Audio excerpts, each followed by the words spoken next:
that time again.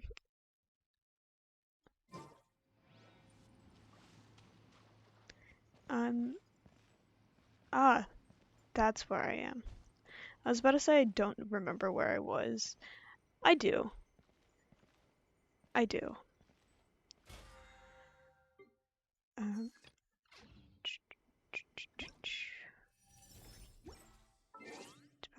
okay.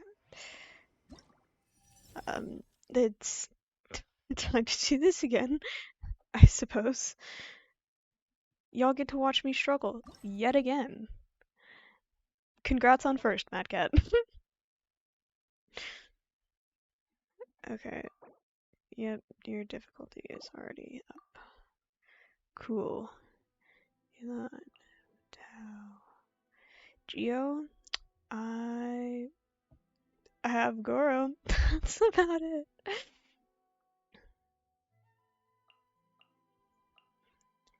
Ooh, Dendro.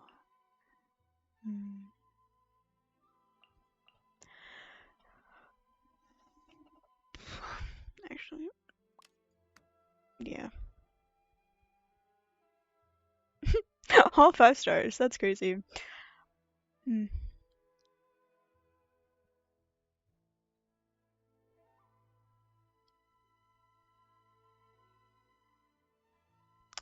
Yes, new pixel. Hang on. I want to go check how many hours I spent on this because it was too many. Too many. Aether's outfit is so unbelievably complicated for no reason. 12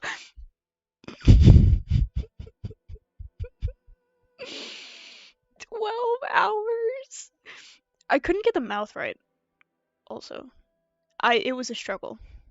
Very much a struggle.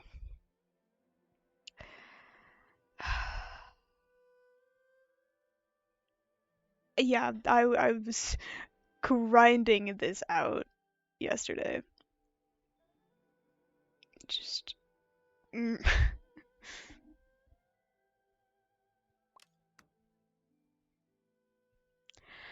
All right.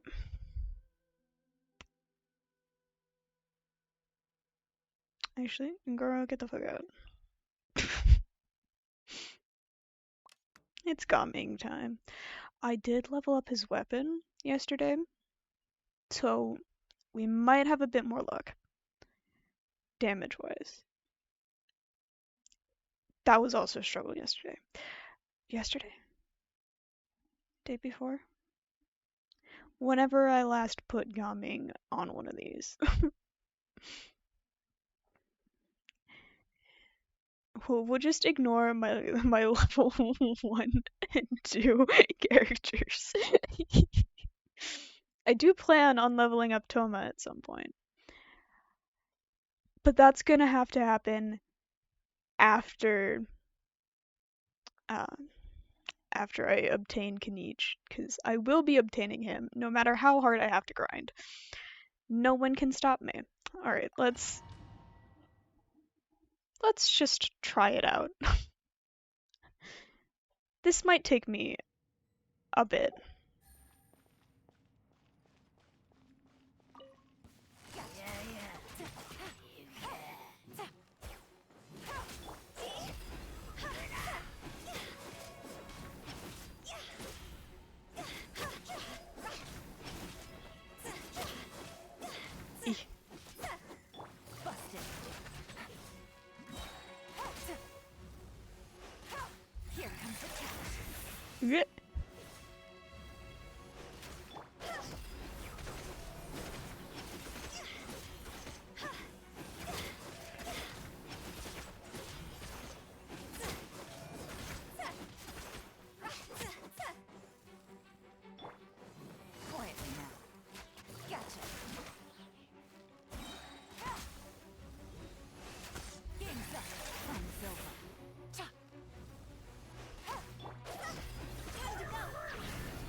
Oh, damn.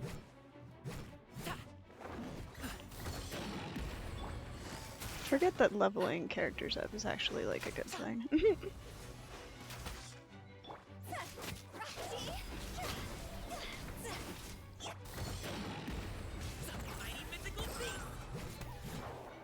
Oh, damn. I didn't even kill him.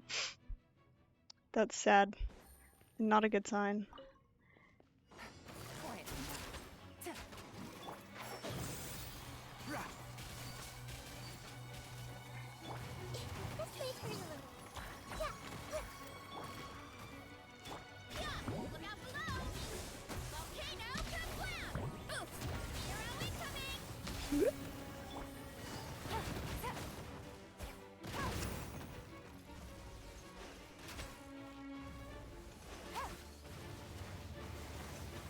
Yeah.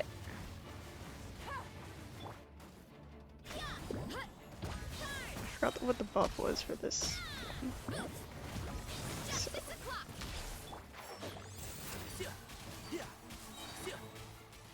I'll uproot you.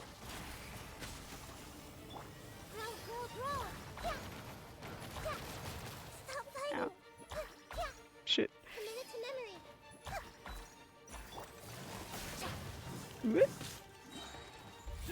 That was my bad.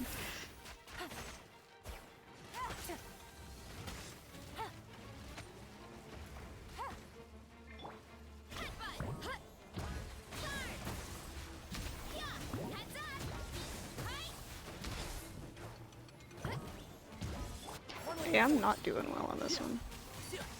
But that's okay.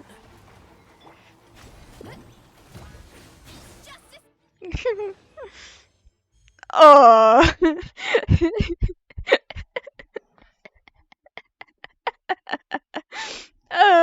Okay, we go again. Surely I've got this. No.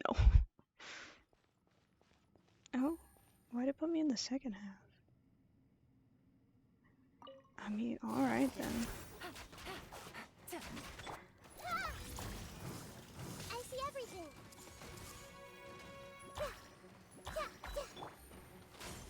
Quiet now. Things are about to get dicey. Heads up!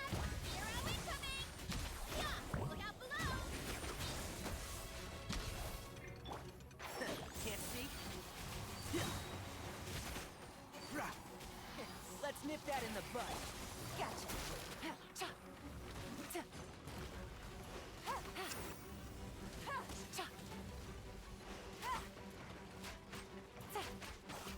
Busted. Here comes the catch. And shroud. This place hurt a little. Make yourselves at home. Oop, that was the wrong character. Look out below! Right? Yeah! Right? Quiet now. Busted. Ouch. Things are about to get dicey. Can't see? I'll uproot you. Yeah, I'm not doing well at this. Hmm.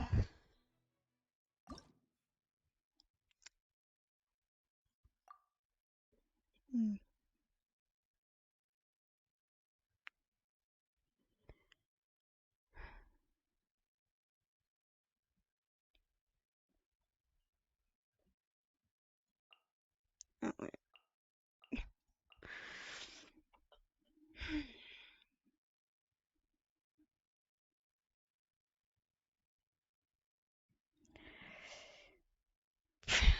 I was about to say I got this, but I don't think I got this. That's okay.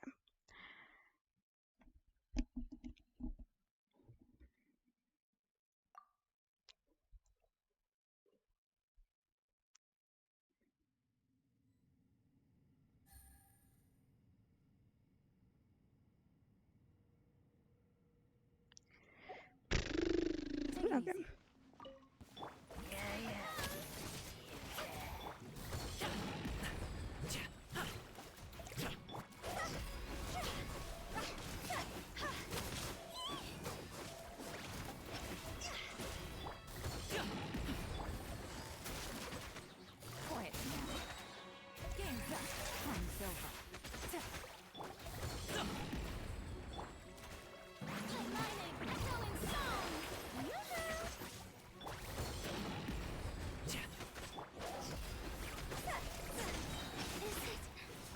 shit.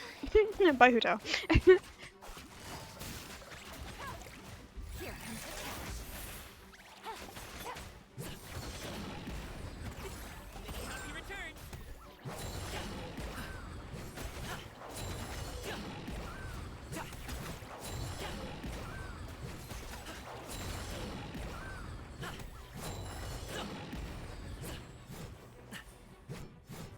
Strike a pose. Things are about to get dicey.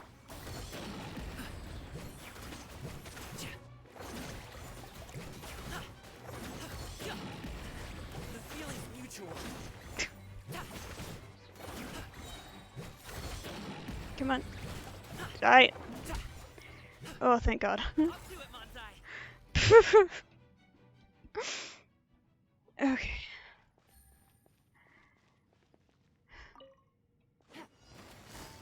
Tiggity-tick.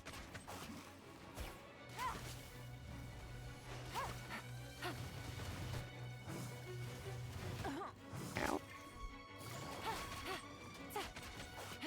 And shroud.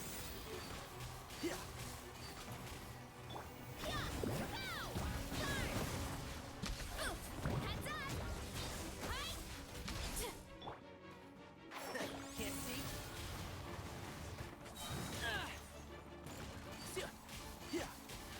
Let's nip that in the bud. Game's up. Fun's over.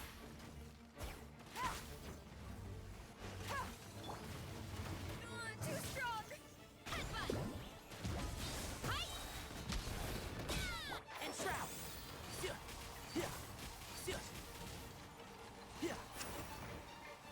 A minute to memory. Sharing my knowledge. Yeah. Look out below. Justice o'clock. Oof. Hut. Turn.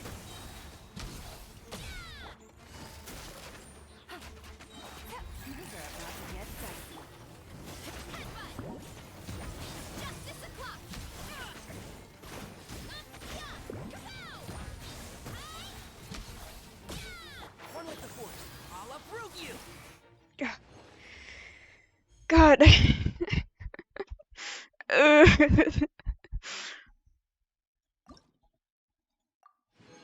I got one checked off.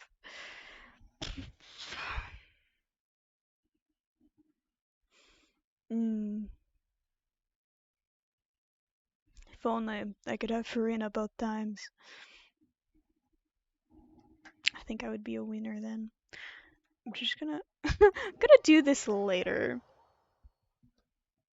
Cause y'all don't need to see me struggling that much.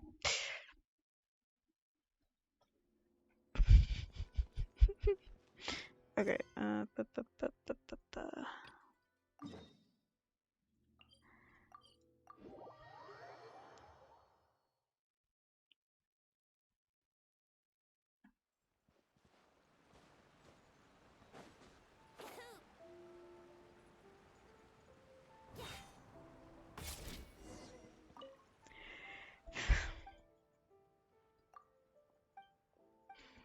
I've gone through this a couple times already.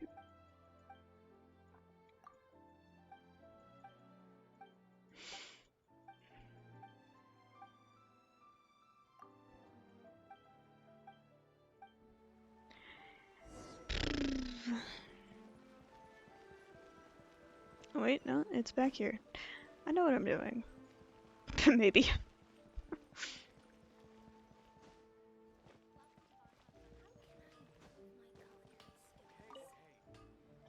You are not who I wanted. Goddamn, go away.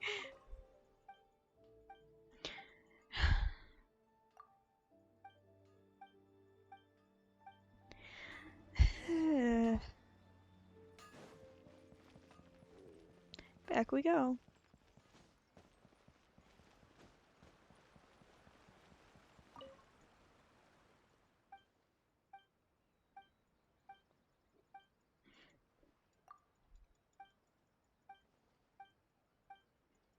Yeah.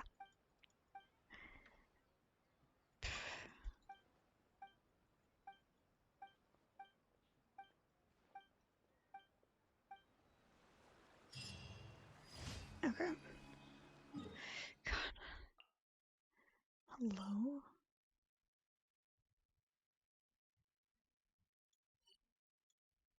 Is that an actual island? It is. Alright, wave rider time. I could use Farina, but I don't feel like it.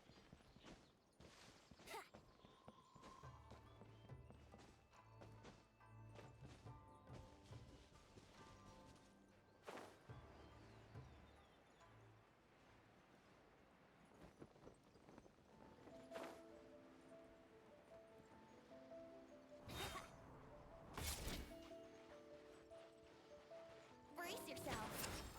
Yahoo!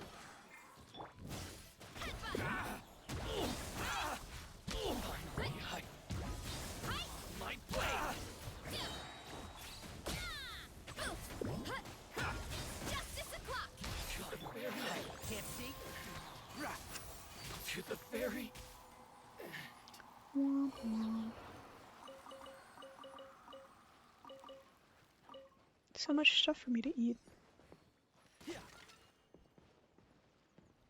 Oh, something actually came out of the pot.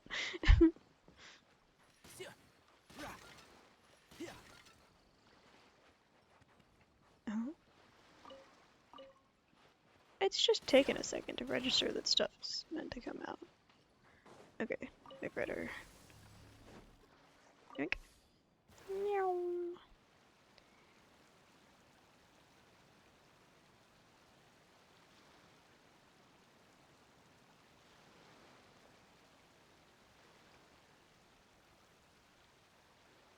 Boat.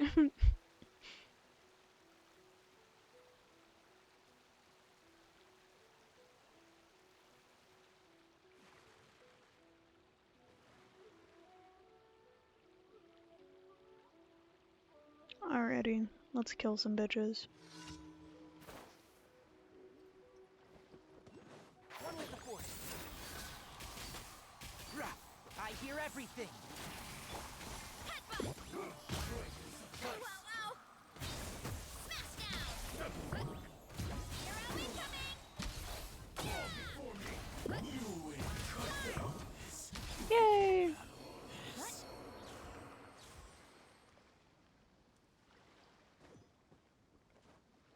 I don't think I've been on this little island before. It's got little guys. Okay. Damn.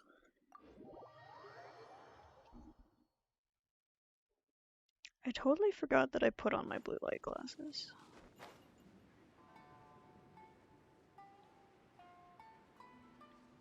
Who would have thunk?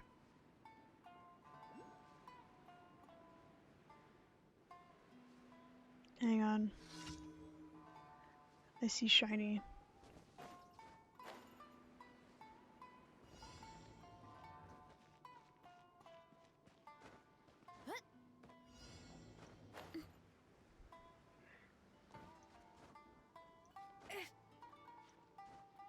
I see shiny, I must grab.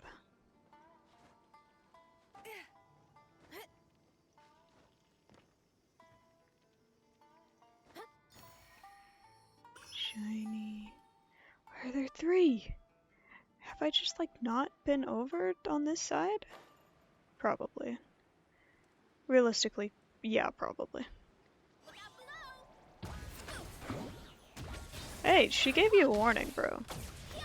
Kapow! I just didn't. Can't see? Ouch. I will end you. Let's nip that in the bud.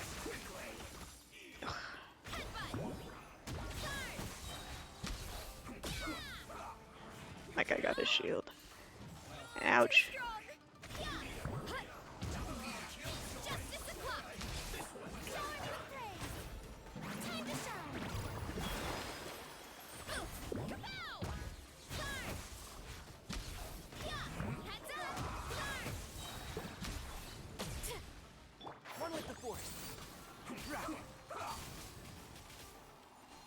Fucking hate the electro hammer, guys. Keep up.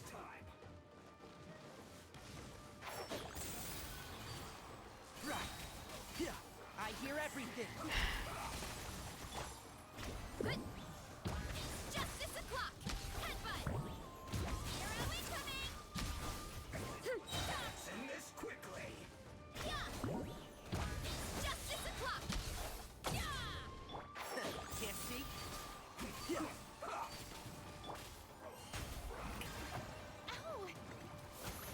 Have some water.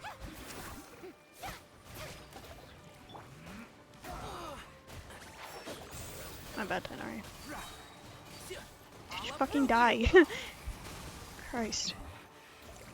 Okay. And shroud.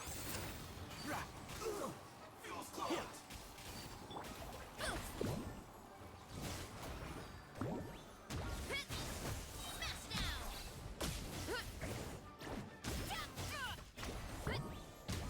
Here are we coming!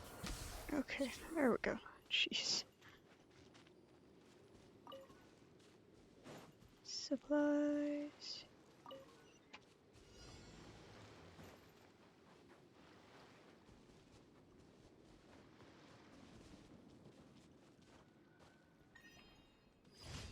Yay! Now I'm gonna go look for these thingies. I have a feeling one was in that barrier that I saw. Yeah.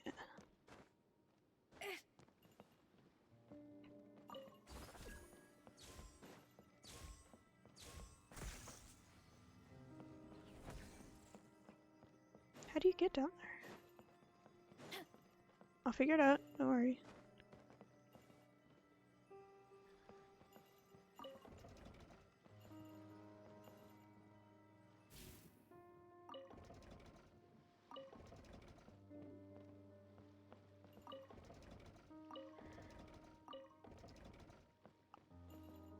I don't know if I've ever seen one of those. Just healing. Did that grow out of the ground? I'll take that just in case. I didn't need it. Cool. Oh.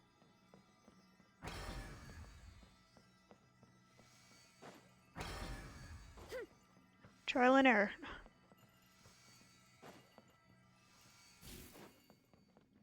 Nope.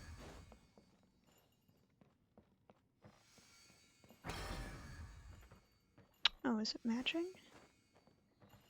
Yes.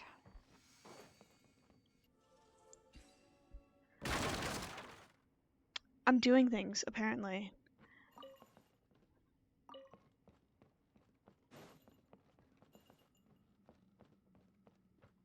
Ooh.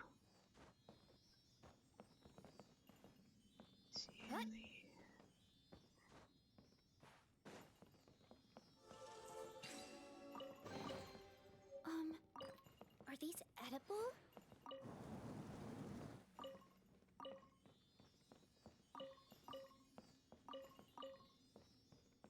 Oh, there's a chest down there.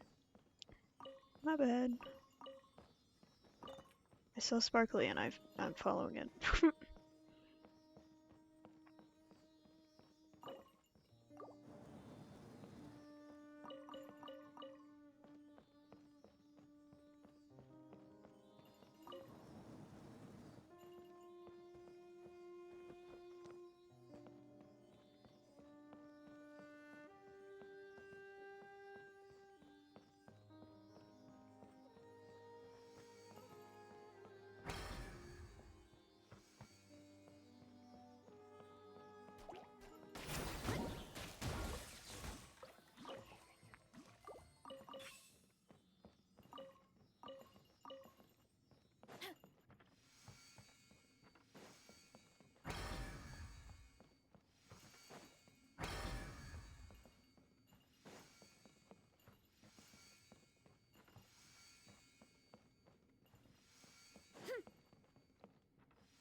doing things. I probably shouldn't be doing things. I was supposed to be doing Archon quests. But like, the ADHD, man. So shiny. It ain't gonna let me just do what I was intending to do.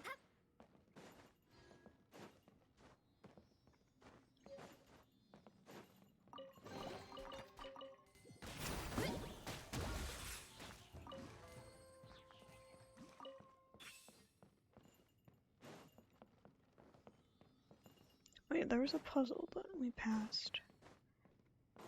Following the Sealy. Yeah, this thing.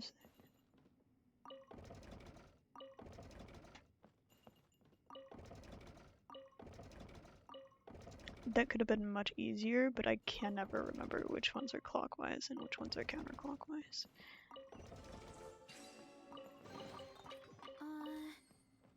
Did that grow out of the ground?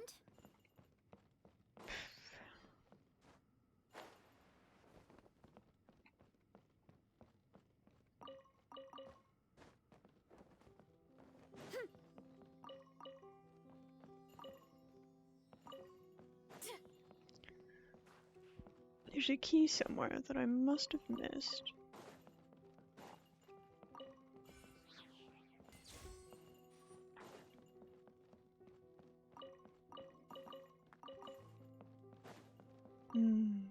I love stealing.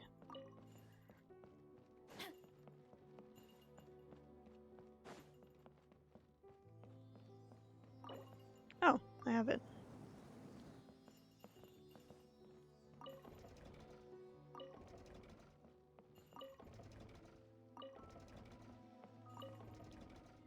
I definitely could have gone the other way for that one.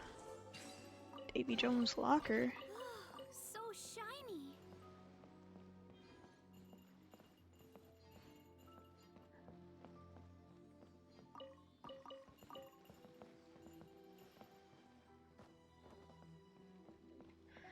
Am I a pirate? I want to be a pirate.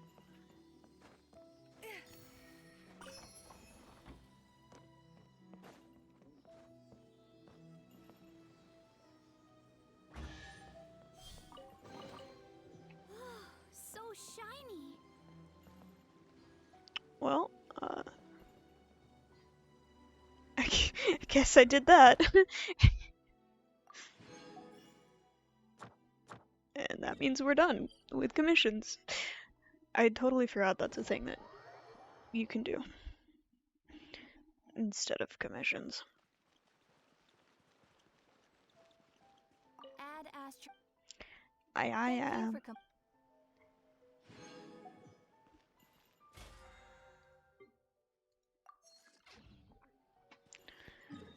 Alright, let's go mine some shit.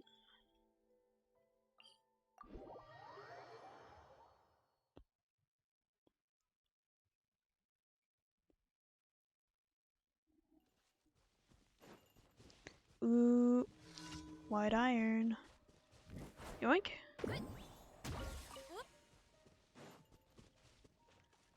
I need white iron so bad. It's just like one of the rarest things to find.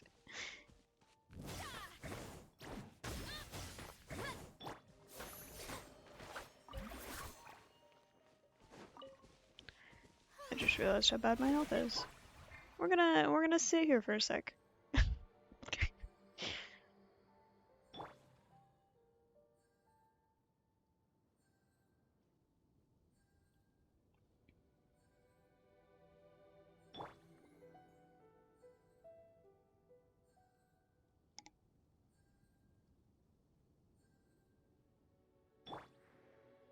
Spin tap. Yeah, spin tap. How has your spring trap playing been going? I assume you doing more of that last night.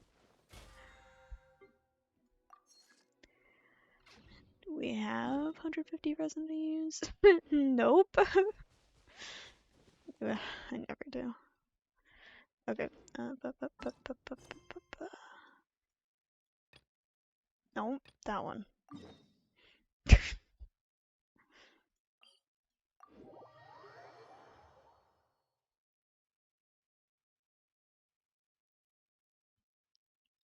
Back to jail we go!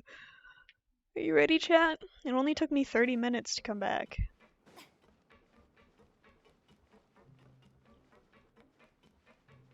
Sparkles.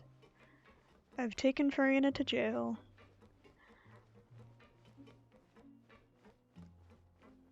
I don't know if she deserves it, but she's here.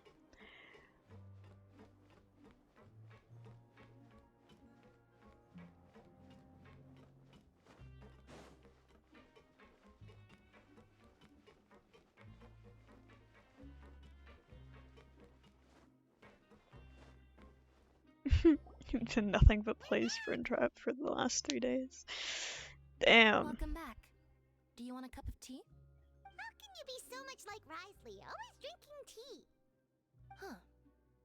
Actually, now that you mention it, I just remembered something now. While I was sedated, I could still barely hear two people talking next to me. They were discussing everything, from the leaves to the water and even the teacups themselves. Must have been Risley and Sishween. Yeah, I heard one male voice and one female, so it should have been the two of them. They really were just talking about brewing tea. Right now you're at work? I can't make sense Damn. of this place. Slacking So, off. Traveler, Paimon, were you able to learn anything from Risley? Yeah, he explained everything. Very well. Then, would you mind checking your answers against my speculations? Feeling better now? Yeah, I took the time to rest, so I'm feeling a lot more relaxed now. Nobody else is around, and Miss Sijween is No, also busy you're with on something lunch. or other. So let's just talk Lunch here. at 5 p.m.? Alright, then I'll posit my theories. I guess it asked depends on myself when you get to 3 work. questions. Firstly, why was Fremine affected by the primordial seawater? Came in to call you Was it because homosexual. we dove into the Okay. sea? We done My knew. theory is the long-lost primordial I mean, sea look at is what I've just probably drawn very myself in. close to This. the fortress of Merokeed. Don't tell me this is heterosexual activity. I call it lunch, but it's Whoa, really just dinner. he's Mm. good. He got that I right guess on it the would first still try. count as a lunch break. That's our Lenny. Secondly, Risley's attitude changed dramatically during the course of our stay here. He ignored us completely at first, then suddenly roadblocked us. Why? I spent quite a long time thinking about this. If he has been monitoring the Fatui since the very beginning, he probably ignored us at first because he was hoping we could find Master Child for him. Have a good dream, have fun in prison. I What's more, will. The Maybe. fortress of It's Merokeed just is a lot of not part talking. Fontaine's court system, nor does it report to Udex Nervulet. Risley is basically the king of a no-man's land. As long as the fortress doesn't do anything about Master Child's disappearance, Father can use it to pressure the Fontaine authorities. And while the two factions are pitted against each other, Risley Yep, will be fast. free Yep. to move between the parties of interest. If I had to That's guess, what he probably has Sumeru something that he's and working on Fontaine himself. are. It's I likely really related to hope the they don't do secret that of for the Nodcry infirmary, but and I just Snezhnaya. can't think of what it could be. Lenny's grasp with the big picture is amazing. You're super smart. Apparently. Thanks so much. I'm not Then paying attention. finally, there's the last question. If Risley does have a plan, Once I what do could it start be? paying attention, I always end up All I getting know for now is that headaches. his plan probably has something to do with the changing nature of the seawater. He's even gotten Cloran to help him out. That can't be the full extent of what he's doing. There's probably a secret passageway behind the block in the infirmary, and there's something big in the fortress that most people here never get to see. He has a bargaining chip, and it could be important enough for Father to deal with him directly. I don't have enough information, so I have no idea what his chip might be. But let me guess. You have the last piece of the puzzle. Perchance.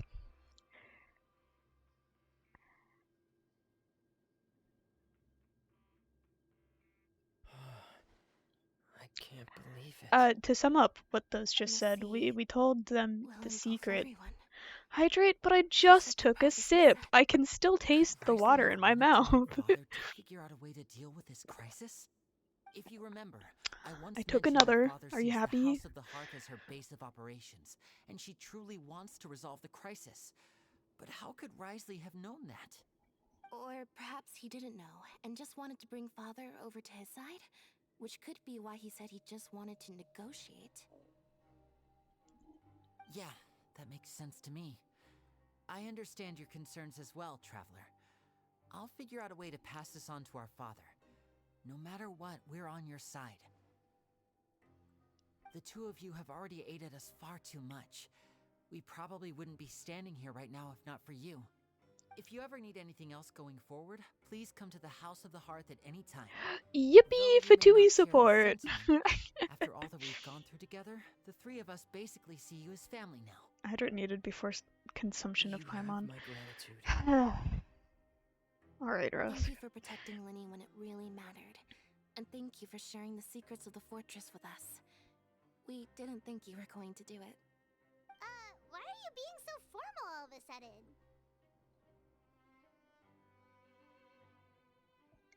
We can work together again if necessary. Given your strength, you Yippee. might not need our help at all. But if you are ever in danger, we will try our best to protect you. Aww, the sound of that makes Paimon feel all warm and safe inside. What was that? Paimon's hungry. Oh, you've done so much already. Go get some food. Alright, then we'll catch you guys That was a another time. very appropriate face from Aether there. Fair enough. Alright. Come along, Verena.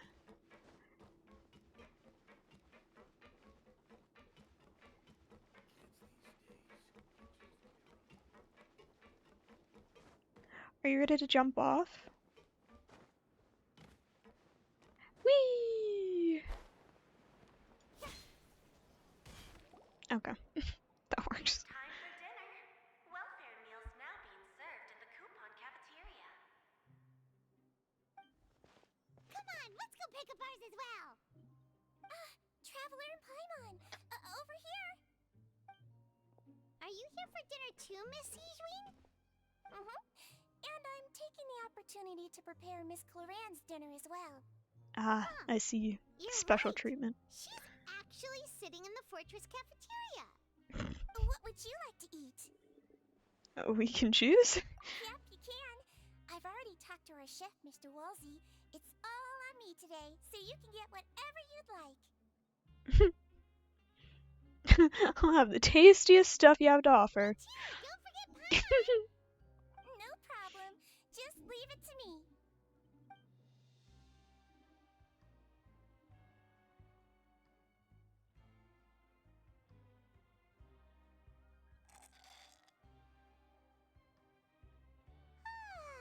So delicious. Amazing. Free dinners are the absolute Is best. this how it feels to be freeloaders? Wait a second, we did do plenty of work after all. Feeling full yet? How's the food? Delicious. Exquisite, thank you. I'm so glad to see you all so happy. Oh, see, the expression on your face just now? The muscle here just moved, which suggests that you're feeling quite relaxed at the moment. Sijween, do you do this to help your patients or to better understand human beings? It's a good question. Bit of both, I suppose. I'm a melazine, which means I'm very different from human beings.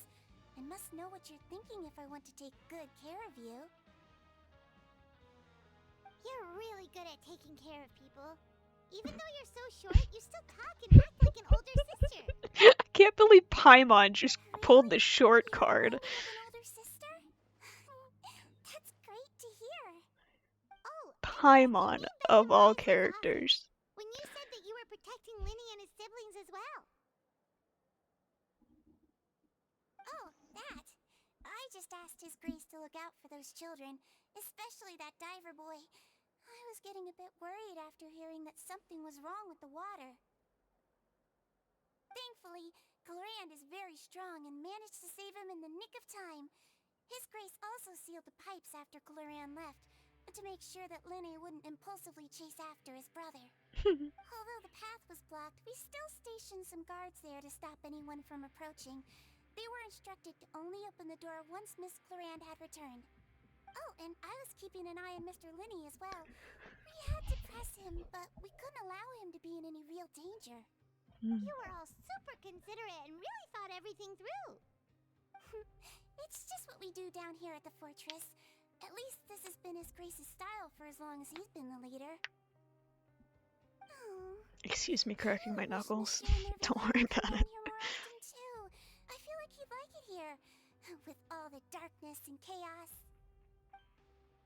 But that doesn't make sense at all. It's hard to imagine Neuvillette outside of his office. You get a good night's rest, you two. Mm-hmm. You both worked very hard.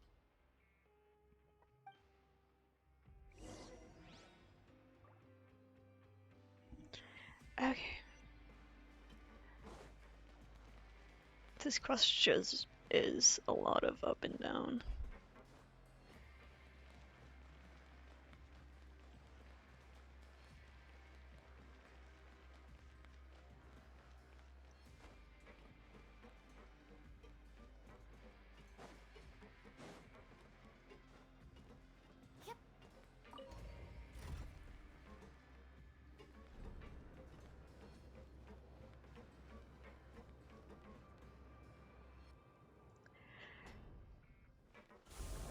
Meow.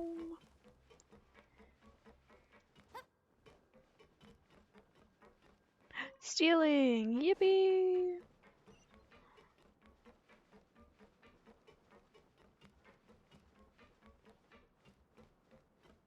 I love stealing.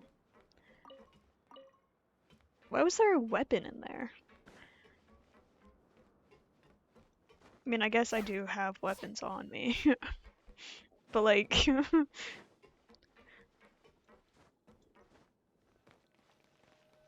I am a thief. I guess that's why I'm in jail. Paimon just feels absolutely exhausted now that she's finally relaxed. Paimon's super sleepy. Are you sleepy too? Considering I did just actually yawn in real life, yeah, I'm also getting there. Me. Damn. She went right to sleep. Wow, she really immediately fell asleep. Delicious. Mm. Paimon wants seconds for free. Good night. Out of my way! Get out of my way! What happened? Why is everyone running? No idea, but something must have happened. Stop asking!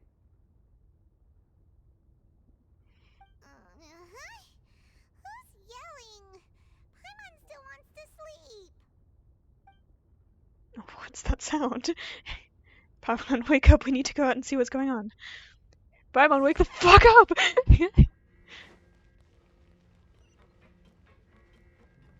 I guess I chose a good place to stop last time.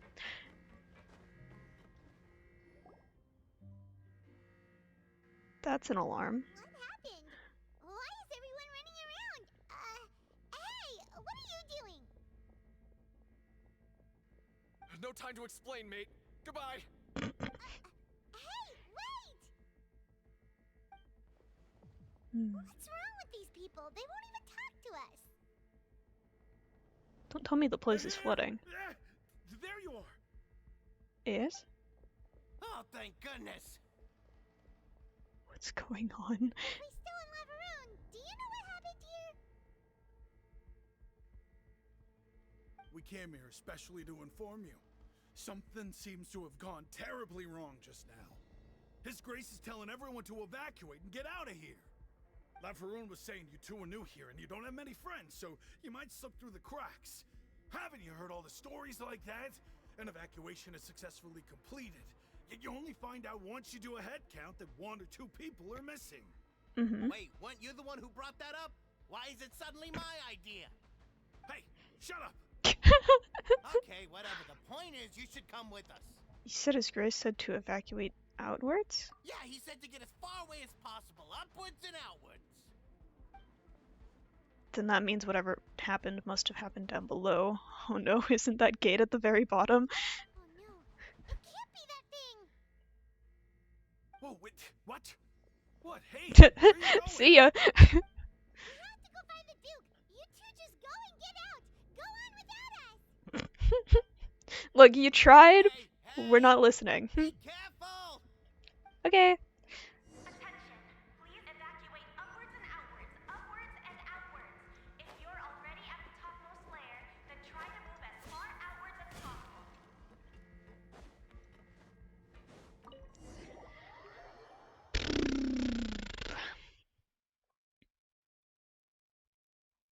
I have a feeling it's gonna be flooded.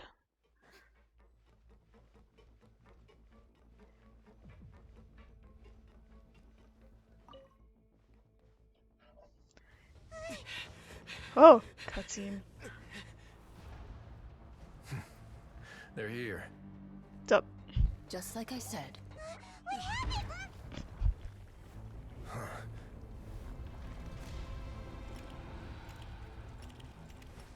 You're just in time. That shit's about to Let's explode. Be ready to run.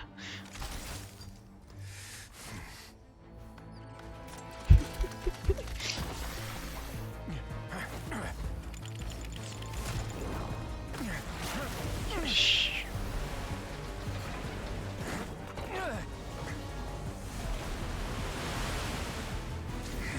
Go, Elsa powers! I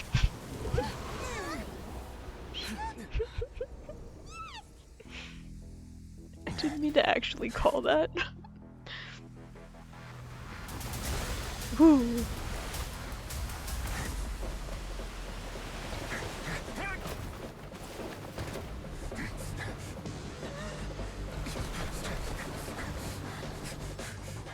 Three, two, one.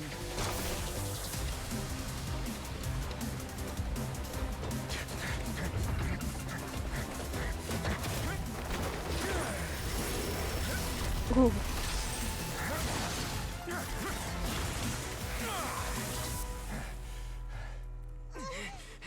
This won't hold it for long. Find Neuvillette.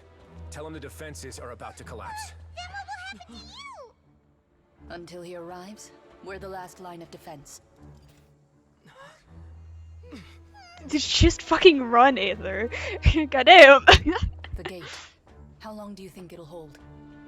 That depends on us.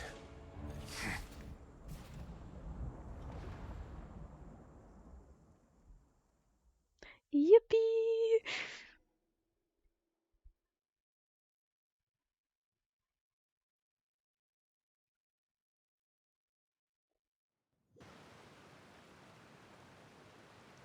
Neuvillette, why are you here? Everybody just I need you evacuated. to head to the Opera House immediately. Oh. Farina will soon be meeting with the knave there. You must protect Farina and make sure she doesn't spend too much time alone with her. Okay. Explain everything else to me later, I guess. Will do. You have my sincerest gratitude. Farina, let's go meet Farina.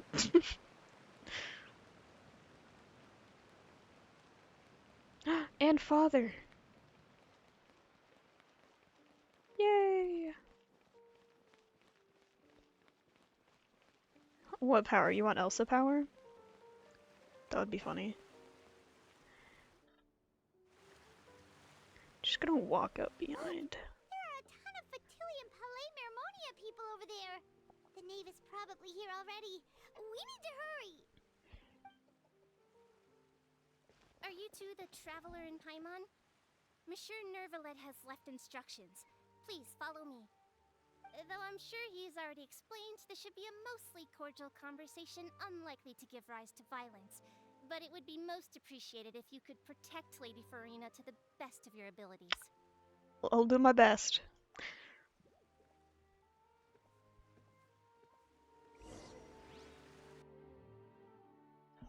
I thought I was actually gonna move for a second. I was not.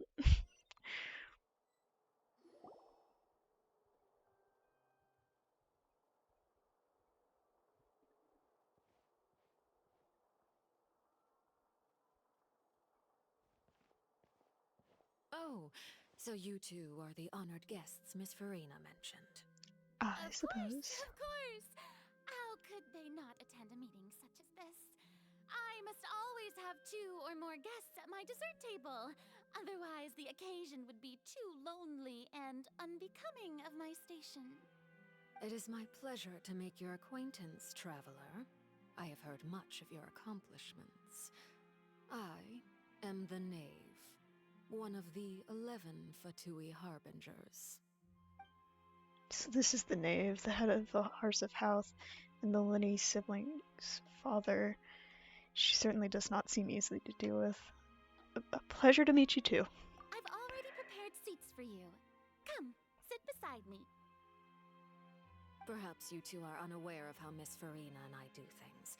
You see, we actually recently agreed to get together for tea when we had the time. What See is this? people with tea? This is a limited type of confectionery that Miss Farina simply adores. There are only 16 slices sold every day. Here, why don't you and Paimon have a taste? She seems friendly enough, but that can't be all there is to her. The Knave is a force to be reckoned with. I should be very cautious around her. Traveler, what do you think of this cake? It looks like plastic, but it's pretty good. That's good to hear. So what Child said was on the mark after all. You do share a taste in desserts with Farina and I. Wait, Child should have no reason to have said something like that. I wonder how he's doing nowadays. You must have heard, right? He's suddenly gone missing. I'm really worried about his safety, you know. Here's to hoping that he's an excellent swimmer. I have faith in his abilities. Uh, Not really. Since we're talking about him, I feel like I should add something. His martial prowess really looked certainly pretty impressive, yeah. Farina looks quite nervous. There must be some kind of bad blood between her and the Knave. You Oh, think? so you're also familiar with his aptitude for fighting, Miss Farina. Oh, right. I almost forgot. Child was subdued by Udex Nuvillette right in front of you. Against ordinary people, my colleague would never be on the back foot. But alas, he just never imagined he'd run into such a person. I must express my admiration for Monsieur Nuvillette. I managed to find a few leads on his whereabouts. Coming from you, that's not surprising at all. But I thought you would be happier to hear the news. Of course, but it's still a bit of a shame. You see, I would have been far happier had I received this news somewhat earlier. As you well know, a long time has passed since Child disappeared. Yeah, it's been, what, a couple months now? We're just, like, skipping over that fact? Well, in any case, there's no need to worry. We know for sure that Child is still alive. Oh, and just how do you know that? Because we found evidence that proved he left the Fortress of Mirapede. And where did he go after leaving the fortress? Well... Oh no, Paimon's statement just left us wide open. Paimon, shut the fuck up. The Fortress of Mirapede lies deep beneath the waves. Unless he pranced right out of the main gate, he must have had to swim for it. Do you have any proof that he surfaced safely? We do not. But there was also no evidence that he'd been injured or killed. That is good news at least. His sister Tonya sent a letter to Fontaine not too long ago. Since he was unfortunately unavailable, I picked it up on his behalf. Do you have any idea how he usually writes back to his family? Dear Tonya, your letter made me feel like we were still enjoying our time in Snezhnaya together. I'm currently admiring the scenery on the streets in front of the Opera House. Is it something like that? She's turning up the pressure. I'm not sure if I'll be able to convince her, but I can at least try to distract her from Farina. Sure, that sounded good to me. All letters tend to follow the same few formats anyway, right? As long as the contents are accurate, it doesn't matter so much how it's written or how it's worded. Farina? Hold on. The water in the tea is shaking. I suppose this is also a sign of things to come, Miss Farina. Huh? I don't quite understand what you're trying to say. Have we entered into the next stage of the prophecy?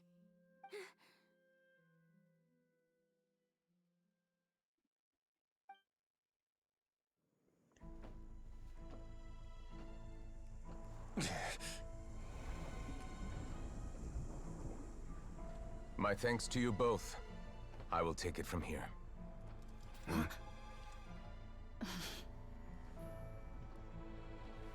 Sure you don't need a hand?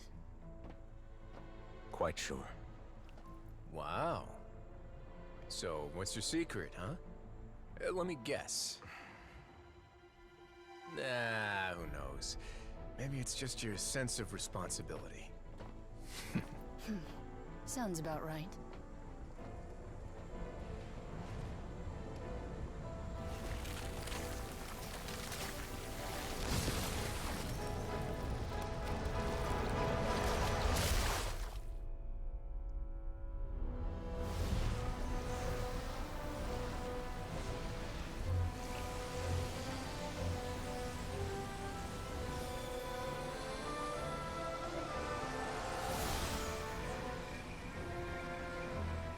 A day may come when the prophecy is fulfilled, and the waters burst forth. But it is not this day! This ancient power could easily obliterate an entire race. A tsunami of fury would unleash endless catastrophe.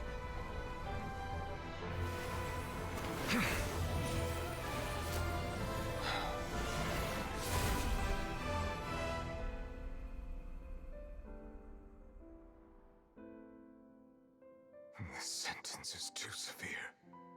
Forgive me for overruling it.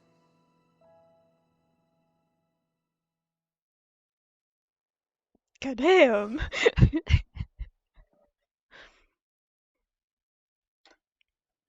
You know shit's about to get real when there's an actual cutscene. All right. Seems like the problem inside has been suppressed. Let me guess. We're safe for now. Indeed. But only for now. I win this bet. You owe me a present. Very well. It was indeed just as you said. You made a bet? We made a bet on the size of your entourage. Cloran thought you wouldn't come down by yourself. I figured you would have at least brought a few people along for appearance's sake. It appears I underestimated just how confidential the mission was. Shouldn't you have gotten used to confidential missions by now? That's just how the courts operate. So what gift must the loser give? Tea?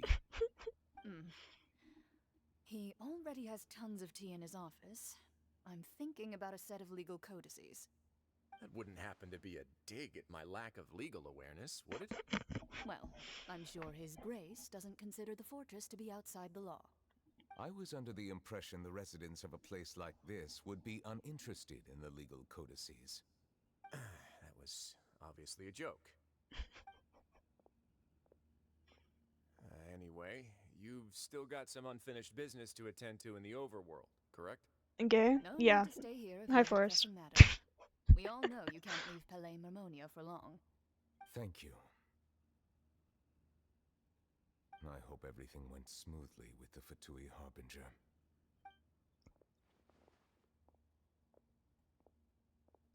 You have awoken. Congratulations. You're a winner.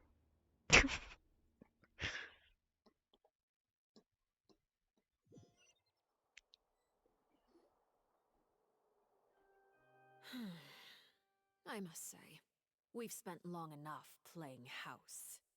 Miss Farina, as the Hydro Archon, I am sure you understand the exact meaning of the phenomenon we just witnessed. You go back to sleep? Nuh-uh. should I It's awake time. That's what I originally thought. But looking at your expression, was I wrong? And you haven't a clue? What are you trying to say? At this point, I don't think there's any more need to speak as diplomatic representatives. Allow me to speak to you now as just a Fontanian. You know the Eep? prophecy No. by heart. No Eep. And also It's that awake every time. part of it is being proven true. Yet, here you are relaxing, drinking tea, and eating desserts as if it's all nothing more than a few stray bugs in your garden. Do you really think that's acceptable? The prophecy's hanging above our necks like a guillotine. Every faction is looking for a way to either avert the disaster or save their own. Even the orphans of the House of the Hearth have devoted everything to saving their homeland. But you? It beggars belief just how nonchalant and carefree you have been. From the very beginning, you, the god Focalor, you have utterly failed to take action. You're wrong. I've never ignored the prophecy, nor have I just been passing the time in self-indulgence. Retract your accusation and stop doubting the wisdom of the gods with such absurd conjectures! I am not alone in my doubts, you know. All the children of Fontaine may be harboring the exact same thoughts right now. Oh, great Hydro Archon. How are you going to save them? Save us. She has a fucking point. You've sworn to protect, supposed to survive in a land that will soon disappear beneath the waves. I have my ways, and I've been working on them for all this time. Even if you look down upon me, you have no right to judge me. Fontaine will be saved. Even if I still cannot see the true future right now, as long as I continue on as I am, I will be able to hold my head up high! Farina's not acting like her usual self. She's actually seriously refuting the knave's accusations. She means what she says. She's not putting on a front. Then I ask you, Miss Farina, just what have you been working on? Where can we see it, and what is it doing to help?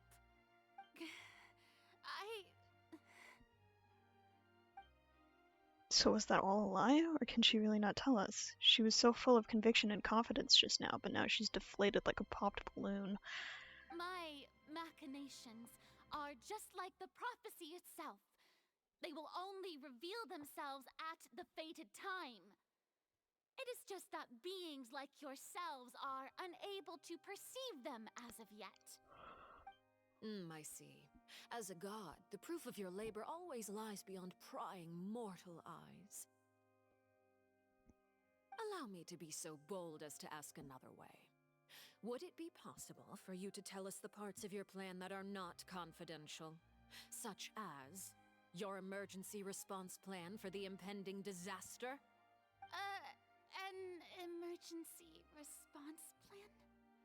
Oh, that look in your eyes. Have you not even prepared one of those? The emergency response plan is also strictly confidential. Then Farina. allow me to jog your memory.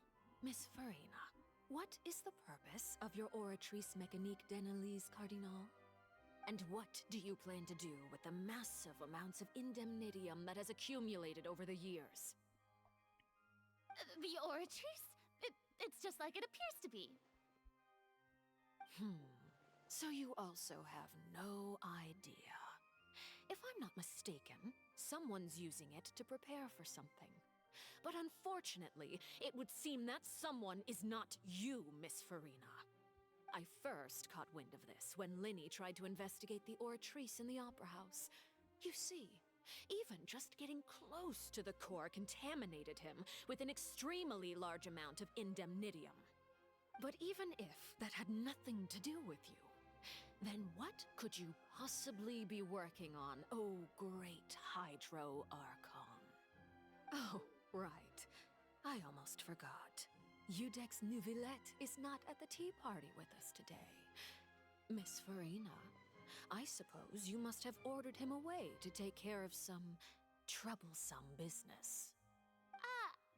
Yes, that's exactly right. Please keep it a secret for me. Of course I will. Although, I must say, Miss Farina, you seem quite insecure without the Udex by your side. Oh, very well. Let's stop that conversation here. There are still a few slices of cake left, so please, help yourselves, everyone. These are topics I can't speak about. I don't even know what Nouvelette's task was. If I had to guess, he probably went down to deal with the surging primordial sea, but can he really deal with it all by himself? And is Farina being truthful or not? Traveler, I heard that you were recently commissioned to handle a few matters on behalf of the Udex. Why don't you take an extra slice of cake? Those who work hard deserve gratitude and praise. You too, Paimon. Yeah, he can. He dragon. He is dragon. Congration, he dragon. Oh, Paimon's super full. That cake was great. If it's on my tea table, it must be of the highest quality. Yes, and we must thank the knave for bringing these over as well. You're welcome. I'm sure the cake also felt greatly honored to be featured at Miss Farina's table. And I was merely catering to Miss Farina's tastes, seeking a chance to chat over tea. It is getting late. Why don't we call it a day? A chat? You mean the fucking lecture you just gave her? So, I must take my leave now. What else can you expect from someone who calls themselves father? Mind seeing me off, traveler? We could use the opportunity to discuss child before I must be on my way. Of course. Paimon's coming too.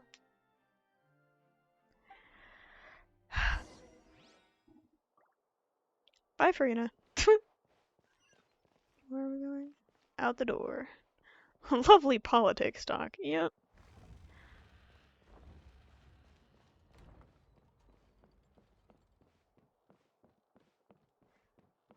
I'm just gonna follow the sparkles. You never know.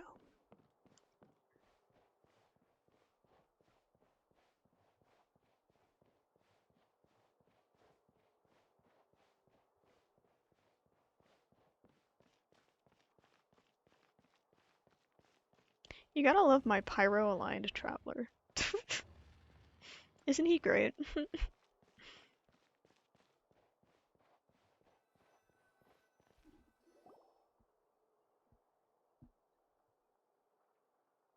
I'm glad that you were willing to come with me. Of course, child was just an excuse. I have no interest in your dealings with him. That's what Paimon thought. What do you want to say? You lent your aid to the children of the House of the Hearth. As their father, I would like to express my gratitude. I didn't think that's what you wanted to talk about. Do I look like an irresponsible father to you? The House of the Hearth is very important to me. You should know that I care deeply about my children. Was there nothing else you wanted to say? That was all. Formal topics should be discussed in formal settings, and informal topics in informal settings. I know you just returned from the fortress of Meripede. Relax. I have no intention of trying to get anything out of you. Linny, Lynette, and Fremine are still there, and I trust their judgment and abilities. They've all been working very hard and have always done all they can to fight back against anyone who tried to stop them, especially Linny. You mean Wriothesley. He's a tricky one to deal with. It's unfortunate that Linny's so eager to prove himself that he can't learn to rely on others, including me.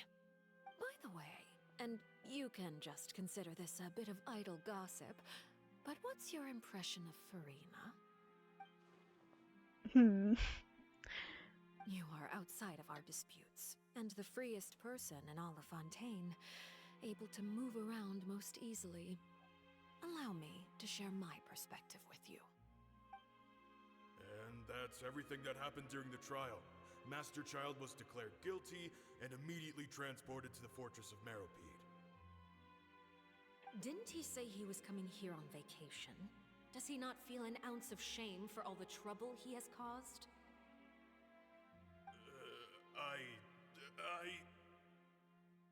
Forget it. He did give us an opportunity. I will be meeting someone shortly. Do you require help with any preparations? No need. I will take care of it myself. I need to meet with Farina, the Hydro Archon. She is at the heart of Fontaine. But what's fascinating about her is that she often seems more like a celebrity than a working Archon. Oh? Come over here, you little critter, you! Gato. You dare to run from me? Stop right this instant! My goal is just to discover the location of the Gnosis. But I didn't expect the chance to approach Farina to be handed to me on a silver platter. This is so easy, it's actually making me a bit suspicious. Anything left unguarded is usually just bait. But no one will blame someone for taking the bait. After all, from the moment it was attached to the hook, the bait is meant to be sacrificed. It's just as I guessed in the second before I struck. The Hydronosis is not currently held by the Archon. In fact, this Archon doesn't seem like a god at all. And I sense that she's under some kind of curse. Who are you? And what are you trying to do? Please don't kill me! I'm begging you, please! The fear in her pupils is genuine, so perhaps she's not bait after all. Either way, targeting her has lost all meaning. I left the scene with ease. Nobody came looking for me, and nobody could serve as a witness to my near assassination of Focalor. I suspect even Farina dares not mention this incident to anyone. Not long after, my informants confirmed what I had guessed. After returning to her quarters, Farina quietly cried alone. She was so scared that she could not sleep that night, nor could she even bring herself to eat. She had a fucking assassination attempt. Duh, she's gonna be terrified. To entertain the possibility that she is not the true Hydro Archon. Perhaps Eudex Neuvillette is actually the genuine article. I have to find the Gnosis. If the Neuvillette hypothesis is correct, he is probably in possession of it. Alternatively, it might have been hidden in a place that's hard for ordinary people to access. Yes, Father. My dear children, please speak. News from the fortress of Meripede. Master Child has gone missing. On top of that, the contacts and guards we bribed at the fortress have all gone quiet as well. Probably the handiwork of that Ridesley. I'm afraid so. This is a good opportunity. The value of a Harbinger is much higher than most would imagine. We now have an excuse to exert diplomatic pressure on the Fontaine authorities. Set up a meeting for me. I would like to meet the Hydro Archon and Eudex Neuvillette. Oh, and I have an additional mission for you three. Yes, Father. Tartaglia's disappearance was not a part of my plan, but I can use it to make a breakthrough. With this as my excuse, I can ask for an official audience and continue my investigation of Farina and Eudex Neuvillette. The initiative belongs to the House of the Hearth. My wish to investigate the fortress of Meripede will be a front. Linny and his group will be responsible for the actual intelligence gathering.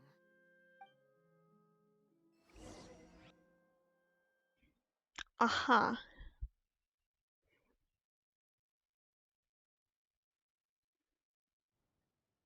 Was that all just to tell me that Farina doesn't have the Gnosis? You should know the rest. Linny's group is quite close to you, so they wouldn't have hidden anything from you. You attacked the Hydro Archon?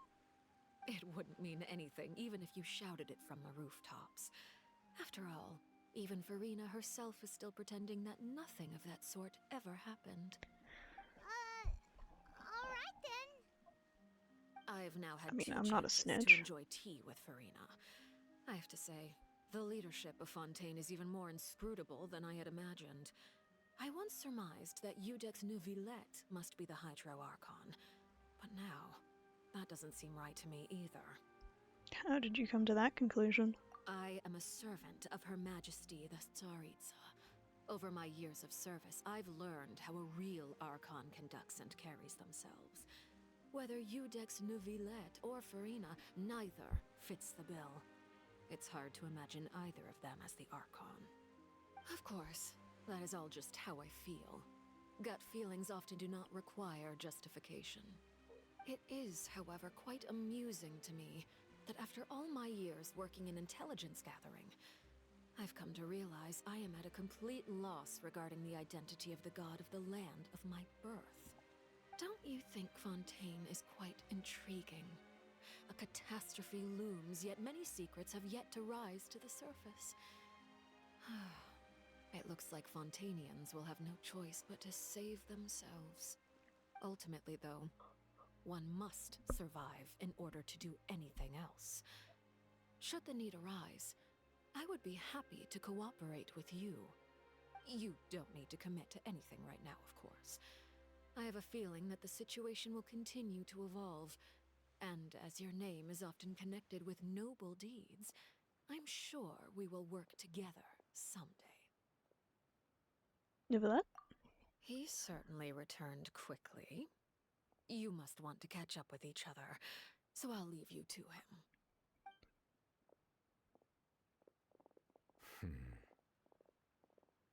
Neuvillette, is it over? For now, yes. But this issue will prove quite thorny in the long term. I'm concerned that sooner or later the prophesized events will occur. Thank you for protecting Farina. May we ask what happened down there? To put it simply, I used my power to force back the primordial sea and reseal the sluice gate. Okay. As for what happened on our side, a little bit happened, you know. So as expected, the knave has turned up the pressure on Farina. She's trying to feel her out, though I'm still unsure as to her motives. Can I ask you some questions? Apparently I have questions. You have enough power to force back the primordial sea. Does this mean you have some deeper connection with the Hydro Archon? Whoa. No, he's a dragon. You're the real Hydro Archon, right? He's a That's dragon. just a speculation on our part, though. Right. You can't tell us? Then that's okay. We can talk about something else. We won't try to force you. You guys in Fontaine are super strange. If by the phrase, you guys, you are referring to Farina and I, then although I'm not sure just what you are trying to imply, I must clarify that I do not share her positions on a multitude of topics. What did you sense in the Fortress of Mirapede? I believe so. The fortress has a long and complex history. It has seen much grief and suffering. Uh-huh. And now, another catastrophe will soon be upon us. I mourn this turn of events. Huh? Why is it raining all of a sudden? Figured out, Paimon. The clear skies suddenly filled with dark clouds. The rain became heavier, light rain soon growing to a downpour. And just moments before, Neuvillette had just mentioned his sense of grief. I can speak today. Thinking back to that legend and what Fermine said, it said that a dragon of water once resided in Fontaine. Every time it weeps, the skies will cloud up and pour out rain. Wait, Neuvillette, you can't be. You may be closer to the truth than you think. Oh? And what are you thinking? He's the dragon sovereign of water. The dragon of... what? Huh? Please do not be so surprised. Come on, Paimon. Farina?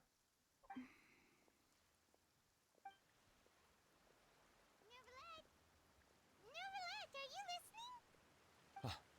My apologies. We were just guessing randomly. We didn't guess right, did we?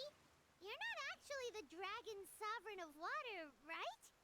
Well, if you don't want to confirm or deny, guessed correctly. I sincerely hope you'll be able to keep this a secret for me. Right, of course. We'll definitely help you keep it a secret. There's still something Paimon wants to ask you, though. Please, go ahead. Well, if you are the Dragon Sovereign of Water, and you were able to force back the primordial sea from the fortress, then since Fontaine's prophecy is all about seawater, couldn't you just use your power to solve the crisis? I doubt. None of the currently living dragon sovereigns in the world, myself included, possess our full dragonhood. They say that when the first usurper arrived on Tivat, they seized a part of the dragon's power. Today, that stolen power is the basis of the Archon's authorities. There are 7 elemental archons and 7 matching dragon sovereigns. The dragon sovereign of water who lived through that era perished a long time ago. As their successor, I know far less of that part of our ancient history.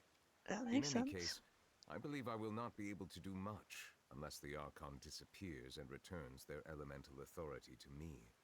Given the status quo, however, I would recommend finding another way to deal with the prophecy. Oh, so even you can't solve it. Well, duh. I still have some urgent matters to attend If to he at could my solve office. it, he would. If you have any more questions regarding ancient history, you are welcome to discuss them with me at a later time. Please go right ahead. There's a place that Paimon wants to go too. Traveler, why don't we pay another visit to the Fortress of Meripede? Paimon is a little worried. Sure. See you later, Nubilet. We'll see you another time. Take care. Bye-bye. Oh, God.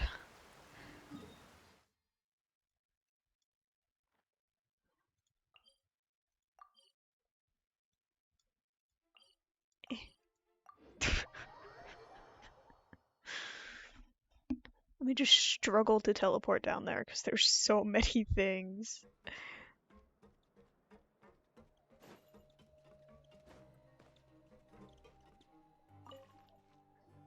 Oh, what's up, boys? You guys are back? Yeah. You guys didn't get caught and thrown back down here, right? Nah. No, not at all. And here I thought you'd managed to escape from jail during all the commotion. I'd held you up as legendary jailbreakers, but now you're telling me you just never Well, left? we left, but we've come back. We're sorry, but we just had some business to take care of. All right. There's no need to get caught up in the details. We're just relieved to see you. He was super worried about you, you know. Aw. Hey, it wasn't just me. Weren't you super worried as well? Something like that, yeah. I was also transferred to work in the kitchen a few days ago. I can still hear Quisto mumbling to the carrots. Are those two all right? Do you think they made it out alive? Whenever he'd say that, I'd tell him I'm sure they're fine. Wherever they are, they're kicking back with drinks in hand, enjoying the lovely scenery. Hey, there's nothing wrong with worrying about your prison pals, is there? I mean, considering how they always love listening to all my gossip. These two. They sure are a lot warmer and friendlier than when Paimon first met them. I'm sure the welfare meals must have just skyrocketed in quality recently. Oh, well, if you say so. I'll be watching you to make sure you finish every last bite. Oh, God. Please don't, I was bluffing!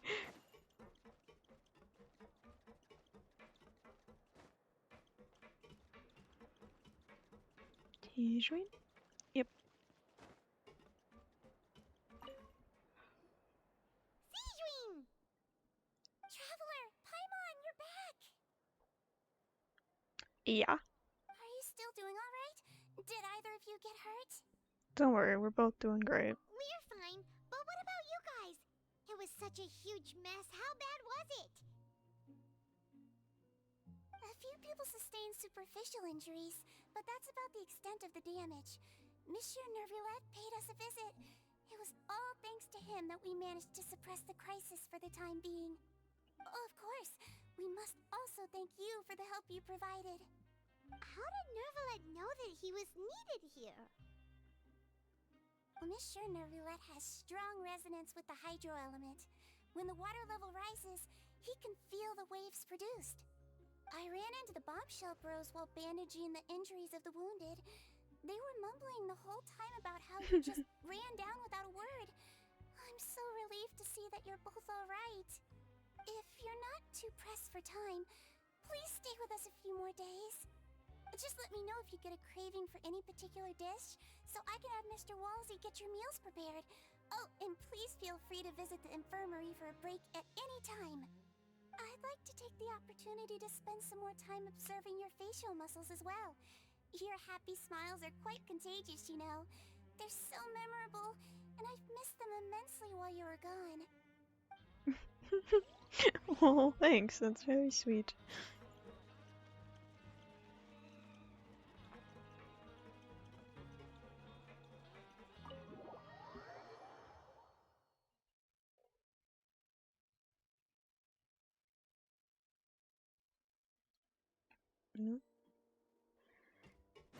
Down we go.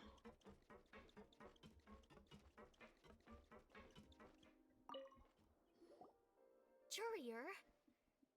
Miss Sishween told me you still haven't eaten. Yeah, I was working on something, so I forgot. That's no excuse for... Huh? It's you two. Lurvine, we're back! Hello there. It's been quite the mess here recently. How have you been? We're fine, thanks. And you? Are you still taking the secret passageway from the infirmary to work on the ship? Yep. That is still top secret, though, so don't say a word to anyone. It can be a bit annoying when there are lots of people in the infirmary, but I still prefer taking that route over the one from the Duke's office. I mean, the infirmary does make it easier for you to slack off. Ooh. Oh yeah? Then why are you also here so much?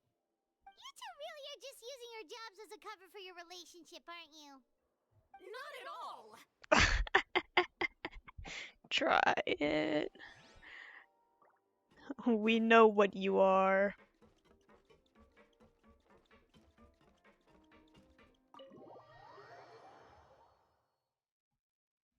And unfortunately, it's not gay.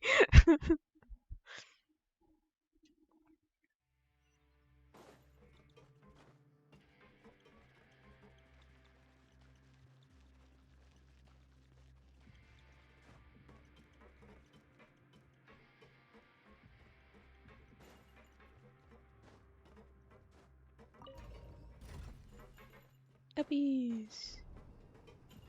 Hooray!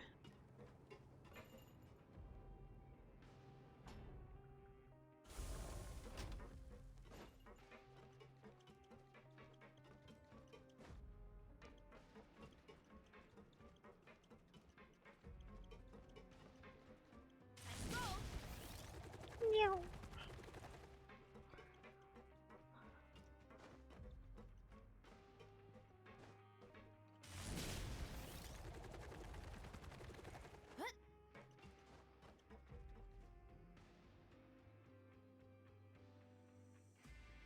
Now guess, what suit will this next card be?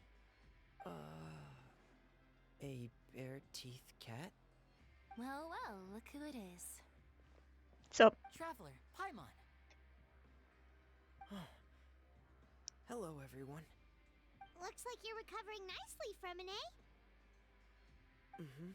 Thanks to everyone's support. Oh, right. I managed to work up the courage to thank Miss Clorand in person. yippee! Oh, how did she react? She told me that it was nothing. It was as if saving a life wasn't a big deal to her at all. She also told me not to worry about it. She didn't want to stress you out, that's all. She's right, and it's best not to dwell on it. Yeah. Okay, but check this out. We went back to the opera house and we met the knave. You met Father? Did she say anything to you? She said quite a bit. She said a few things that were, a bit hard to understand. And also that she's looking forward to working with us in the future. It was a little surprising. Her attitude towards you is even better than what we'd imagined.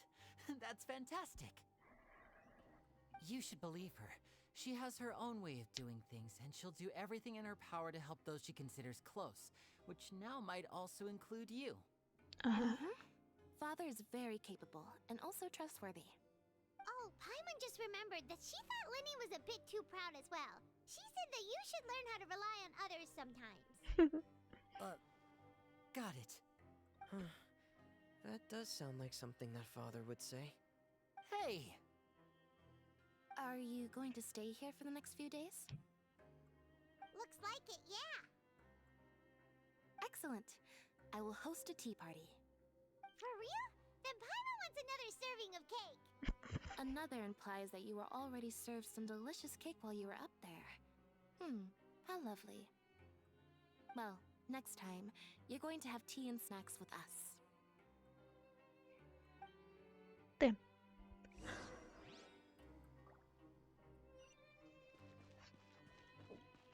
Oh, I have to go back down. Guess I should have seen that coming.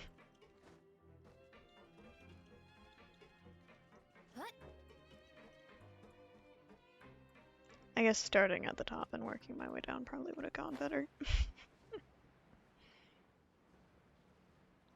It's okay, I'm a little bit stupid.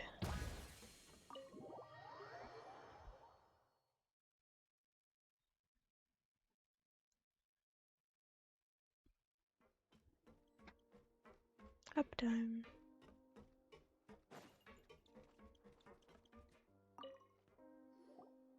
Do my eyes deceive me, or did I just see two inmates come back after making it to the surface? Some strange winds blowing of late. We wanted to see how the fortress is doing. Is everything still alright? We're fine, for the most part. Neuvillette came down and took care of the worst of it. If that's the case, why don't you just ask him to stay here? Oh, yeah, what a brilliant plan. Let's go convince the Eudex himself to exchange the courts of Fontaine for a puddle of water in the middle of nowhere. Yeah, I don't think that's gonna work. He came here in a hurry and left without even stopping for a cup of tea. He did remember to take Miss Sigewinne's gift with him, though. Oh, yippee! He sure sounds super busy. Miss Cloran has left as well. She also took her gift from Miss Sigewinne. Were the gifts milkshakes? Neuvillette got the milkshake. Clorand received lipstick instead. Those aren't even remotely alike. Well, it's Neuvillette's own fault for making Sigewinne worried about his health by working so much. But besides That's that, fair. our head nurse is still pretty fond of picking out beauty products for the ladies. Oh, and I have some gifts here for you as well. Are these from Sigewinne too? Nope, they're from yours truly. You've already wrapped up your work at the fortress, so you can return to the surface at any time. You haven't yet served your full prison term, however, so you may continue to use your cell until your term is up. For real? Then we could stay here for a really long time? His food still covered? You may access the cafeteria for free. Hooray! Just remember to come complete your paperwork once it's time for your release. Aha.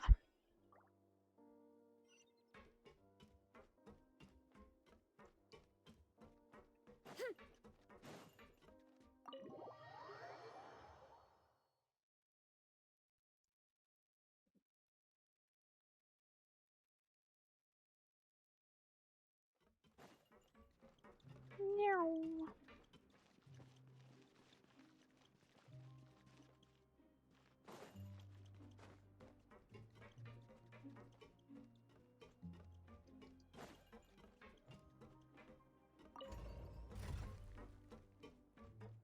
Uppies.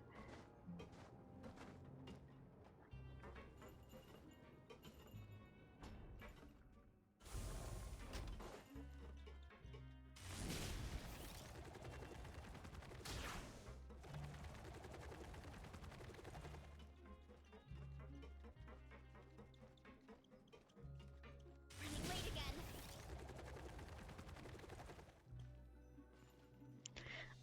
I stopped too far ahead. Back in our cell again.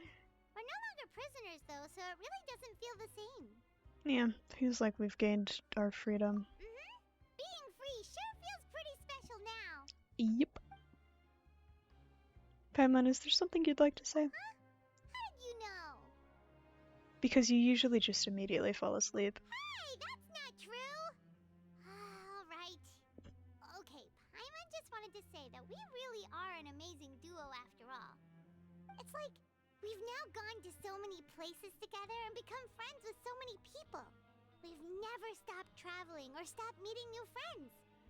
There are so many bad things in the world, and we're just two people, but we've still been solving problems no matter where we go. Isn't that pretty cool? We're the best adventurers ever. You're counting Paimon today? Aren't you the only adventurer here? No, but I don't have the option to be mean, so being a guide counts too. Then let's ask Catherine to give Paimon an adventurer handbook as well. Paimon will also be an adventurer from today forward. Just the thoughts making Paimon giddy. Paimon's gonna crash, so you sleep soon too. The last time we fell asleep here, we woke up to a whole mess outside our cell.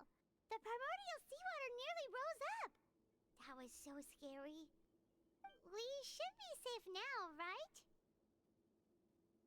We'll be fine, so don't worry, Paimon. Alright then. Good night to you, traveler. Good night, Paimon. Me, me, me, me, me, me, me, me. We're gonna have another child dream. I felt it.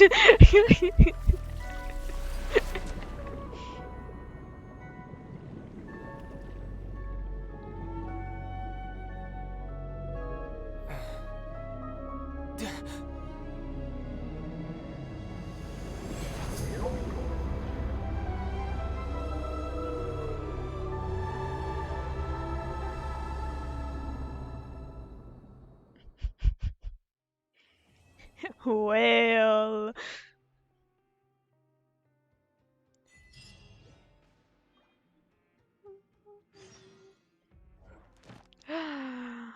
A wish for me?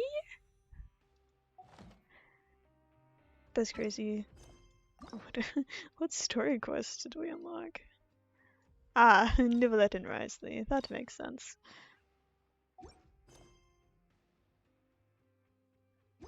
Alright, well. We have 2 wishes. Thus. Give me something good. Please. Please. Please. Give me my boy. Please. Please.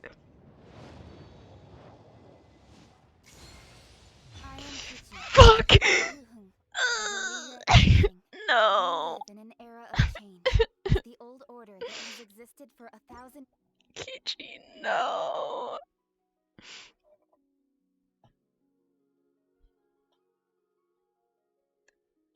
I'm gonna crash out.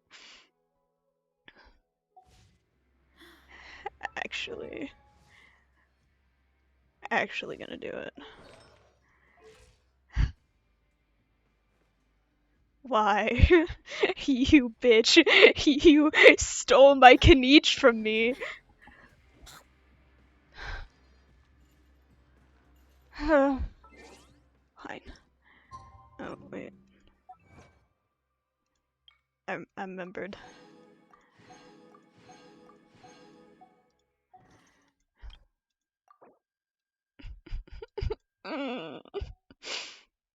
Please, I just want Kaniche. Please.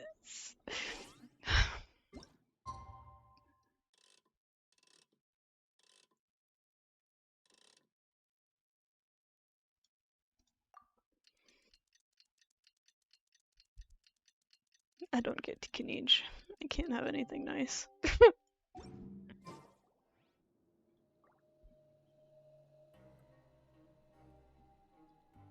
Yay! My sentence is almost Now finished. for a little rest after breakfast. This is the life. Wait a sec. Isn't something important supposed to happen today? Oh, today's our big day! We're supposed to leave the Fortress of Mirapede! Come on, we've got to go complete the release procedures now! I'm genuinely so upset by that. The gambling did not pay off.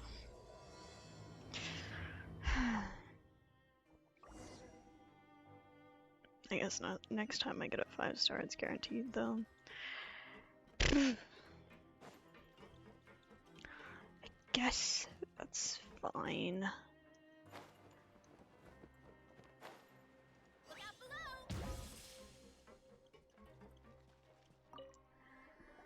below! Please, sign here. This document will be effective immediately upon signing, and you two may exit the Fortress of Meripede via the regular channels. It's been so long since we've been to the surface. Let's hurry up and...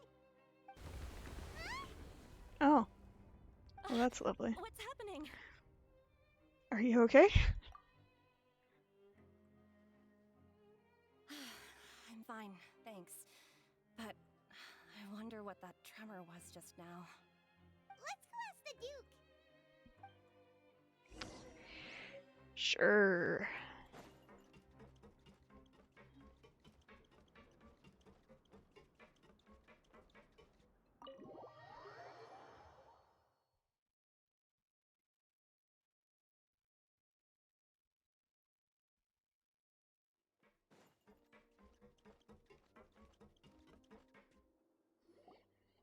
Your Grace? Ah, good to see you two. Is there something you wish to see me about? Yeah, what was with that earthquake just now? Ah, that. The tremor didn't originate from the seafloor. In fact, it seems it came from the surface. Over the years of serving as the warden here, I've developed a sense for distinguishing between what occurs on the surface and what occurs underwater. Besides, the seal that Monsieur Neuvillette set in place won't fail so easily. Uh-huh. So the fortress is okay? If you recall our last incident, if there really were a problem, there would be crowds of inmates in a panic right now. Huh, you've got a point. Okay, seems we need to get back up to the surface and ask about what happened. By the way, do you know what day it is today? I believe today is this month's pipe cleaning day. Wait, seriously? Today's the day we say goodbye to the fortress. Ah, yes. Have you completed your release papers? Yep. It's you two. Are you leaving now? That's right! Today is our last day in prison! But now that Paimon says that, it doesn't feel like we were confined here. It's actually been pretty nice! A lot of people have felt this out. Oh yeah, Paimon feels fond of this place now! I don't know, it's still Be prison, sure to so... come back and visit. I'll miss you. Ah. If Not you've used to wearing signed the release glasses, so they end papers, up then you're hurting free to my go. ears. The guards will escort you out. You're not going to see us off? I knew you'd ask. All right, let's go. Well, you actually agreed. No worries, you must be busy. Paimon was just joking. Ah, so you do have a polite side, I see. After being down here for so long, I imagine you must feel like you're lacking companionship. Shall I come along too? No, that's alright. It's not like we'll never visit again. Don't worry, we'll come back to see you. I'll definitely come back to do the world quest that's in here, and probably only that. Sure do know how to make good grub. I hope you won't be here as convicts the next time I see you. Yeah, me too. Best to stay out of trouble.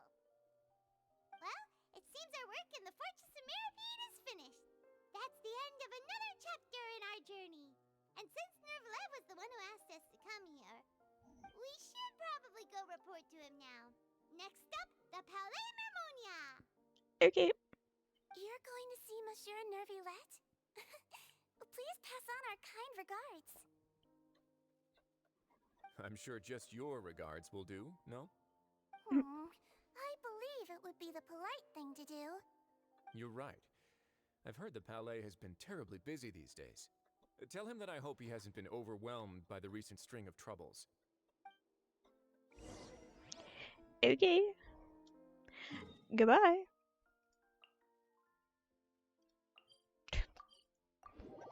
Everything it's clumped together. I should probably go start that quest just so I can get it off the map. Maybe one day. Not today. Cause screw that guy. In particular.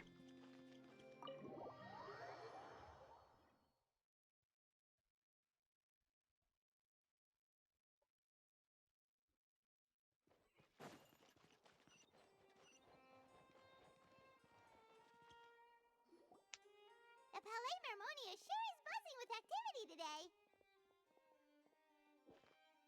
Halt! Huh? Oh, it's you two. Apologies. Monsieur Neuvillette did say you'd be welcome at any time. Excuse me, would you mind helping me take a look at this report? I'll be right there. Sorry, I've got my hands full here. You can see yourselves in. Yippee! I love getting special treatment. Everyone's so busy. Seems a lot has been happening. I'm just so special. Not.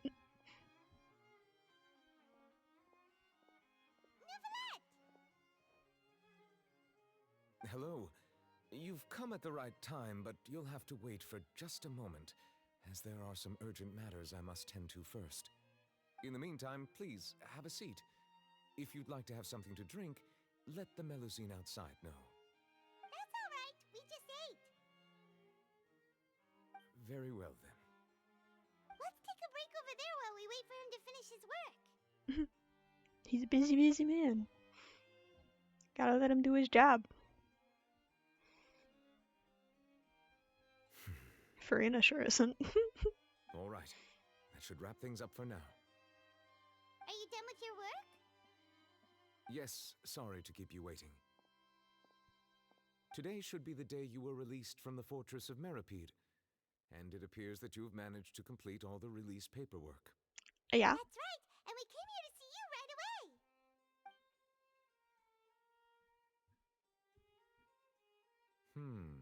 A massive whale. Do you have any idea what that might be? Judging from your description, that cannot have occurred in any ordinary waters, but rather something like the primordial sea.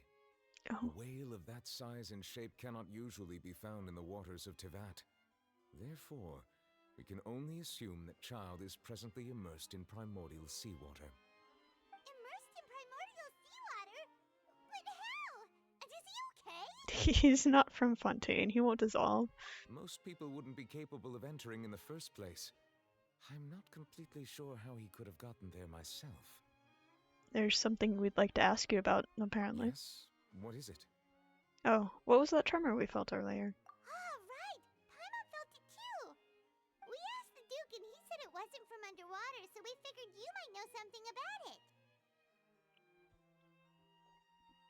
It turns out that I have just received a report about this particular matter. In fact, that's exactly what I was busy with a moment ago. The source of the tremor was here on the surface near Poisson.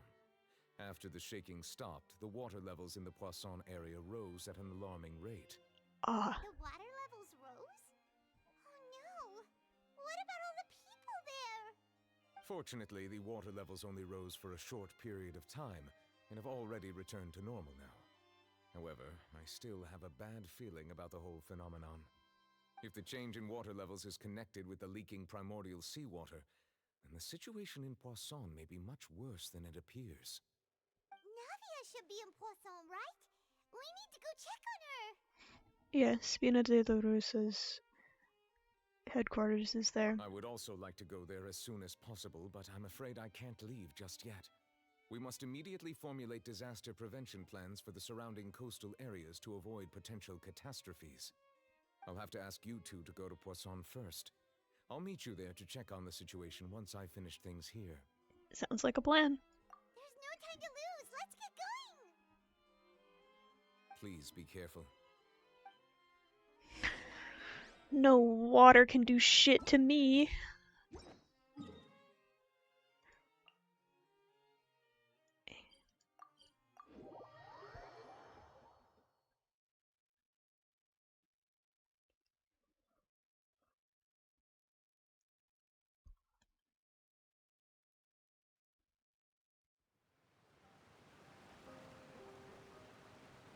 Oh no!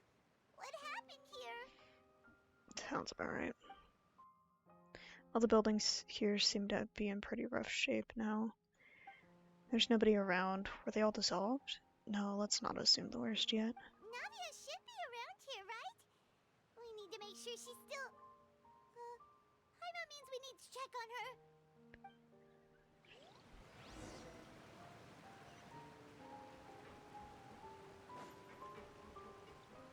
Oh, there's someone up there. Hey, guy up on the roof. We haven't seen a single soul all the way here. Oh, this is getting scary. What will I ever do now? Look, there's someone on the roof over there. Oh, really? Just stay put. We're coming up. Watch your balance. All right, just hurry.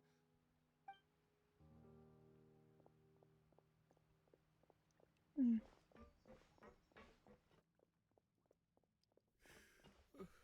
I'm not young anymore. How will I survive on my own? My Desiree! Oh, he looks pretty sad. My leg! My leg! How could this have happened? It hurts! Just hang in there. Help is on the way. You can hold my hand if it makes you feel better.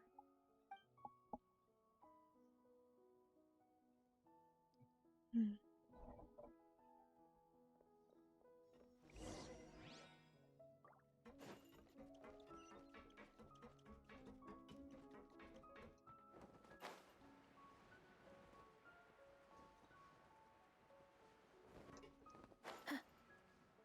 Okay, that works.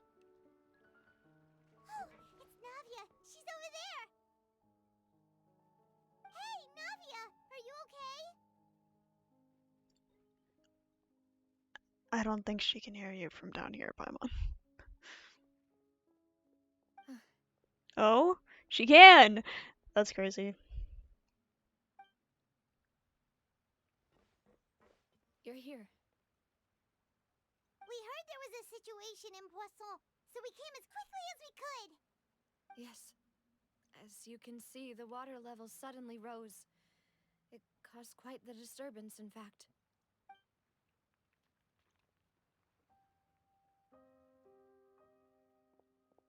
Demoiselle! There was a wounded resident next to a building southeast of here. We've already transported him to safety, but we've run out of medical supplies. He's wounded? How badly? He fell, so it's probably a broken leg. He's pretty shaken up. When the water level rose, he desperately climbed up to the roof. Once the water receded and he saw the ground, he became terrified and eventually...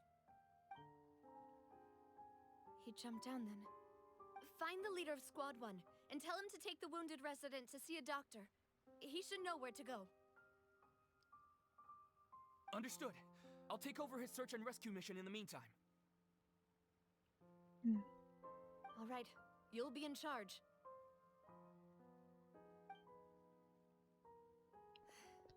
I'm sorry.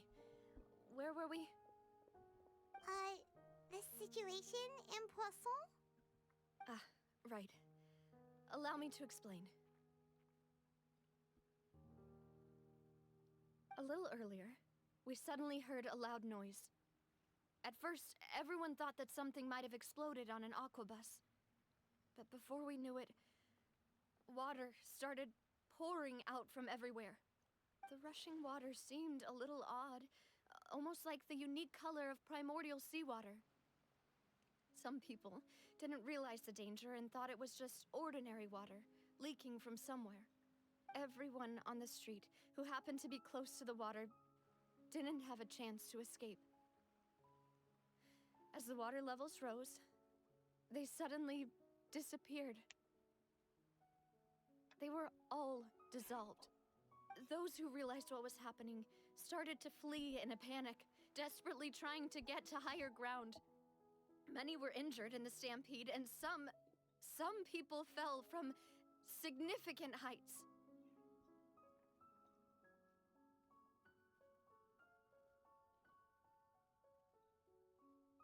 The Spina di Rosula initiated rescue operations as quickly as possible, but there have been a lot of casualties. Fortunately, the water began to recede after some time, and the chaos came to an end.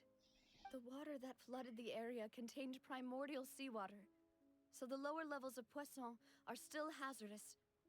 To ensure everyone's safety, I've asked the people there to leave as soon as possible. No one knows if this could happen again. All we can do for now is try our best to help evacuate the residents. We still haven't completed the head count, but we'll have some numbers soon. How awful. And all of this just came out of nowhere. Yeah. It was quite frightening indeed. I only wish that everything that just happened was a bad dream. Is there any way we can help, Navia? You can put us to work. Thank you for being so willing to help in a moment of crisis like this. You don't know how much it means to me. I really can't express how grateful I am. Wait, we're missing some people, aren't we? Don't say that, Navia. That's what friends are for. Oh god. See, I've been a little bit spoiled. By the way, where are Melus and Silver? Demoiselle! We've got a situation here! I'll be right there. Sorry, I need to go for now. And off she goes. Seems it might be a while before she can take a break.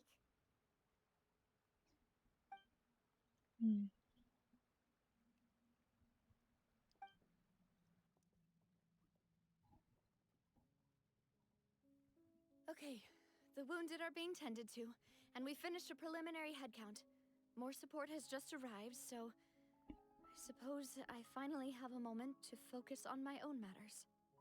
Of course, we should remain ready for anything, and continue doing our best to rescue others. I'll be sure to have everyone at the Spina di Rosula ready to render assistance. Traveler, Paimon, would you two accompany me to my father's grave for a moment? Huh? Right now? I understand. Thank you.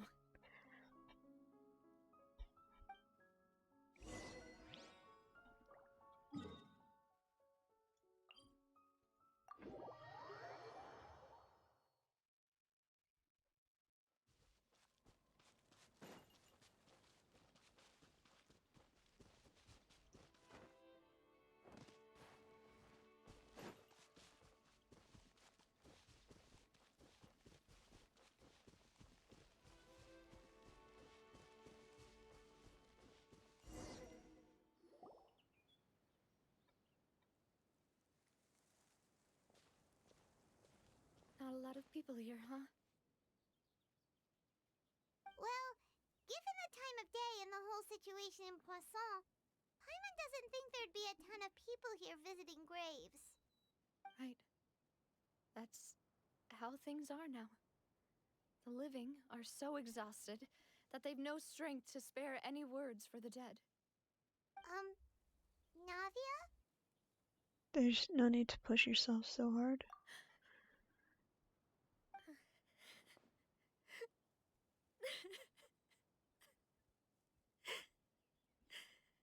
Navia, what's wrong?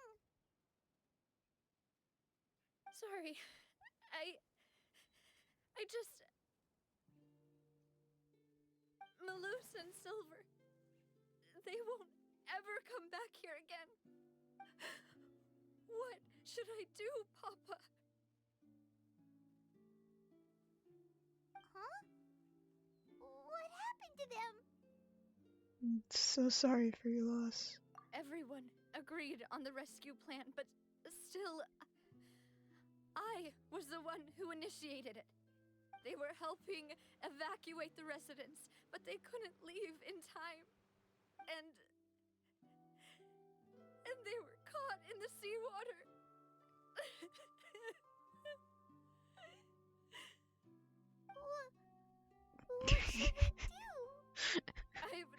What do you mean, who is Warp? Warp is Warp.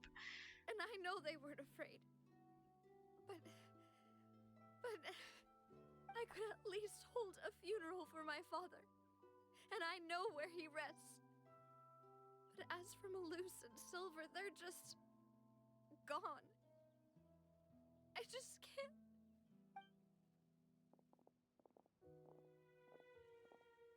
Everything looks so clean after it rains. Even the Why don't you want a sub?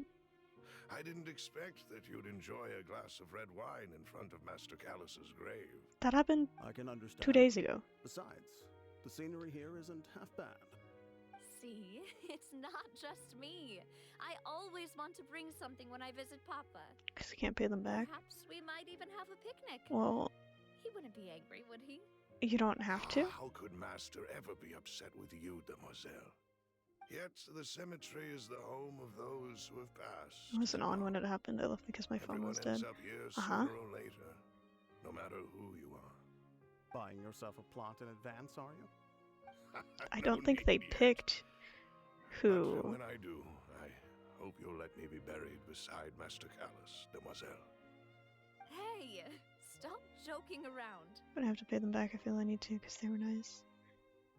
Well, see, I'm quite serious. they didn't pay you. They paid me.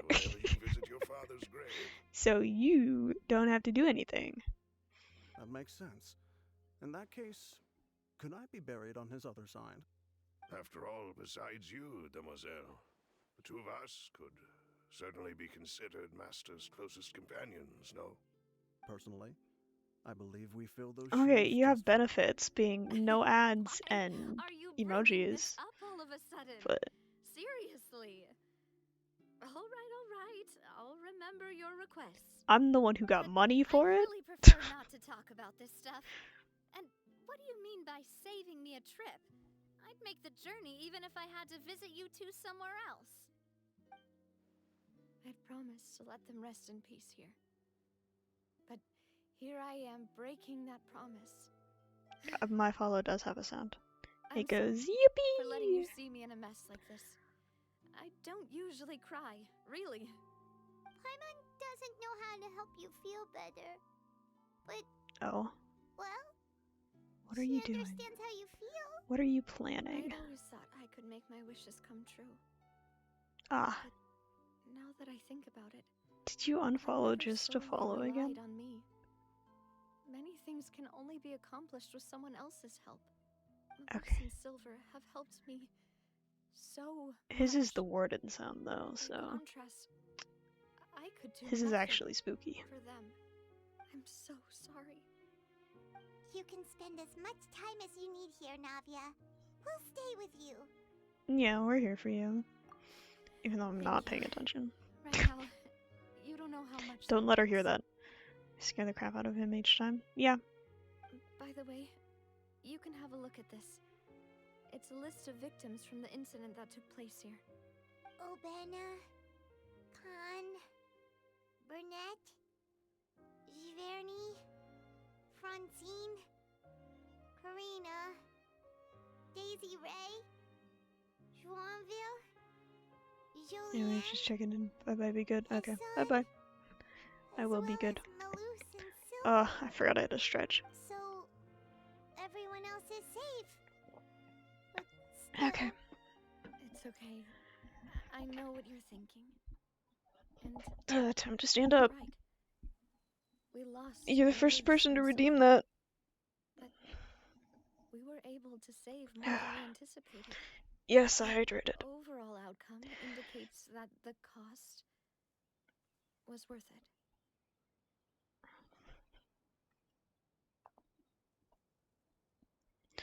Okay, I have stretched.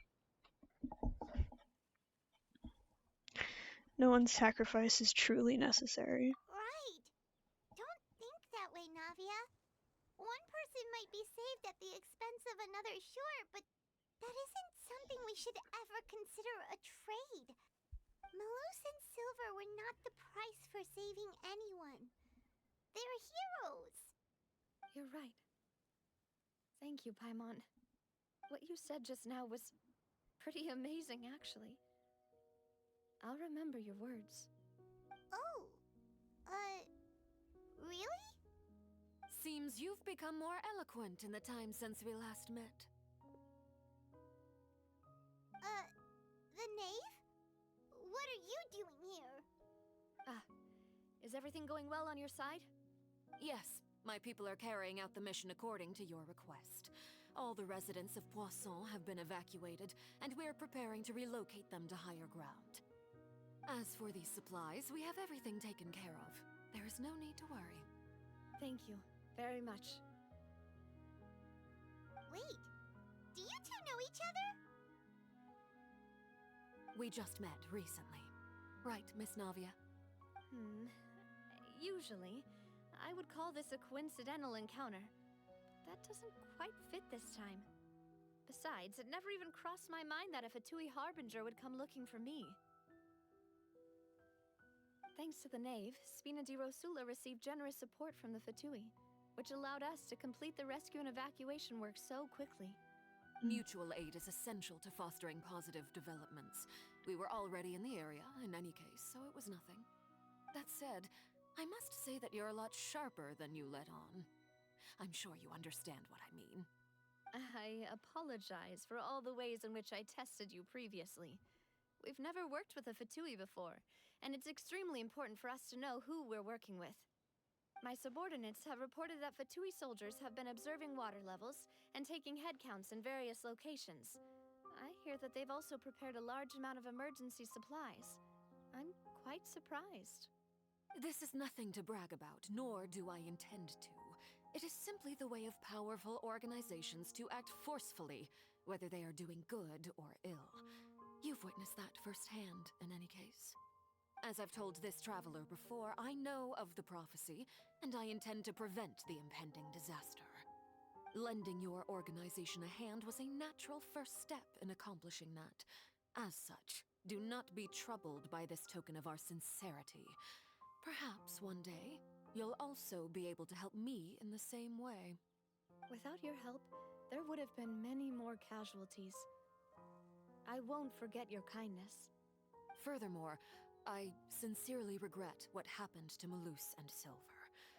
I only wish that my people could have arrived a little earlier to prevent this from happening. Don't say that.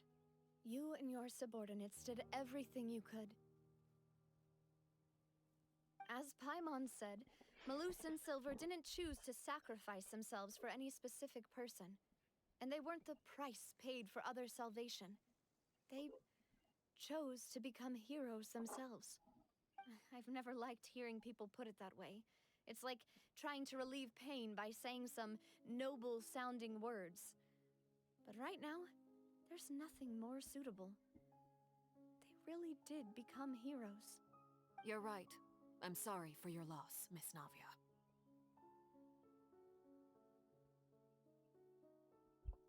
Water is life to Fontaine's people, and it also spells disaster. It's no wonder that people always say that prophecies represent fate. Fortunately, I've never been one for such opinions. So, you're one who will try to change fate then? Of course. That is why I'm going to Hotel Bouffe de Thé. I still have some things to That's take a care name. of, and the children need my attention. By the way, Traveler, Paimon, one more thing. Yep. Alright, then we'll just... Huh? This isn't right. Paimon thought you would ask us to walk with you for a moment so you could tell us something in private. That is a clever and useful conversation technique, which I do like to use when necessary. But there's no need today. It would not hurt to have Miss Navia listening in. Traveler, I'm sure you remember that I said we could work together when we had the chance. Yeah. You and I both know that there may be issues with the Primordial Sea. Previously, it was the fortress of Meripede's sluice gate, and this time it was the water levels in Poisson. These are both signals. So the time for jolly cooperation has come? Indeed. Allow me to share the latest intel I've received from the House of the Hearth's intelligence network with you. During some recent investigations, a child claimed to have discovered some ruins near Poisson. The ruins date back to ancient times and seem to be worth investigating in many ways.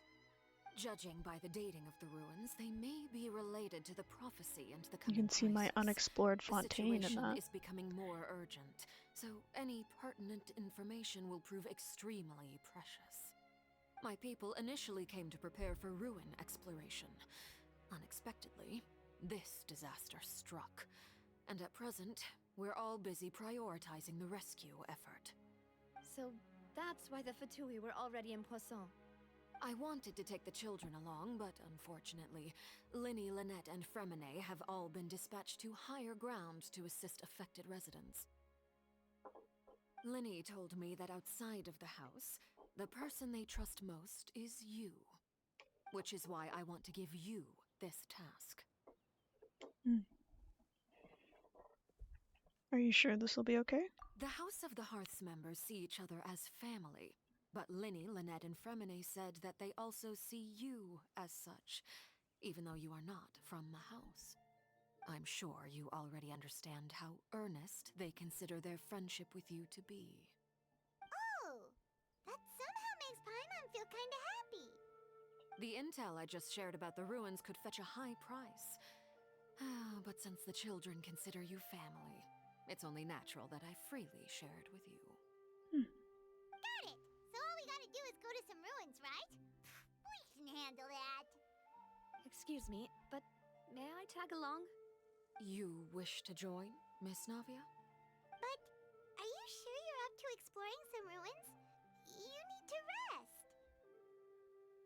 Well, I'm sad, yes, but I can't just go back and plop myself into a chair by the roadside and do nothing. There's no point in being depressed while we still have a disaster on our hands. As my father's successor, I must live up to the hopes he had in me. You're allowed to grieve, I'm Navia. also doing this for myself. I need something, a distraction, to keep my mind off Malus and Silver.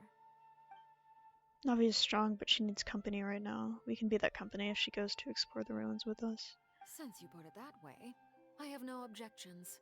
What do you say, traveler? We'll go to the ruins together. All right. The ruins are to the south of Poisson. Here's the map. Okay, the three of us will handle it. Come on, let's pack up and get going.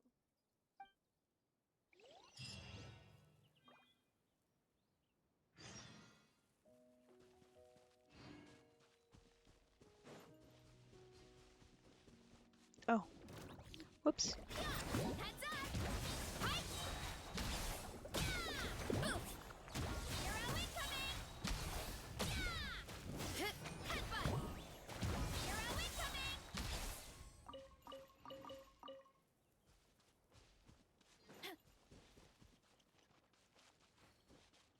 That was my bad. I didn't mean to aggro them.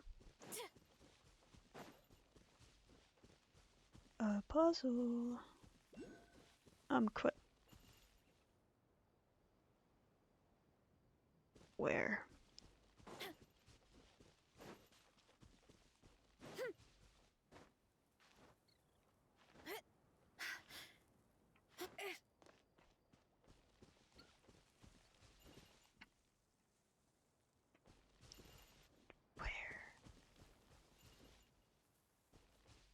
It's up, isn't it?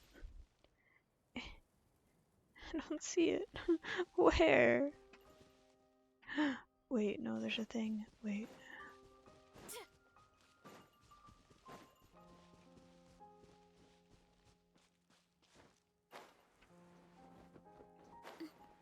Ah! Gotcha, bitch.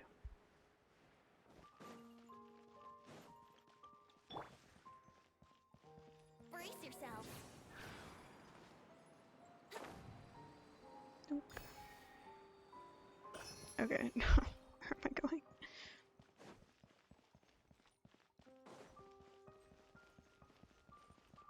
Whoop.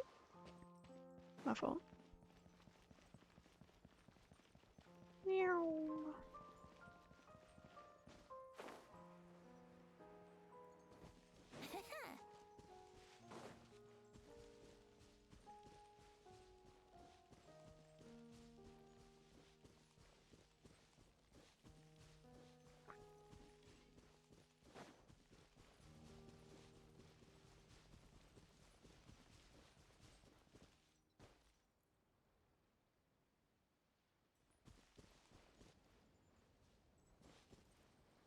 that the Jade Chamber? Did you see that?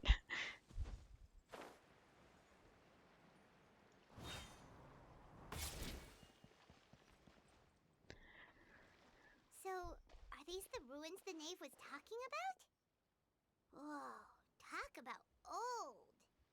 They seem to be pretty ancient, all right. Let's go in and have a look. Just be careful.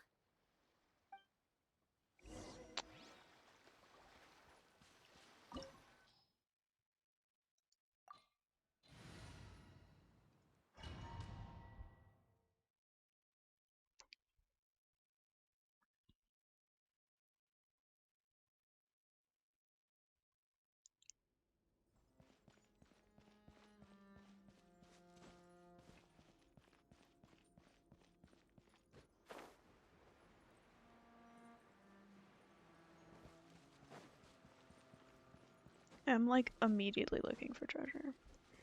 Venti, get me up there. Thank you. There's a barrier. That's fucked up. Fine.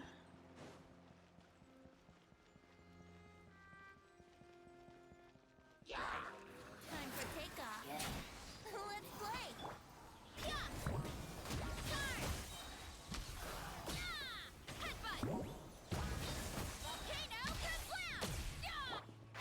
Can't see?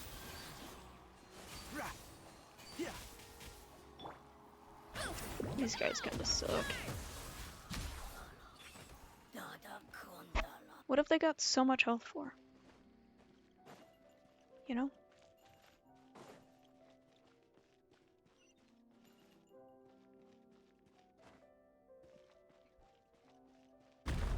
Ah! The floor here isn't safe.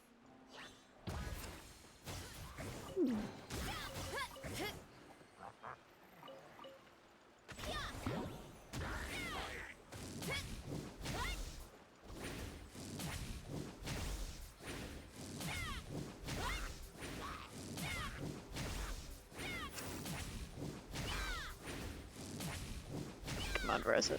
Get his ass. There we go.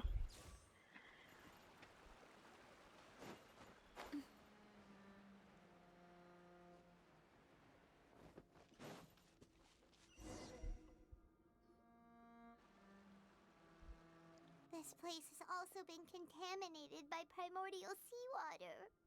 Yeah. And a lot of it, too. A Fontainian would most likely dissolve the moment they fell in. You should go back to safety, Navia. Right! You can't go down if there's primordial seawater. It's too dangerous, and it won't be any help for you to just stay here. Don't get Paimon wrong. We're not saying you're useless. It's just that... No, you're right. I can't do anything in this situation. I'll leave this to you. From the look of things here, maybe there's no way back. That complicates things. Maybe the only way left is forward. In that case, do you want to wait for us here? The water levels here are unstable, and there's a chance the water will rise. So staying here wouldn't be safe either. I'll go together with you. Perhaps we'll find the exit just up ahead. Seems like there isn't any other option. All right. Come with us for now then, but please be careful.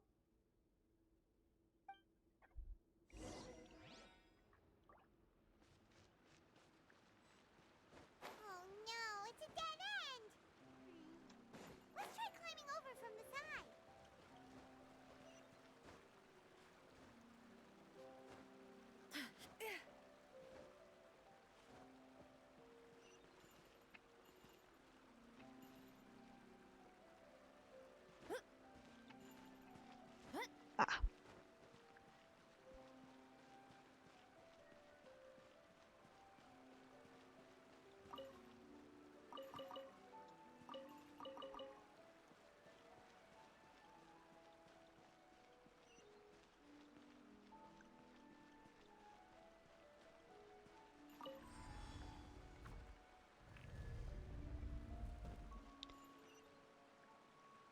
Okay, whoa. I was not expecting that.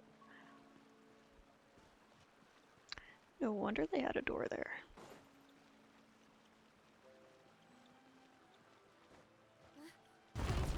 There's something wrong with this bridge. I was already sprinting.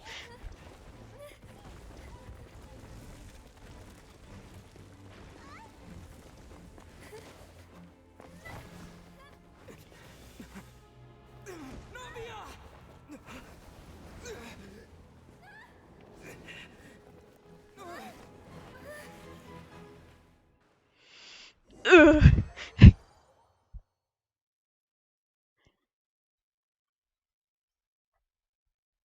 My heart. Not Navia.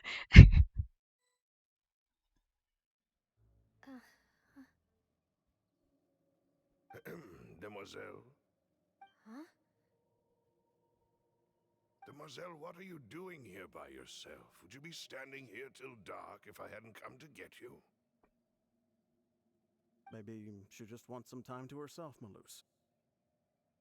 Hmm? Oh. Was I sleeping? Yes, it would appear so. I must be tired. That's quite possible.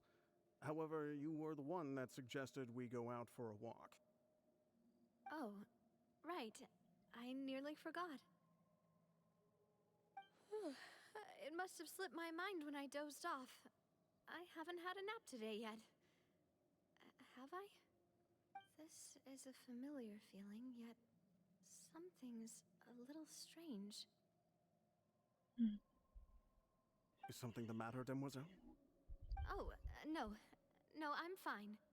I was just trying to recall why we came out for a walk. Do you remember Mr. Giverny? He'd requested our help before with foreign merchants who had a debt dispute with him, and we'd resolved the matter not long ago. We were headed to see how things were going with him at the moment. Ah, right. Yes. I remember now. Oh, Miss Navia. Ah, Mr. Maloose. And Mr. Silver, too. It's good to see all of you. That warping made his forehead look really big for a second. I've been great. Thanks to your help, those bothersome merchants finally realized that I wasn't the one they were looking for.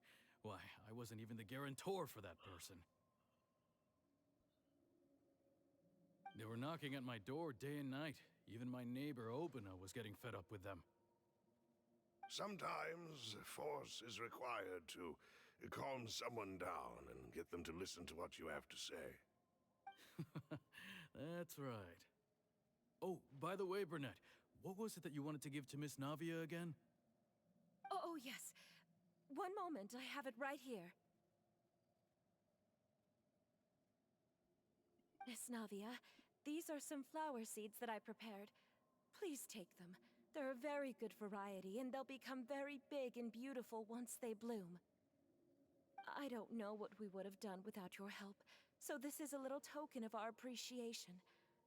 I hope you won't refuse. Ah, did you cultivate them yourself? Thank you so much. I'll certainly take them. Maloose, we do still have some empty flower pots at home, right? Why, we can have as many pots as you'd like, Demoiselle. Perfect. In that case, we'll swap out some of the decorative plants for some of Mrs. Burnett's flowers. Very well. Wait. Something seems to be off here. Excuse me, madam. If I'm not mistaken, your name is Burnett, correct? That's right. Is something wrong? No, it's nothing. This is the first time we've ever met, but your name seemed familiar to me. I must have heard it when I was discussing things with your husband previously. I've heard this name before. Sometime recently, I'm sure of it. And why are there so few people around here? Where did everyone go? We must mind the time, Demoiselle. We still have important It's all things the to people attend that to today. dissolved, isn't it? Huh? We do? Like what? Well, now, did you forget? Miss Navia, here you are. I've been looking for you. Please, come to the Opera House. Your trial is about to begin. My trial? Wait, why would I need to go to the Opera House? Yes, she's right, Demoiselle. It's just about time now, so we should get going. Oh? All right then.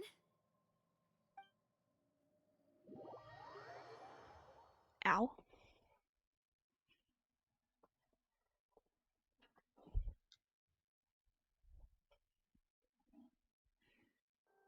Look, it's Navia! She's here! And her two attendants are with her. Goodness, everyone's finally here.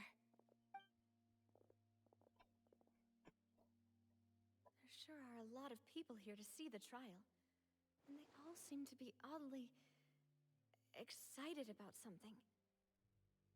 I even know some of these people. Karina, Desiree, Joyville, Jolien, Essen. Why are so many people here? And why do I have no recollection of this case? And as for the judge... huh? Where's Monsieur Neuvillette? Please sit in the defendant's seat. Don't worry, Silver and I shall accompany you. All right. But are you sure you can stand behind me? Typically, it wouldn't be allowed, but today is an exception.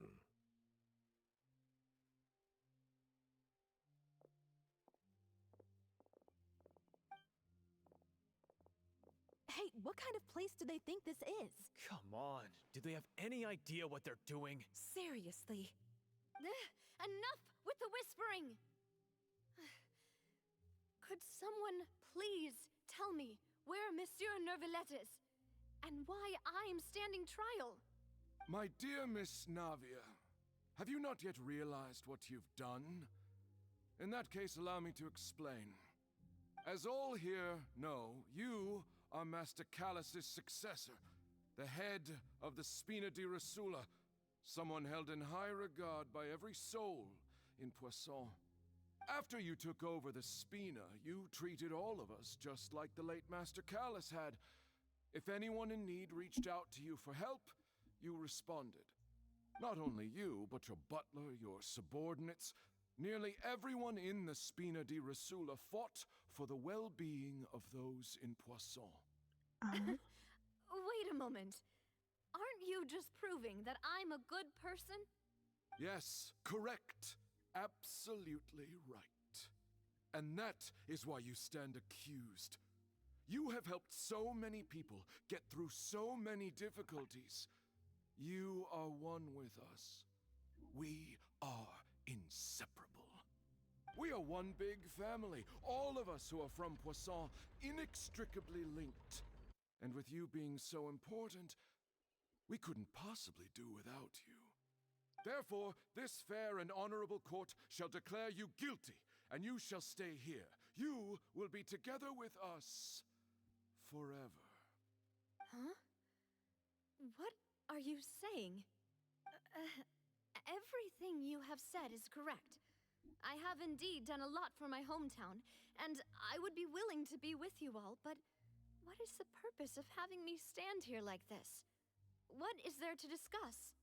Ah, well, if that's what you think, then I have no further comments. How wonderful, Miss Navia!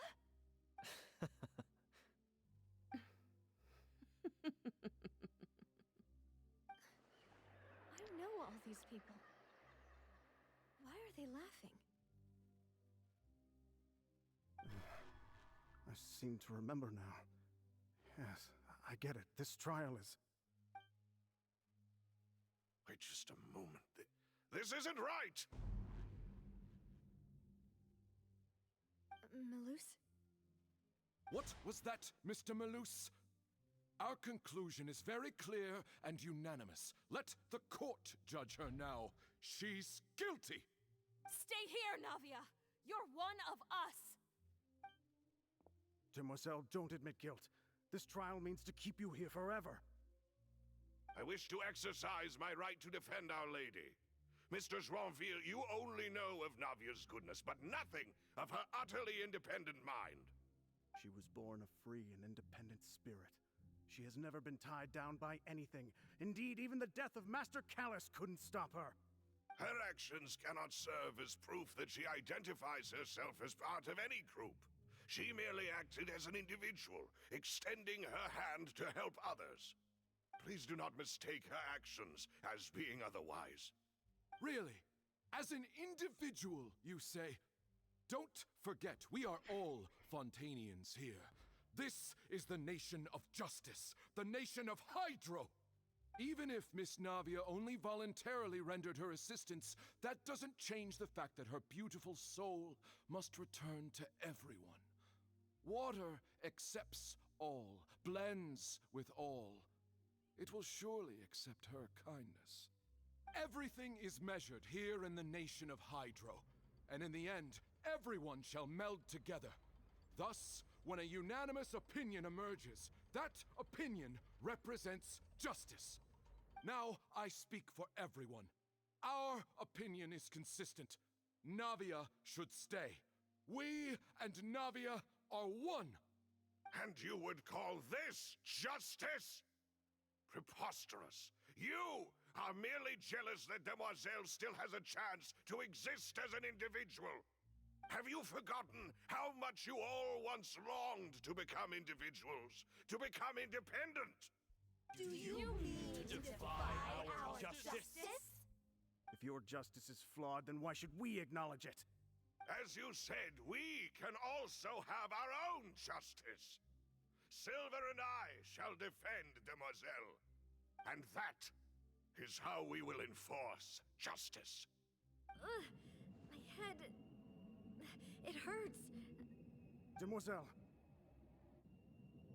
Silver, it hurts. My head is spinning. All I can see is stars swirling in front of me. I remember now. Everything that seemed odd from the very beginning.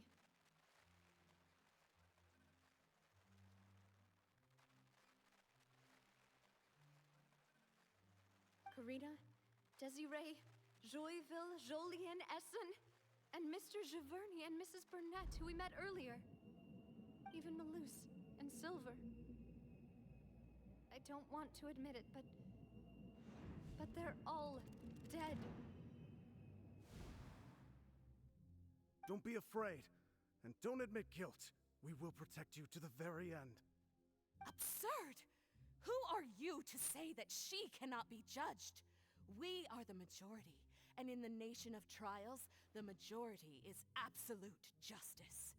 We are the will of all. Don't let them escape! We shall keep Navia here with us! Mr. Malus and Mr. Silver, must you be so stubborn? How could the two of you possibly hope to stand against the collective? Do not resist. This judgment is fair and just. Navia belongs to us. After all that happened, she should not be left alone in Poisson. What are you saying? No more excuses! She says we're jealous. Jealous? How could she possibly be an independent individual? What's with these people?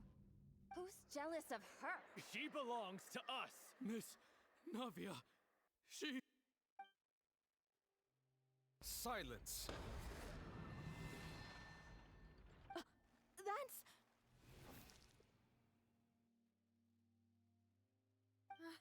Monsieur Neuvillette! Such commotion is prohibited in the court. The accusations you just presented are nonsense and cannot constitute a proper trial. The court will adjourn for the rest of the day. In this, I shall hear no objections from any unauthorized party. Our thanks, Monsieur Neuvillette. Please leave with me, Miss Navia, while there is still time. But... Go on now, Demoiselle. This is your only chance to leave this place.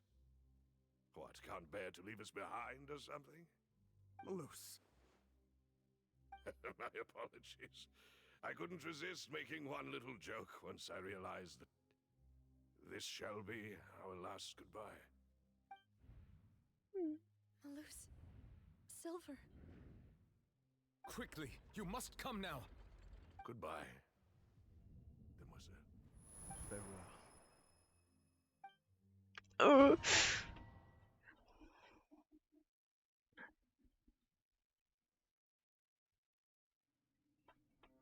No, wait!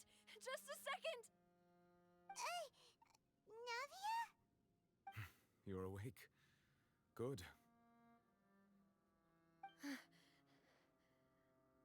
I must have been dreaming. Malus and Silver were still alive, and they were defending me at some insane trial. It looks like you're all right. Did all the sad feelings cause you to have a nightmare? Paimon could give you a hug. The ruins you were exploring suffered a cave-in. When I arrived, I found you falling toward the water. You were just about to be dissolved within, but I...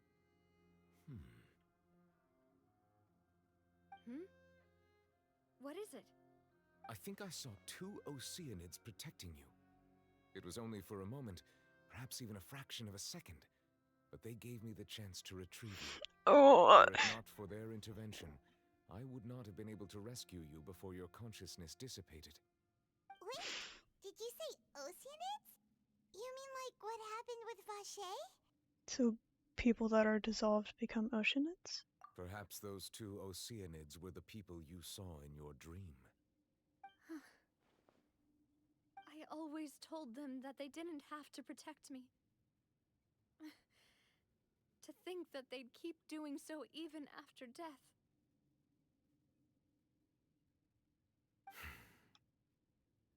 Please come with me. Okay. Neverlet, are you okay?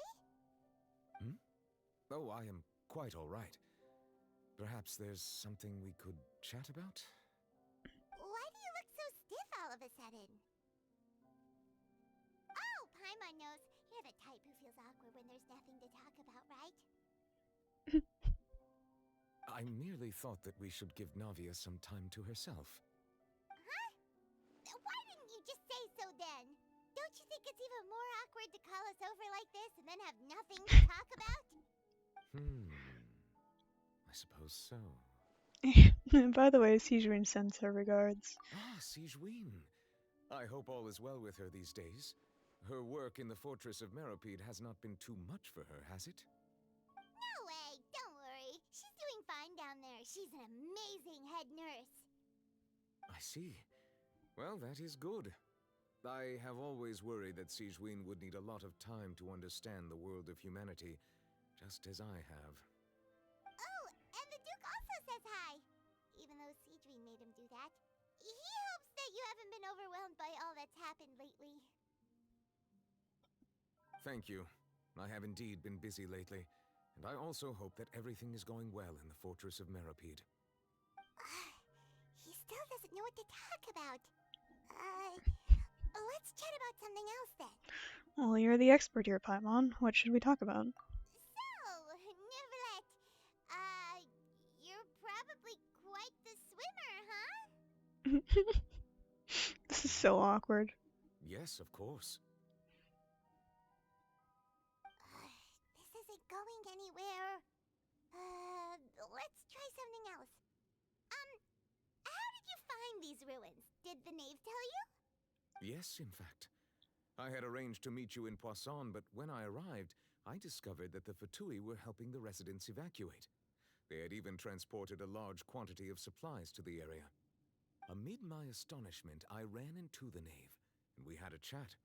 She informed me that she had asked you to investigate the ancient ruins here. Yeah, we originally planned to meet up with you, but we thought you might still be busy with all those official documents. We didn't think exploring the ruins would take very long, and who would have thought you'd wrap things up so quickly?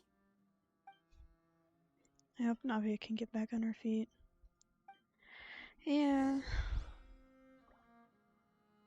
Did that achievement just say sorry to have love kept is you all waiting destructive? like that. I'm feeling much better now. I guess we should get going again. Will you come with us, Monsieur Neuvillette? Yes, if you wouldn't mind my company. All right! Another one joins the party! Let's get going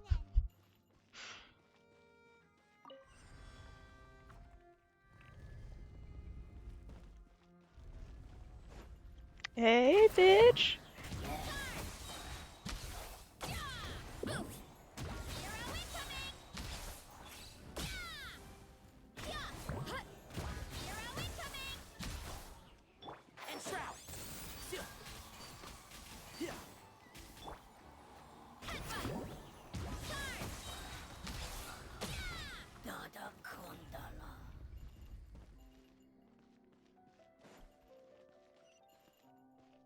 Oh, the camera zoomed out really weirdly there. Oh no, another unstable path. Watch your step. Oh! Oh, I fell. Whoops. I did not watch my step. That's my bad, Paimon.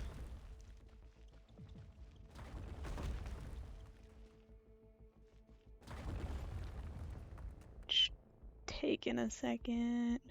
Covering my stamina. Okay.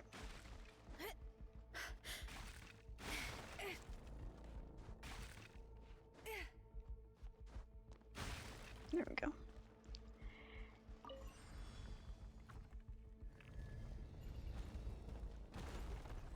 Watch out! There are rocks falling!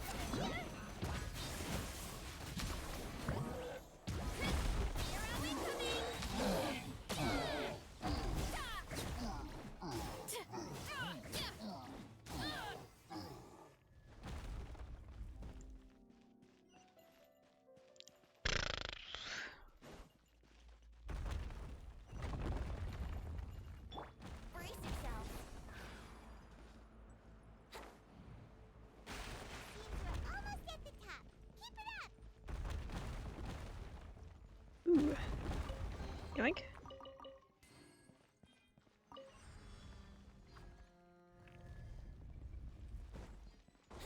Yeah. Here we go. Think you can get away? Yahoo! Yeah! Look out below! Charge! Yeah! Headbutt! Hey! Yeah! Yeah! Hut! Justice o'clock! One with the force. Yeah. Right. Look out below! Hi! Yeah! Yippee! I've started something.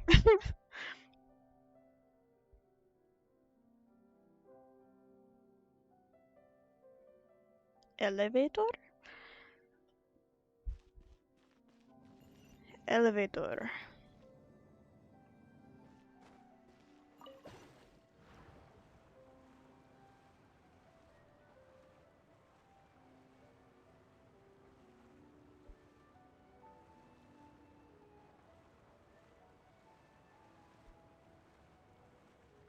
This place is really pretty.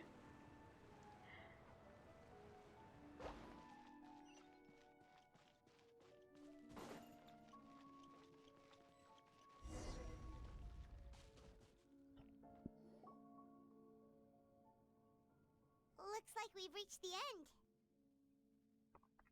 This is the place. There should not be any other hidden spaces in the vicinity. The path sure had some twists and turns, but it turns out that this place isn't actually that big. There seems to be something on the wall.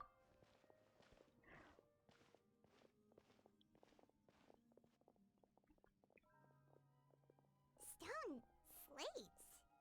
It seems like they were put here as an offering. Could we take them down and have a look? Perhaps we should just leave them be for now.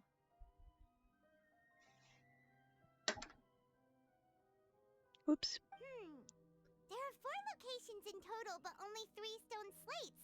The slate that should be in the first empty spot is missing. The surrounding walls also show signs of damage.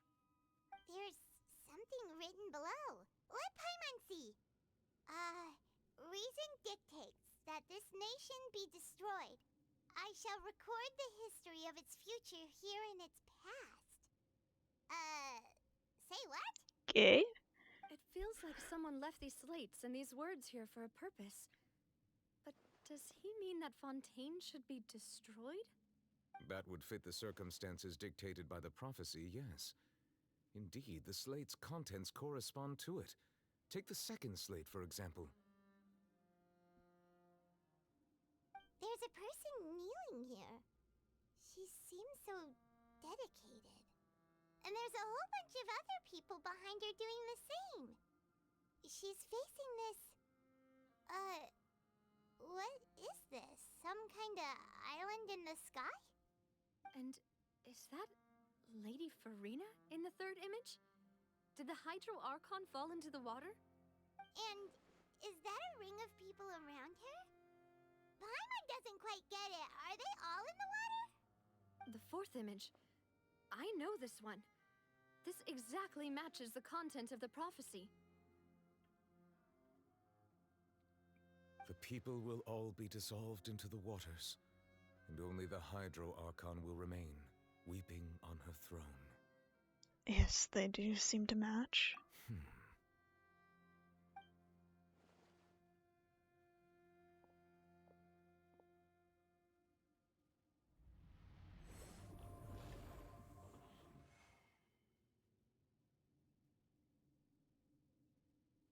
More information should be hidden in these slates, but I fear I cannot easily uncover it, most likely due to us missing the first slate. I am very sorry. Don't blame yourself, Monsieur Nervalette. Deciphering ancient stone slates isn't one of your duties. Ooh, Paimon's getting the chills just looking at these slates. This says that it's the history of the future, right? That means the prophecy's sure to come true. I really hope it doesn't mean that. Still, Paimon feels like these images are kind of weird when you look at them together.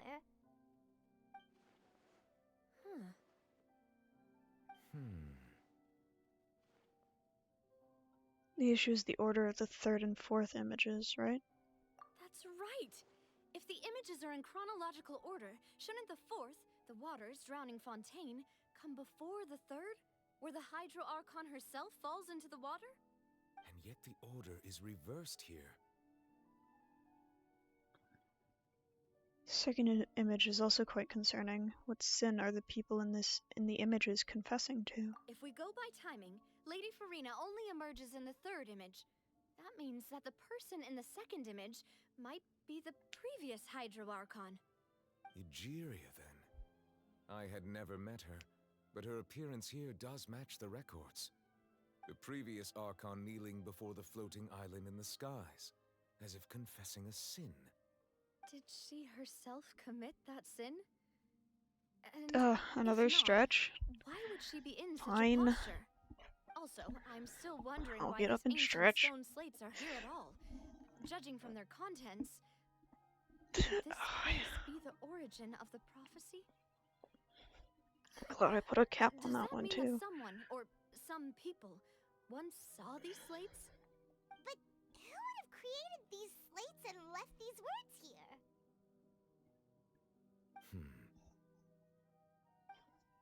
It seems that any further clues will have to come from Farina. In that case, there's no time to lose. There's nothing else to be gained here, so let's head back first. Okay, I've stretched. Yeah, we better get somewhere safe for now.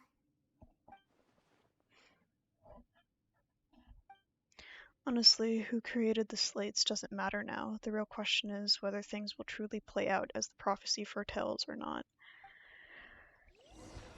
I mean, yeah.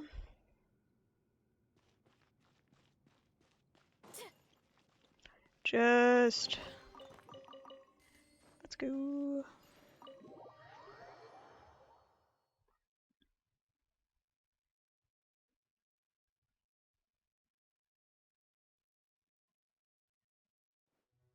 Let's split up here.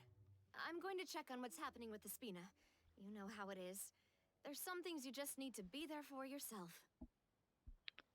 one stretch per stream. No, I think I capped it at 5. You still have energy for that? But that's because I streamed consistently at like over 6 hours. So Just head back to the Fleuve Cendre and have a rest then. Thanks for keeping me company all this time. I'll depart there's as a cap well. on the hydrates Thanks as for your well. hard work today. Rest well, everyone. That one's Traveler, I will go talk to Farina tomorrow 20, morning to I ask think, about the 5 stone per person. sleds. I'm sure that you're concerned about this matter as well. If you have time, drop by my office. I will share the results of our discussion with you. Alright, see you tomorrow. Are you really gonna talk to her about this directly? Will that be a problem? Paimon's getting a little scared now that it's come to this. She has long been harboring secrets and will not give them up easily, which makes it all the more my duty to ensure that she understands the present situation. Alright, we'll leave it in your hands then. You're probably the best person to talk to her anyway. I will be carefully considering my words tonight. Traveler, Paimon, our safe house at the Fleuve Cendre is always open to you as ever. So please don't think you're an imposition. All right. I'll be on my way then.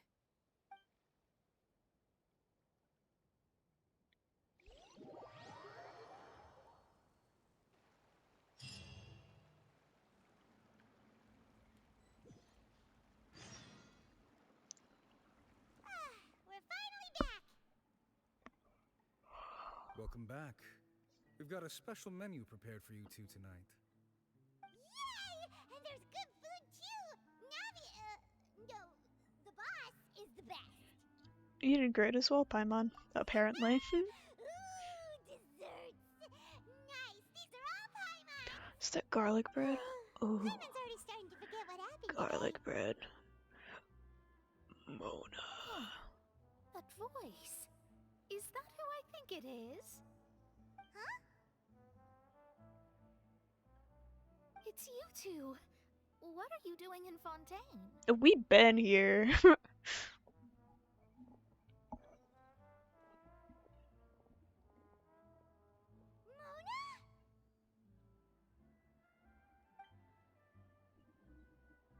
Did the stars not tell you that we might meet here? Seriously, nobody just uses a scry glass whenever they've got time to just see who they'll meet on the road. Still, we didn't expect to see you here. Wait, you're not a Fontainian, are you, Mona? Well, I have some business to attend to here, so I booked a hotel in the city. I was just out for a stroll when I bumped into you. Quite unexpectedly, if I might add. Why did you think I was from Fontaine, though? Is that because Magistus doesn't sound much like a Mondstatter surname? Yeah, let's go with that. Well, I used to have my own surname, which was, well, some other thing. Either way, the old hag told me when she took me as her disciple that the first step to being a great astrologist's pupil was to change that name. There was nothing for it, really. She really is amazing at astrology, so I changed my name to what it is now according to her wishes. To my surprise, however, Magistus is not the name of some ancient house or clan. It isn't? Nope. Although it is used by us in place of surnames, it generally just means great. Wow! Imagine including a boast in your name.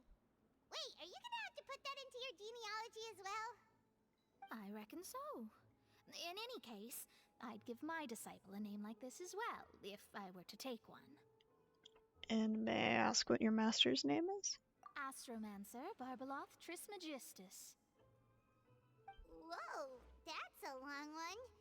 Does it also mean great or something? My name means Mona the Great Astrologist. As for the old hag, hers is, in plain speech, the thrice as great Scholar of the Stars. Just take it as a title specific to astrologists. Thrice as great? That's so... I know, right? That's just how she is. She used to call herself Magistus, actually, but when she took me in, she changed her name to Trismegistus. Talk about excessive. Magistus is thus the calling card of our school, so to speak. which makes it about the same as a surname. It's all right if you don't get it. You can look into it further should you need to study astrology more deeply. Terrible!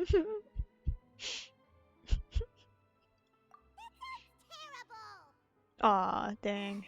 But anyway, you're not Fontanian, are you, Mona? You're from Mondstadt, right? Well, I was born in Mondstadt, yes. My parents migrated to Dornman Port, and I traveled with the old hag for a while, after which I settled down in Mondstadt City. Oh, that's a good thing then. At least we know you won't be dissolved by Fontaine's waters. Speaking of that, I'm sure you're aware that a bunch of things have happened here in Fontaine, right? I know you're not a local, but I'd avoid getting too close to any water that looks strange all the same. There's something ominous about it. Well, the water, I mean. Did you come to Fontaine because of the prophecy, Mona? That was the main reason, yes. Just a while back, the Steambird invited me to take part in a panel and speak about the circulation of the prophecy as an astrologist. The invitation was sent quite early on. I don't think anyone expected Fontaine to be in this much trouble. What do you make of that prophecy, Mona? Just tell us what you think as an astrologist. Your word would go a long way to make things more certain and less scary. What I can tell you is that I'm an astrologist, and that this prophecy concerns the fate of Fontaine, even that of Altivat. Ascertaining this is akin to reading the fortune of the whole world. I'm afraid that this is not something that just anyone can do. If I could do it, you would no longer call me an astrologist, but a visionary. But on the flip side, the prophecy is so huge and powerful that it must surely come from a powerful visionary. Its contents involve the fate of the world. Disregarding it would be a mistake. A visionary? Sounds really powerful and all, but does such a person really exist? Of course. The old hag could do it, and I'd bet there are others amongst those Hexenzirkel colleagues of hers who could do something similar. I need to ascertain the accuracy of the prophecy. Could you help me get in touch with your master? Huh? Are you sure? All right, I'll help you. It isn't often that I see you with such a serious look on your face. I'll tell you once I hear back from her. Thanks, Mona! You're amazing as always! Oh, well, this is something only I can do after all. So yes, your praises are quite welcome. That's the greatest of astrologists for you! Of all the people we know, you know the star's the best! Indeed, indeed. That's the spirit. Oh, sorry. I came to see what all the commotion was about. If there's anything you need, do not hesitate to inform the Spina di Rosula. Oh, whoops. Guess we were getting a little too carried away there. Well, I'll go tend to my own business now. If I receive any news, I'll be sure to come find you two again. Sure. And there she goes, quick as rushing water. And here we are with the Spina guy giving us suspicious looks. Try to keep it down next time, Paimon. If Paimon hadn't spoken for you, it'd be you getting all the weird looks. The things Paimon does for you. Alright. Thanks, Paimon. That's more like it.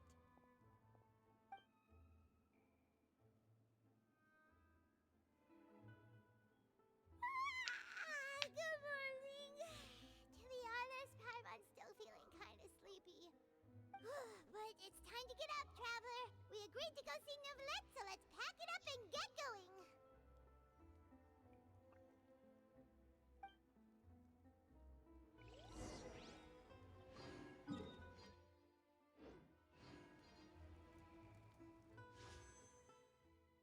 Oh, damn. I was hoping I'd have enough. I do not.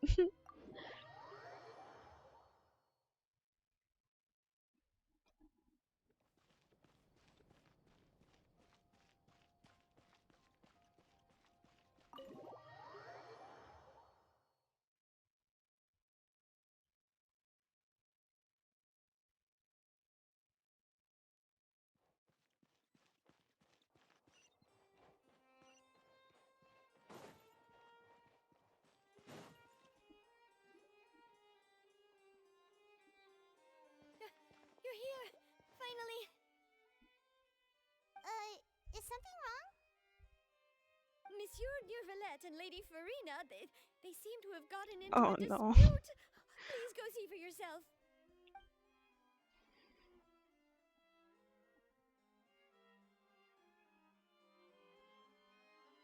Like I said, I've already explained everything. And yet the problem has not been properly solved. There is little space for excuses between us. It is not my intention to offend you, but please, tell me where you stand. You are the Hydro Archon Focalor, are you not? Look at this. This is a list of the victims from the recent Poisson incident.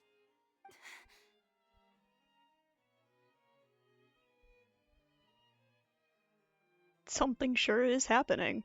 You mean they're all... Yeah. We did not arrive in time to avert this disaster, and I will not have it happen again. I will say this once more. You must tell me everything you know. Yesterday, I found 3 stone slates in some ancient ruins near Poisson. Do you know anything about those?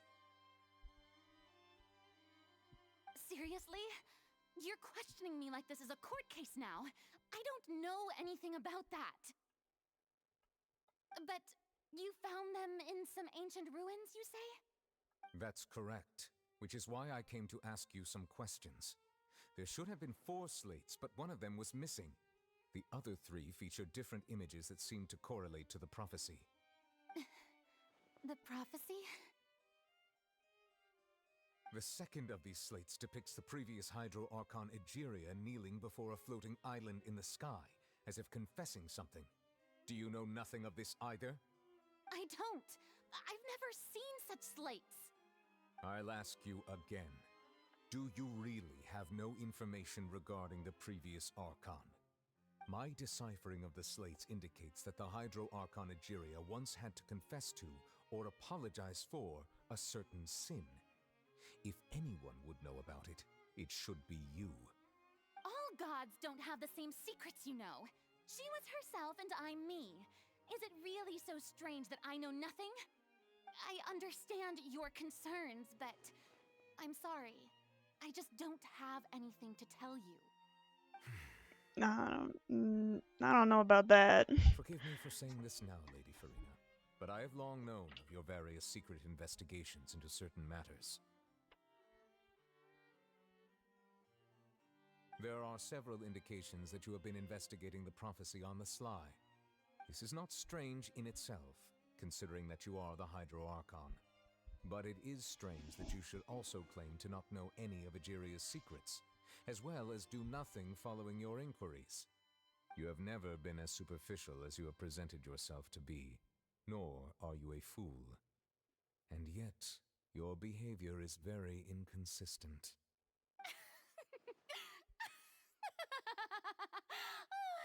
So you've been watching me all this time, have you?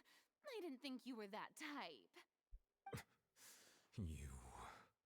Well, since you know about my secret investigations, then you should know I'm actually working to take care of it. There's no point questioning or suspecting me. You're the Eudix, but you're still my subordinate. You should be following my lead. Just trust in me, your Archon, and do as I say.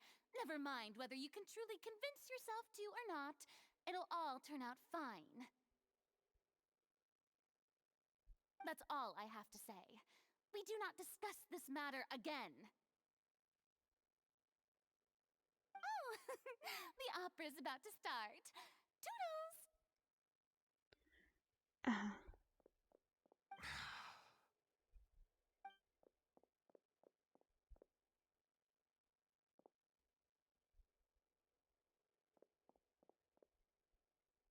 Did Farina not notice us standing by the door?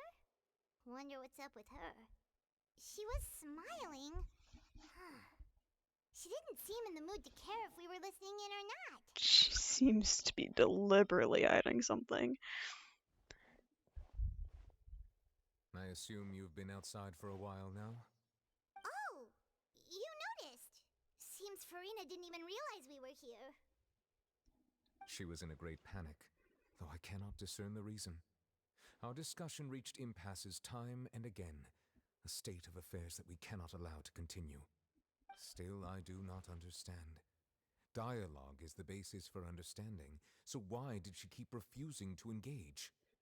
I'm afraid questions alone might not suffice. We need to make her understand how dire the situation actually is. Everyone in her inner circle has noticed that she is hiding some secret. The issue is her attitude. I fear that she will not reveal anything unless absolutely forced to. So we force her We to. may have to create a situation in which she will have no choice but to speak. Oh? Like what? Normally, people will only reveal the truth when standing trial. Perhaps we must have the Hydro Archon experience just such a scenario. But Farina's seen so many trials, and she's really good at dodging questions. How do we make sure that she won't just slip away at the first chance she gets? We will need to consider this thoroughly, join forces with various parties, and then do what we can. If at all possible, I would prefer to recuse myself from this affair, but we must prevent the prophecy from coming to pass. This may be cruel to her, but all Fontaine is in crisis. The information a god possesses is too precious, and so we must take a chance on this. In that case, we will need help. But who will lend us their aid to do such a thing? Oh, I think I know who to call. Apparently.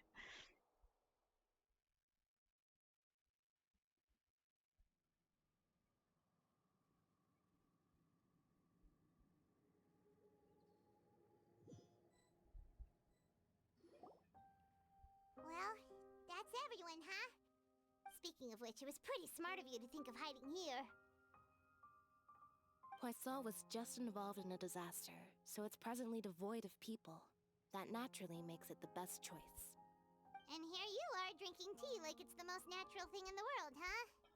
That's what family should do. Sit and enjoy a leisurely time together.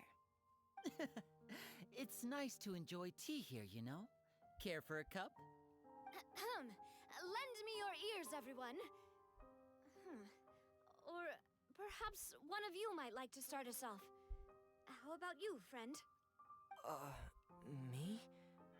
No, I don't think I can. Then, how about you, good sir? I fear that I will cause the mood on this boat to become as somber as it is in court. Well then, I guess we're lucky we've got a local like me to organize things. Wonderful, the spotlight at last. I guess I'll be facilitating things from here. That was a little long-winded, don't you think? Oh, you might be right. Anyway, to cut to the chase, our friend here, the Traveler, has brought us together to discuss something. Yeah? As for what that is, well, let's start by saying that we'll be pooling our efforts together to create a series of traps. Oh, how intriguing. Well, it's just an expression, really. One that I just learned from Chlorand, and used on the spot. So, let's invite her to explain in detail. A round of applause, please.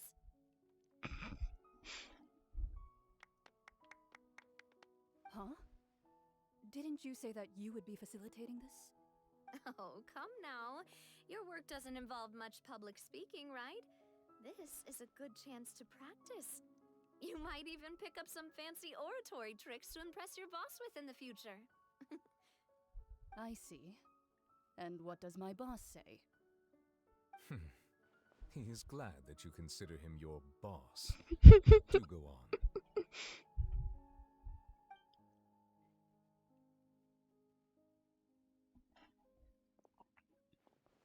In that case, do any of you have experience hunting? Not that I recall. Fremine and I once used a wooden stick in a basket to catch wild rabbits when we were younger. As for Lynette, oh, right. You were sick that day, weren't you? I've also gone diving to catch some fish before. Does that count? I'm afraid not. Damn. You may or may not have heard. but Fontaine once played host to a group known as the Marechaussee Hunters. Though that was their name, they did not hunt animals, but rather various monsters left behind by the ancient dynasty of King Remus. Today, Fontaine's monster population has already thinned greatly, so the hunters have blended back into society, taking up arms in other lines of work. They even left a unique methodology of hunting in their wake. A trap comprises of the following components: bait, a trigger, and a containment device. Sometimes a lethal implement will also be necessary to deal with the prey. So, if we were to build a trap together, right now, what would you choose to build it with? For me, I would prefer something basket-shaped. Pigeons and rabbits will see the bait and naturally enter the snare. Our line of work requires a deft hand, and we're some of the best in the industry, so you can count on our techniques. You used some of those techniques while moving the people of Poisson, didn't you? My subordinates mentioned that you even performed some magic for the bawling children. Yes, and I even managed to gather some intelligence in the meantime. I'm quite the multitasker if I do say so myself. I'm afraid I can't claim that as my strong suit. I prefer more stable methods, like placing bait in the water and waiting for the fish to come within reach. That's the kind of method I would count on. Calm and steady. Exactly the kind of person who would catch loads of fish. And I can be their assistant. With discretion, I'm sure. I'd probably use some sort of mechanical animal. Papa once bought me some small clockwork squirrels, mice, and such. When placed in the forest, they can attract others of their kind. I remember that you liked those too, didn't you? I did. And that would be a good way to go about it. If they're realistic enough, animals of the same kind will follow them all the way to the trap. What about you, Monsieur Neuvillette? I fear I do not have any related experience. That makes sense. You usually solve problems directly, without the use of any such tricks. But I do have one more question for you, Monsieur. If we were to create a trap now, how would you design it? I would like for it to be effective, but bring no harm to the prey. A more gentle trap would be ideal. Kind, as always. However, our intention doesn't necessarily change the containment device and the type of implement we need.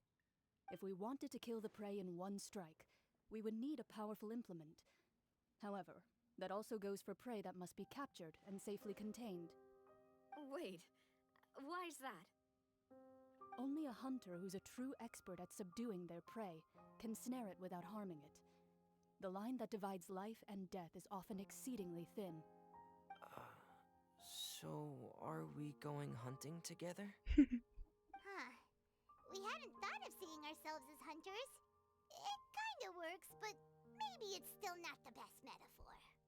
If our means of capturing and dealing with our prey is to put them on trial, then the hunting metaphor is actually quite accurate. But we shall require much more courage than any hunter to judge a god, a being whose seat is an exalted throne. That's right.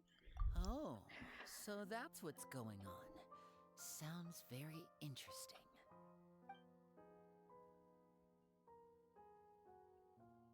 Clarence' hunting metaphor was just that, a metaphor. He will not call this a hunt, because that is not what you should do at present, nor has the relationship between you and Farinus reached such a dire stage.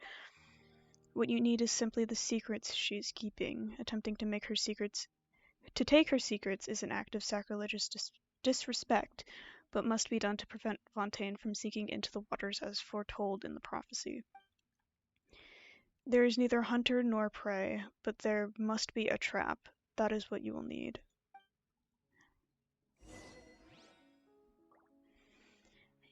Right then.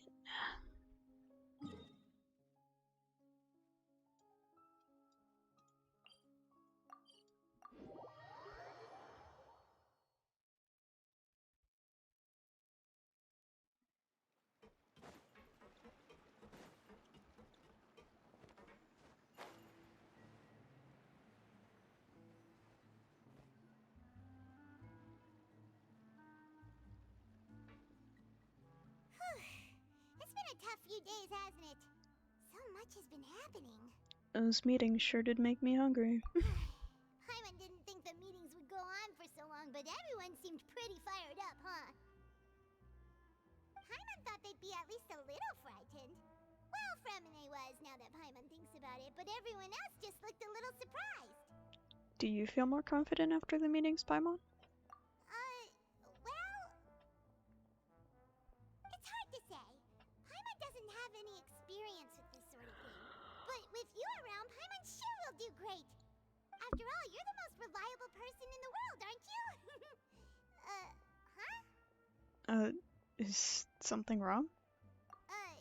Did you just pour some tea? Paimon didn't notice you doing that at all. No, I didn't. Then what's that? Paimon's never seen that cup before. Don't be frightened. I'm just joining you two for tea. I merely refrained from saying anything till now. Who's that voice? But there's no one here. Ah, have you forgotten me already? Wait, you are familiar. You're the voice we heard from the sky in Sumeru. We heard a voice from the voice sky? From the sky, What did I... I fear that description is wrong. Though, not completely wrong. You're feeling lost now, just as you were feeling previously. I sensed that confusion and thus came to you. Guiding people is an irresistible hobby of mine, after all. Who are you, and what do you want with us? Consider me a passerby, just accepting a commission from my friend's disciple on a whim. Allow me to ask you, will Fontaine's prophecy come true? The prophecy. Yes, what has been prophesied will be fulfilled. You may view such things as the history of the future. What? Then is there any way we can stop it? I believe you have witnessed a failed attempt with your own eyes. Can everything in Tevat so easily be changed? There it is again. Fate. Can there really be no exceptions? Ah, so you've caught on. Just as prophecies are usually only the future as seen from the perspectives of the gods, could things be happening in hidden corners where the gods' gaze does not fall? Are the things that you shall see different from the fate that the gods perceive?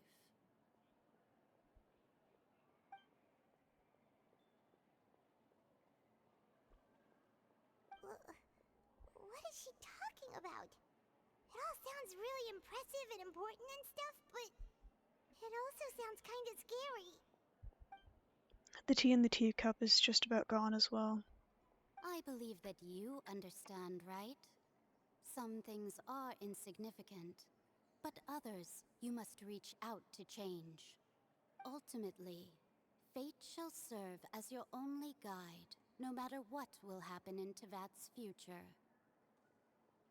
All you need to do is to play your part. This was good tea, by the way. Thank you for your hospitality. Well, that'll be all for today. The voice. It's gone. Mage N, is this the clue you're leaving for us?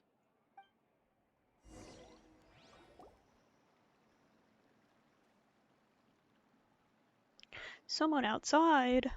I want to hear someone talking. Alright, coming! You're getting more diligent, Paimon. Hey, it's you who's getting lazy, okay? Well, I see I've walked in on some lively banter. Have you been these past few days? Fine, just fine. I went to take part in that Steambird panel. It turned out to be more interesting than I expected. Not all Fontainians are pessimistic about this. One journalist mentioned that sitting around and waiting for the end to come would be wrong, and that they should make their own rescue preparations. I agreed, so we had a brief chat with her. Did she have pink hair by any chance? Why, yes, it was Charlotte. I assume you've heard of her, no? That daredevil journalist? I'm in Yup. full support of her view. Prophecies are very important, but how can people allow their lives to be commandeered by just a few words? That's right! Paimon's glad to hear something sensible for once. Ah, yes. About what we had discussed before. I did try, but I'm afraid I couldn't reach the old hag. I'll try again tonight, but I wouldn't get your hopes up.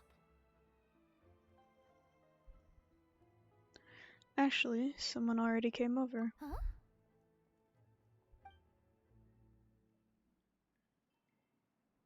Goodness gracious. Are you serious?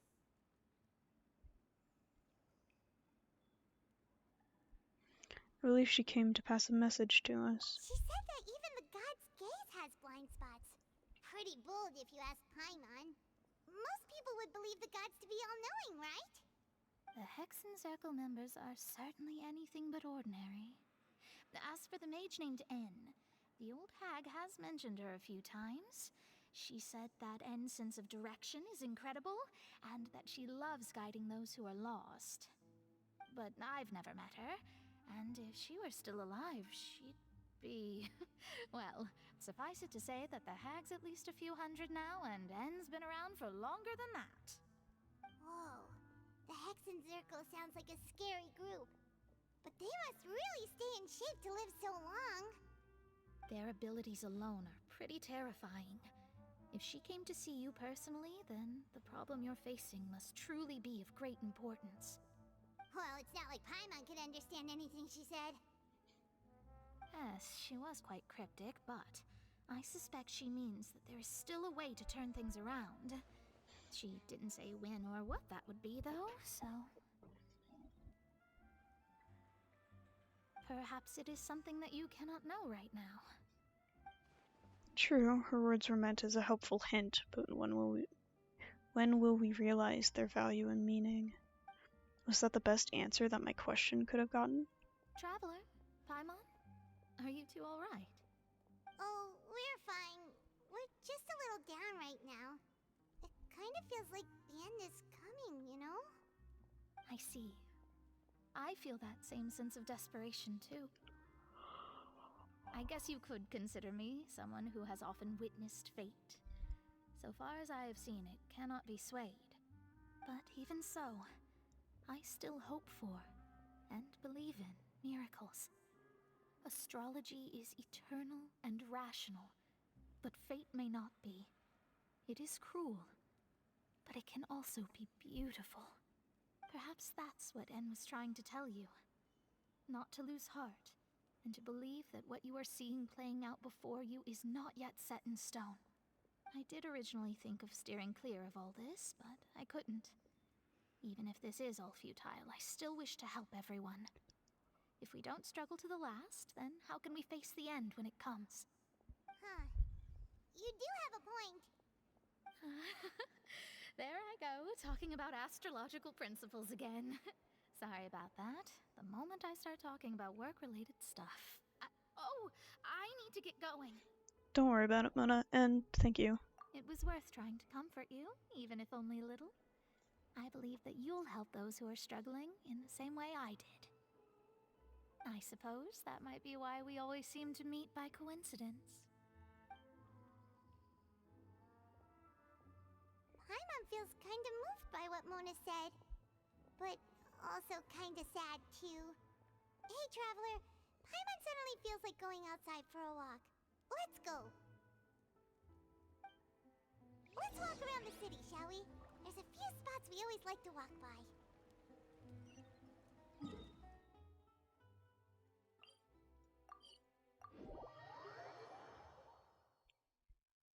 Sure, 'cause I totally walk around Fontaine.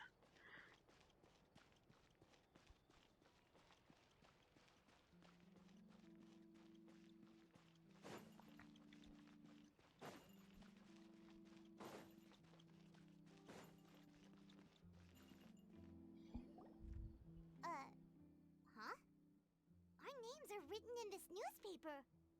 What's going on? Maybe we're famous? Let Paimon see! The underwater stronghold, the Fortress of Meripede, has continued in its noble autonomy.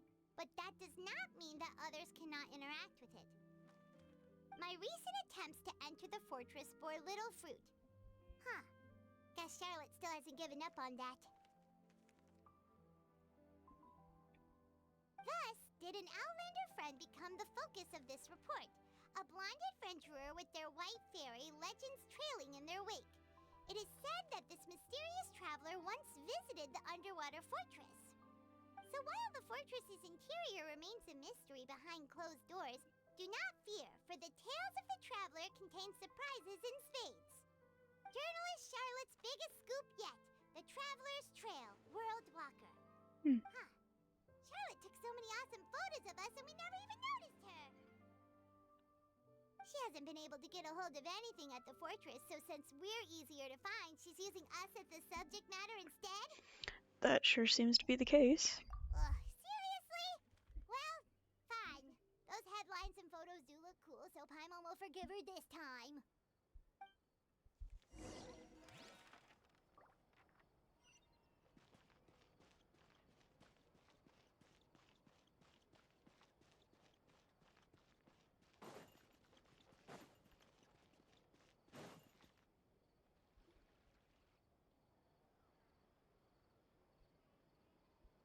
We're here!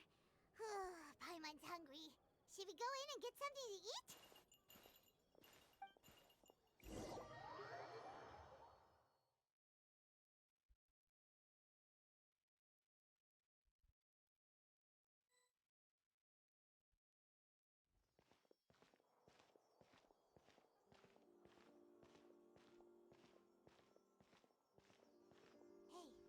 Hey, quick! Look! That's the limited edition only 16 slices a day cake! It hasn't already sold out for the day? It was so delicious the last time we tried it. Despite the tense situation we were in, let's give it another go. Paimon's sure it'll be great. We can't let anyone else get ahead of us. One slice of cake, please. Someone showed up after all. Oh, wait, you're the one from the Palais Mermonia. Oh, are you here to buy cake too? It seems Monsieur Nervalette was right. You really can eat. Wait, did he really say something like that? That's right. Even he has his own preferences when it comes to food. As for me, I love the cake and coffee here. Do you come here often? Usually every day. Every day? It's part of my daily schedule, apart from work. I shall have my cake and coffee. Then what if someone told you one day that this place would be closing soon, and you wouldn't get to eat cake here anymore? What would you think? Paimon, why are you being so sad? Why would it close? Well, Paimon doesn't know either, but maybe the waters will rise tomorrow. You know, like in the prophecy. Oh, the prophecy. To be honest, I haven't paid much attention to that. No, still, even if there'd be no more cake tomorrow, that wouldn't keep me from having some today. No, it's the same for eating in general. You might not be able to eat tomorrow, but if you can do so today, then you should carry on. That's what people call living, you know. Huh. Don't be sad. Excuse me, could I have 2 more slices of cake to go? These 2 slices are for you. Sijuin said that this kind of expression you're making is what humans call being sad. Oh, you know Sijuin? I sure do. She was born before me, and she sometimes comes to the surface to teach us things about humans. Oh, that's nice. She said that humans are creatures that are saddened easily, yes, and you can only lift their spirits by feeding them delicious food. So please try the cakes here. I've got something else to do, so I'll be going now. You two try to stay in a good mood after eating, all right? Bye.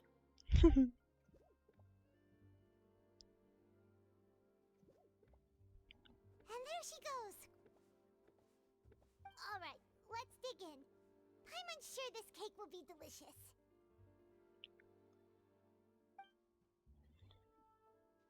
It's more delicious than last time. And the even better with a sip of tea. It sure would be nice if we could come again tomorrow. Sure would be nice if we could always eat delicious food here. Yeah.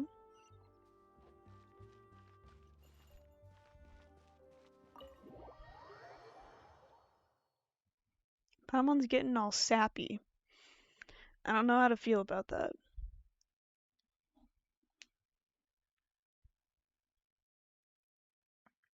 Oh, we're near the Steambird office. Let's go look for Charlotte and have a chat. Over here?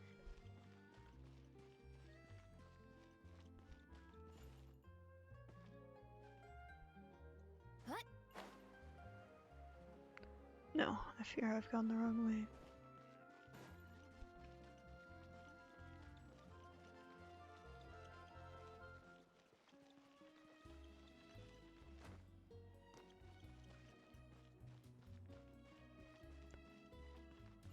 Where in the fuck am I going?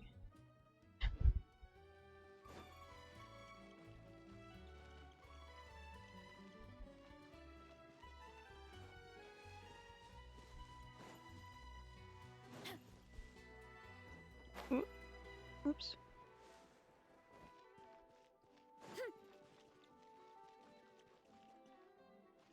Here?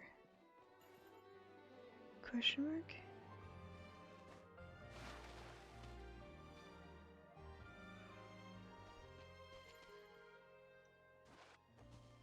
I don't know where I'm going. A good newspaper should be a lighthouse of truth.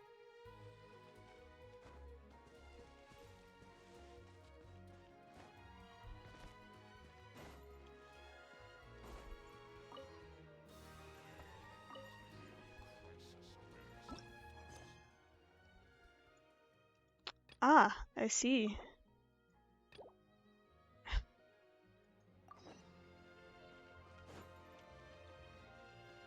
I have to do this.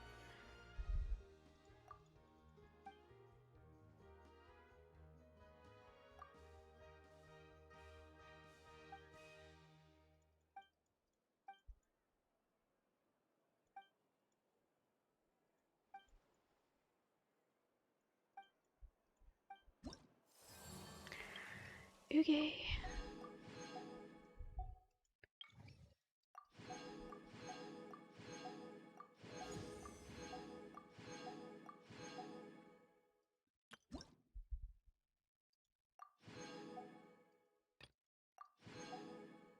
Blueprints.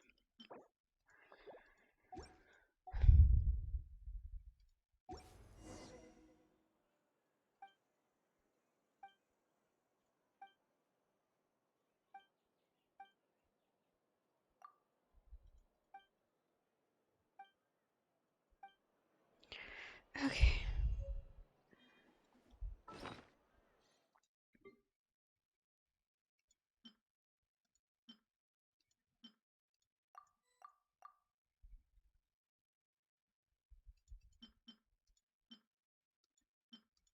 I guess we should probably use these.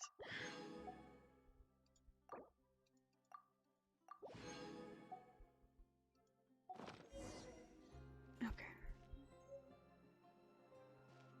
There she is. Jesus. No! If it isn't the Traveler and Paimon! Oh, have you seen the article I wrote about you? Ha! You've got some nerve! You just used us to make some quick mora! Can we negotiate a profit split? Oh, you needn't worry about that. I heard that you were in Poisson some time back, so I sent you a letter to discuss just that. It appears you didn't receive it, though. It's all right, though. I've set aside the amount intended for you. I've even set the table with some food. Really? Paimon, you are so easily won over. You're almost a little too easy to win over, Paimon. If I were a journalist with ulterior motives, you'd be in trouble now, you know. Oh, Paimon knows you're not like that. Still, what brings you here all of a sudden? Were you looking for me? A friend of ours met you a while back, and when she mentioned it, we thought of coming to see you. Her name's Mona. Ah, so you know Miss Mona as well. She's a guest columnist for our paper. really good one, too. She's so young and already such a brilliant astrologist. So she mentioned me? What did she say? She said that you're a real daredevil of a journalist. Nice. In which case, can this daredevil journalist dare to request an exclusive interview with the legendary traveler and Paimon? Huh? So your article in the paper today doesn't count? Oh, of course it doesn't. That was more like live photography. What I'd like to do is dive deeper and ask you to talk about the things you've seen and experienced. You seriously want to interview me? Yeah, are we even qualified enough? Why not? If I say you're worth an interview, then you're worth it. But not right now, of course. I'll need a few days to prepare. Oh, in that case, we'll just chat when you have the time then? Oh, so that's a yes? Splendid! I'll tell the editor-in-chief immediately. I'll have to apply for lighting, a venue, some props, and... Whew, so much to get done now. Talk to you later. Wait, Charlotte, Paimon's still got a question for you.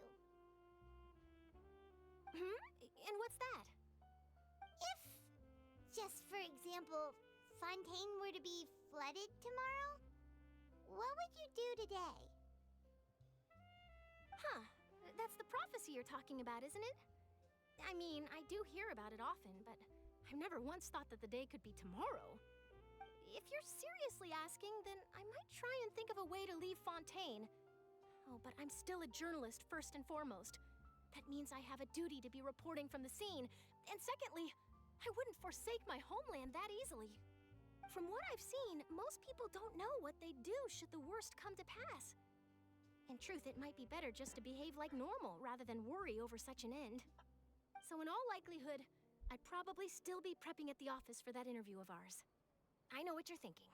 That sounds a bit sad, but I've always believed that it's best to do what you enjoy. Just think about it.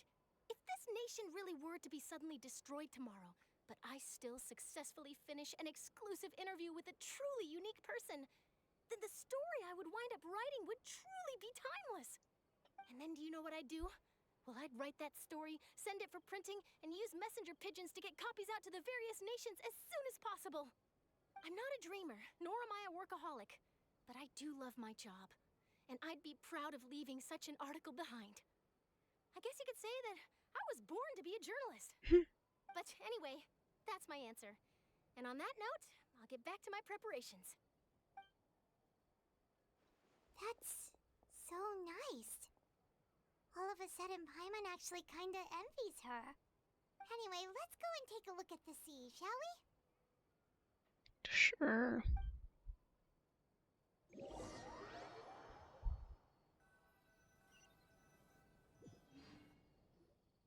The sea breeze and scenery can be a pretty soothing combo, huh? Paimon's been thinking. Yes? If it wasn't Fontaine, but all of Tevat that would be destroyed tomorrow, where would we go and what would we do? No, Paimon should ask, if you could choose, what would you like to do?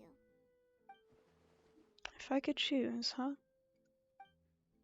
It's just like Charlotte said, suddenly trying to consider what to do is pointless. We've always been moving to the next destination, so we haven't spent much time thinking about these kinds of things. We didn't have to either, with us always being on the road and whatnot. Until that moment comes, I think I'll keep journeying on. You mean, still traveling? Yes, cherishing every single moment that I have to look upon this world. Huh. Wait, isn't that what we've always been doing? The banter goes back and forth between the two of you as time slips by. As night falls, you return to your accommodations and end this busy day. The next few days are just as calm. Charlotte comes to find you and conducts the interview in the Spina de la Rosula safe house at the Fleuve Centre. Navia, having finished her business in Poisson, even drops by to take a photo with the two of you. All goes well.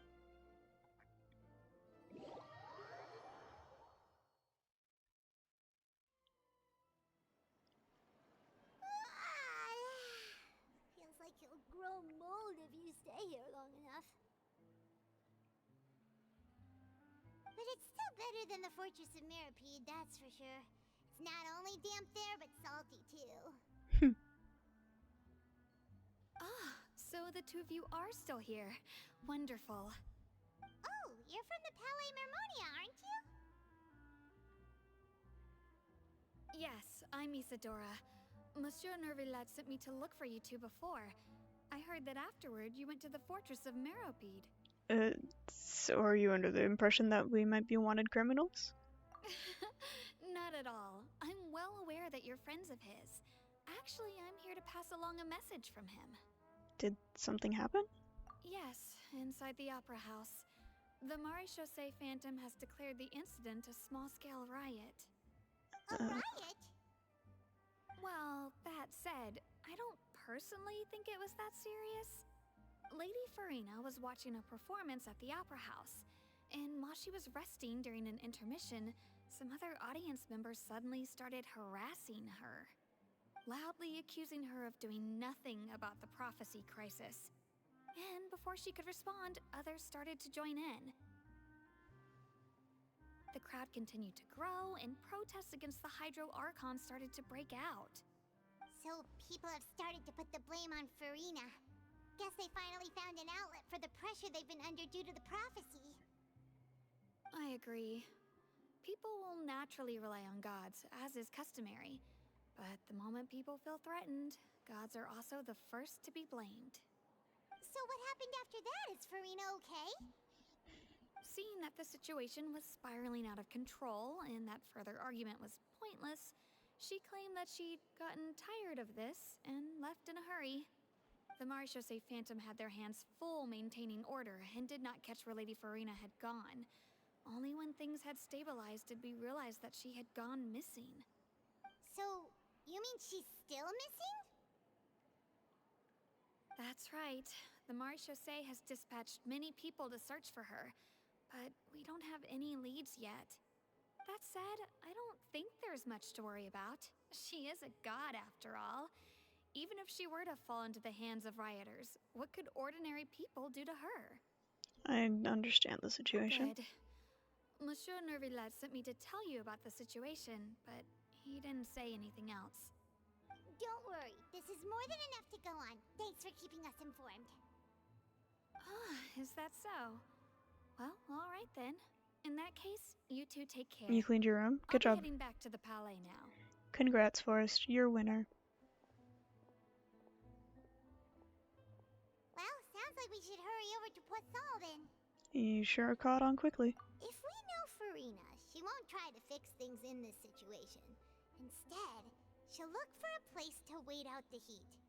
And as we also know, she may So be much effort, loud and yeah. dramatic, but she doesn't have But a it's heart worth of it. stone. When Nervillet was talking to her in the Palais Mermonia, and she heard about Poisson, she couldn't hide her sadness and remorse. It would be hard for her to ignore being accused by the public today. Paimon thinks Farina's probably taken the opportunity to slip away to Poisson and try to relieve the sense of guilt that she's feeling. Huh! Well, what do you think? Paimon knows the answer, of course, but Paimon can do the analysis to back it up, too. Cool, huh? I see becoming a detective's done you get some good. In that case, there's not a Hydrate? minute to lose. Okay. Poisson, here we come!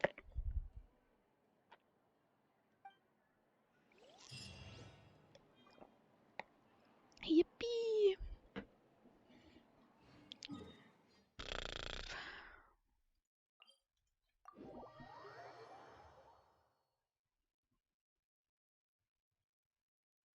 This place looks deserted. Guess all the survivors must have evacuated already. All that's left here are signs of devastation. Could Farina really be here? Let's try to find her as soon as possible. I see your ass.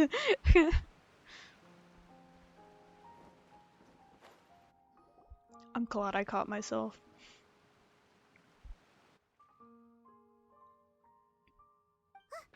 That's Farina, right over there. She really is here all on her own. Shush.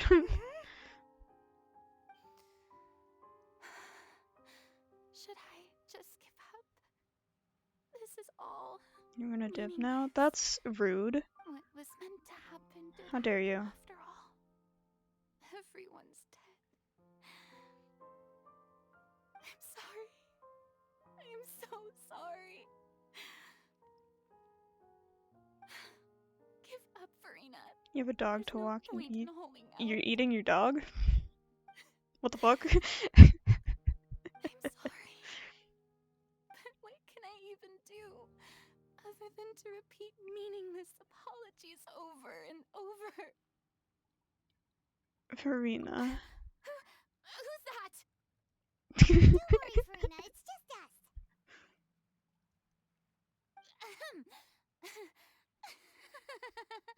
So it is you, blonde traveler from another land. Why, I almost thought you were someone from that mob of my ignorant subjects, come to kneel and beg for my forgiveness. Farina, you were crying just now, weren't you? The tear stains on your face are obvious. What do you mean, tear stains? I remember. The show at the Opera House earlier this morning was so moving. I'm still trying to process it. You mean the riot? Who did that uncivilized rabble think they were, disturbing my enjoyment of the arts? They even dare to tout their archon. I must teach them a lesson. I can just imagine their twisted and frustrated faces once they realize that I'm nowhere to be found. Oh, and I'm sure Nouvellette and those people from the Marche Chaussee Phantom are freaking out right next to them too. Stop trying to act tough, Farina. You're actually beyond devastated right now, aren't you? Of course not. Hey, there she is! The Hydro Archon's over there! Quick, after her! Bro. Can't you see we're trying to yap? Farina, those people seem to be after you. They are... They're just some rabid fans who want to cut the line because they haven't been able to meet me in person, aren't they? That's against the rules. I can't let them get their way. Bye, Farina. Farina just ran off. Quick, we have to catch up with her.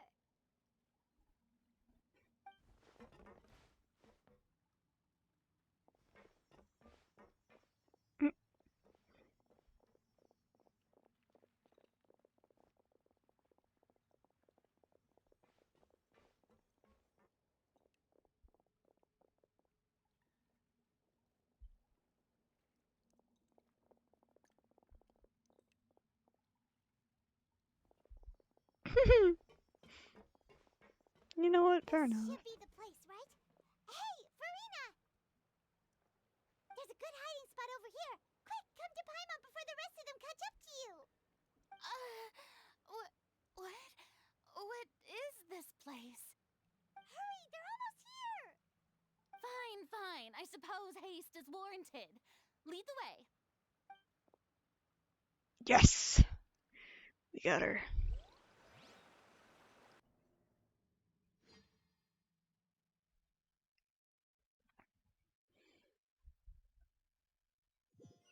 It's loading something. There we go.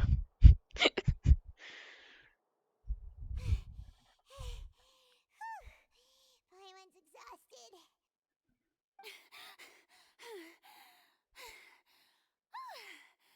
I'm so tired.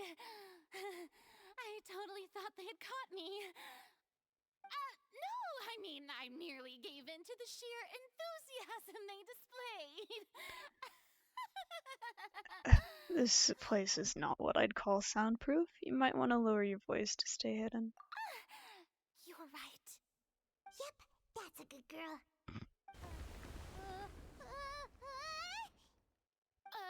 What's happening?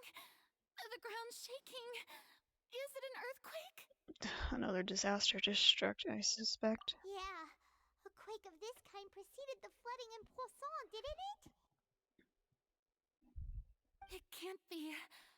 It's happening again. Well, there's no need to worry too much about that. Neverlette's made some emergency plans, so the evacuation should go a lot smoother this time. Yeah, I hope you're right. But the people of Poisson, they've already... Has Farina finally reached her limit? Now that she's talking about her actual feelings, she's starting to look far less stiff.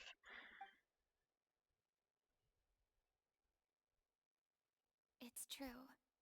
I've been investigating the prophecy for hundreds of years. I once had informants all over Tevat, searching for clues and feeding information back to me.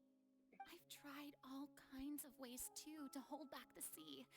Anything to keep the coastline from advancing. But all my efforts proved to be futile in the end. Really, the truth has been clear to me for a very long time. We cannot make an enemy of the divine. No matter what we do, the will of the heavenly principles will have its way, and the prophecy shall be fulfilled. But even then, you still haven't given up, right? Give up. I do love the sound of that phrase. It would mean finally coming to terms with fate, but also for me to finally be free. But that would also mean that all hope would disappear. Indeed. I've thought about giving up so many times, especially after we almost lost Poisson. Fate is really unreasonable, isn't it? It has no heart and obeys no rules. The prophecy has only just started to come true, and so many people have already lost their lives. But just now, it all became clear to me. I still don't have the right to come to terms with fate on behalf of everyone else. As long as the final moment hasn't come, it's still not too late. Don't worry. I will keep hope alive for everyone until the very end. Well, that's enough for now. I got the impulse to play the stricken maiden, but honestly, considering my rank and station, that wasn't a good fit at all. Okay, become my peaceful background noise. Is that what I am now? Any of what I just Peaceful? said seriously. I don't know about that, How but could I possibly let Fontaine fall I'm to the existing whims here. of trivial prophecy?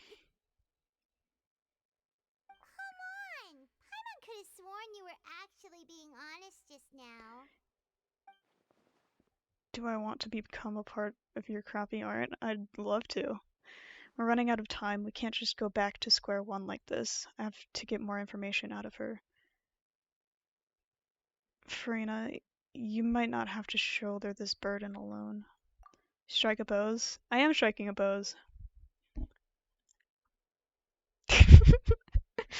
Although I don't know what you might be keeping from everyone. Your people are more than willing to share your burden with you. Share my burden. That's impossible. It was fated right from the start that this would be my duty alone. But even if your burden doesn't need to be shared, you can still choose to confide in someone. Just share it with me. I'm what you'd call a witness. A witness? Yes. I've heard that you came to Tevat from beyond the stars, yes. In other words, you never belonged here. And if Tevat is, in its entirety, a show on a stage, then you're just a spectator, aren't you? If that's the case... There's no time left. Please, Farina, just spit it out.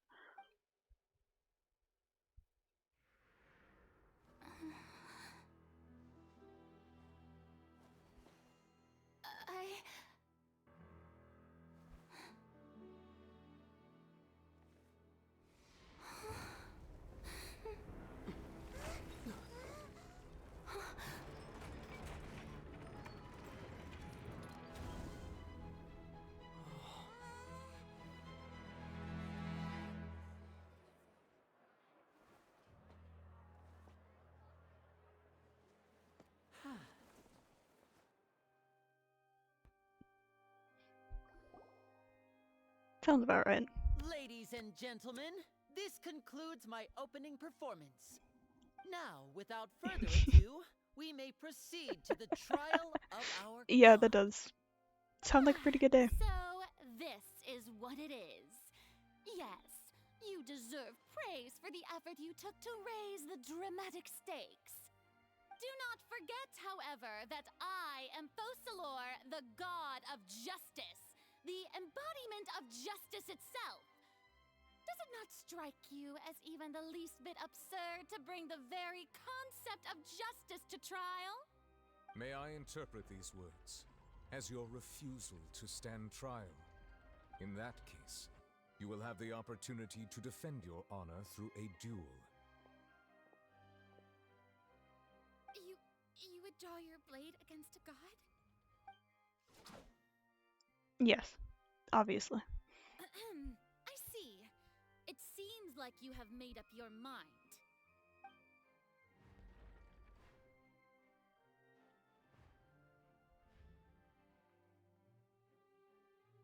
Paimon can't believe it.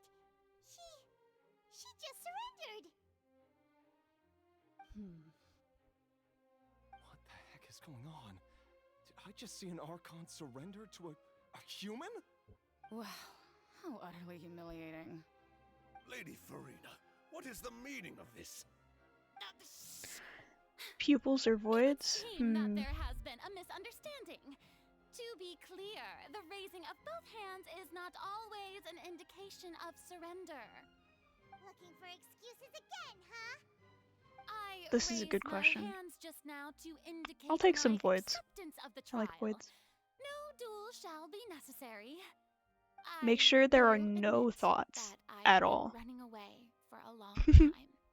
I'm sorry, everyone. I was unable to protect the people of Poisson. It is my duty to stand trial for my crimes. You are not the only ones to be disappointed in me. I, too, am exceedingly disappointed in myself.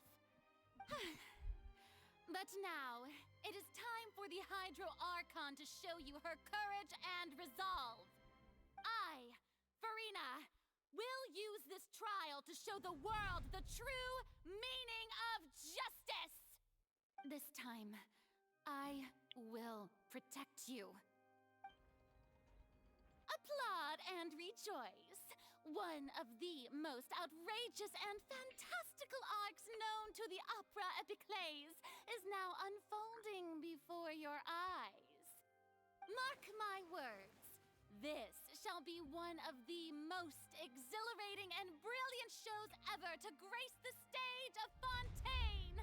The trial of the Hydro Archon, Fosalor, will now begin! Woohoo! The one guy. Why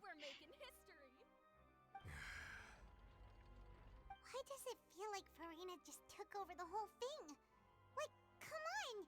Didn't she just get forced to stand trial for her crimes? Also, even though she's still acting super dramatic, she is taking this seriously this time, right?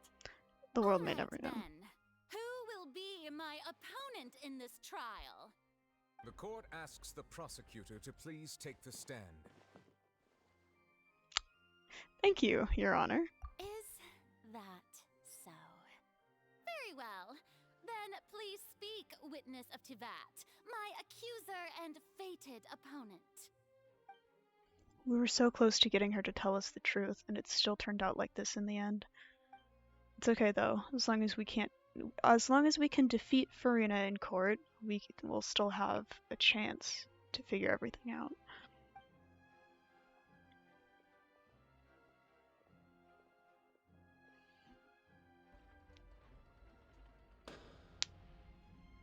Also, please allow me to ask, as a final question before the trial begins. Just how much work did you do to force me onto this stage? Well, we did do a lot of prep after the meeting that day.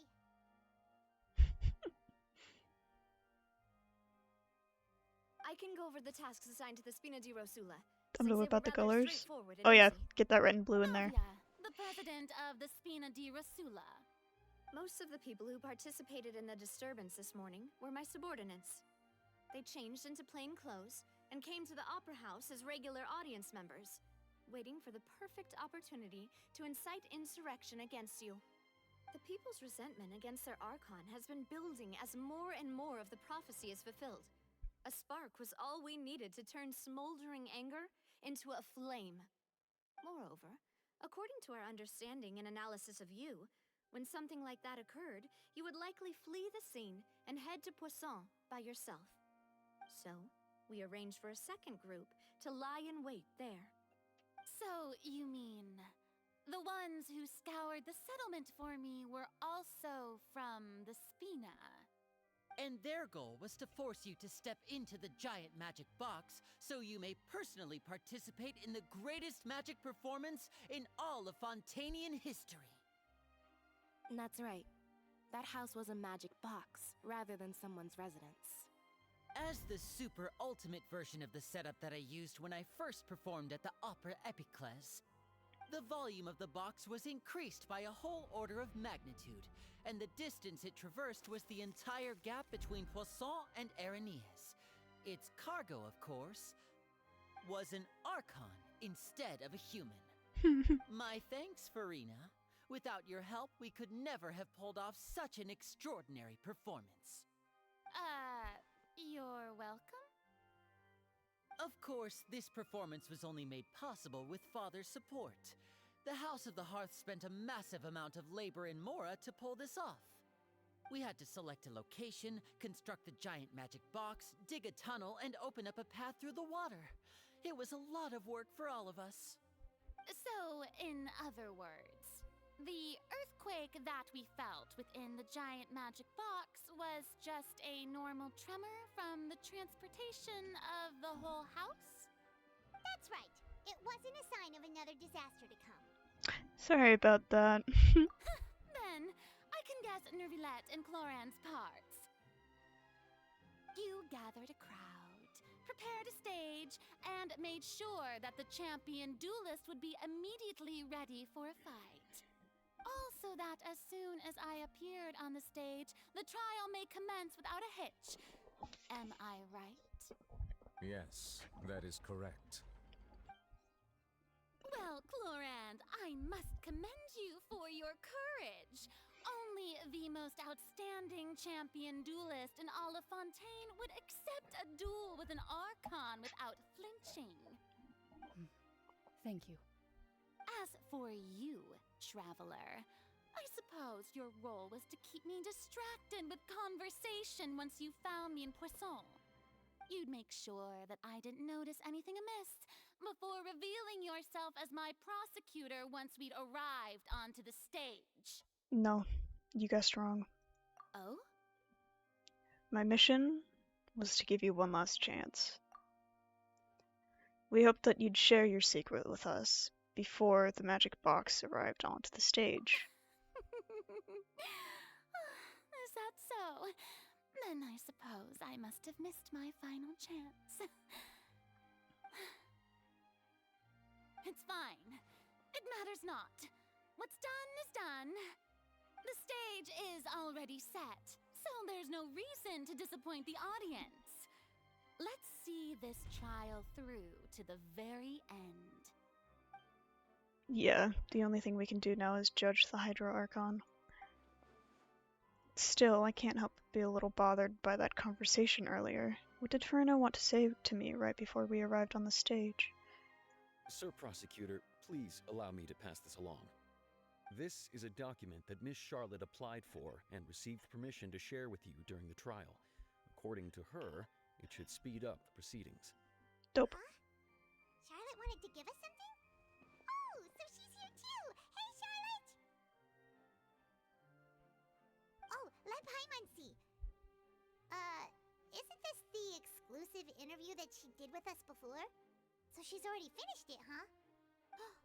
Wait, then that means this document is a perfect timeline of everything that's happened ever since we stepped foot in Fontaine! So in other words, we can refer to this anthology of evidence every time we want to use something from our journey as evidence for an argument! I never would have thought of using it like this. Let's quickly confirm the information in it. Just think of it as a refresher, alright? You defeated the Hydro Archon in the very first duel you took part in at the Opera House. That's one for the history books, all right. I didn't think that you'd wind up getting to the bottom of the case I'd been following all this time. I guess you could also see this as a happy coincidence. This is the first time Monsieur Nervillette had a difference of opinion with the Oratrice. Even the Hydro Archon can't figure it out. A Fatui Harbinger. She's an extraordinary person. Her instinct must mean something. The fortress of Meripede was almost destroyed in a single day. That I didn't witness that scene personally will always be a source of professional regret, I think. According to Monsieur Nervillette, both Child and that whale should have been in the primordial sea at that time. I nearly lost my awesome friend Navia. To be honest, that still gives me shivers. The words of someone as extraordinary as a witch can probably only be truly understood when something surreal happens to you. Okay.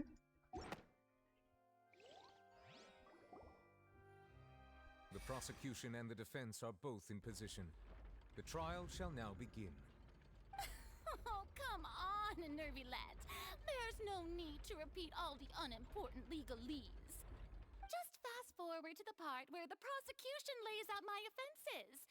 As the defendant and the lead actress of this performance, I still haven't even been informed of my supposed guilt in all of this. Of course, it is only natural for humans to struggle to understand the actions of a god. However, you will need more than that to convict me of a crime. That's true. But my charge here is unrelated to your conduct as an Archon. Sometimes I forget he can Instead, speak. I would like to charge you as a fraud who's never been the Archon in the first place. Wait, what was that? Lady Farina's a fraud? Hey, I came here thinking that we were going to try the Hydro Archon for forsaking her duty, but did I hear that right? She's not our Archon at all? Charge accepted.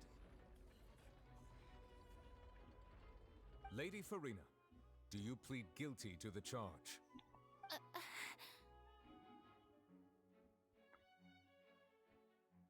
Lady Farina. I plead not guilty. How can I be guilty? There is no way that I, Focalor, otherwise known as Farina de Fontaine, a member of the Seven and the Regina of all waters, kindreds, peoples, and laws of Fontaine, could be anything other than your true Archon. Yeah. Even though Lady Farina can be rather eccentric, isn't it going too far to doubt her very identity? Yeah, I've never questioned her identity either. Sure, Lady Farina can be super irresponsible, but what grounds does that prosecutor have to make such a huge claim? I have cause to believe that common sense will prevail in this case. Many of the members of the audience have known me as the Hydro Archon ever since they were born. There would be no fooling their memory. See? Even the Oratrice has decided to show me its favor. Are you sure you want to commit to a charge that will never be upheld? If you wish to drop the case, I can promise you as the God of Justice that you will not have to face trial for making a false accusation. We will treat everything that's happened as a dramatic spectacle and move on with our lives. What do you say to that? An argument with near impossible odds, huh? We have to not only refute Farina's claims, but also overturn the long-held beliefs of the people.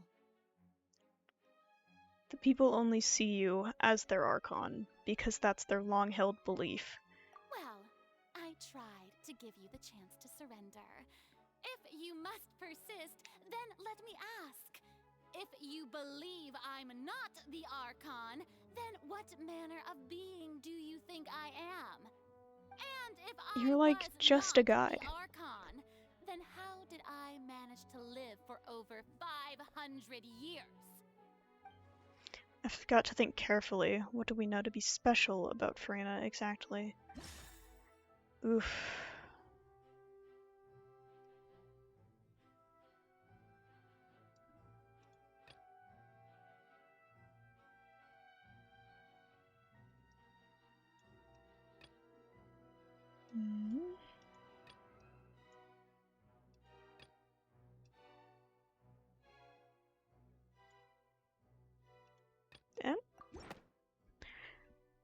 sunlight. First of all, you may be a member of another long-lived race, which would allow you to naturally possess an extended lifespan. And second of all, even if that wasn't the case, there could be other ways to extend your life. Such as a curse? Who gave you that idea? Was it the knave? You'd sink so low as to use a harbinger's words against me. It doesn't matter who gave us the information. What matters is the veracity of it. A curse? I once thought it possible that the aura of an archon might naturally resemble a type of curse. But in light of this claim, perhaps what I sensed was not your divinity, but a curse after all. Neverlet sensed it too, huh? So, Farina, instead of an archon, could you just be a cursed human? Lady Farina is actually a human? Well, it is true that it's extremely difficult to tell humans and gods apart just by looking at them. It's not impossible.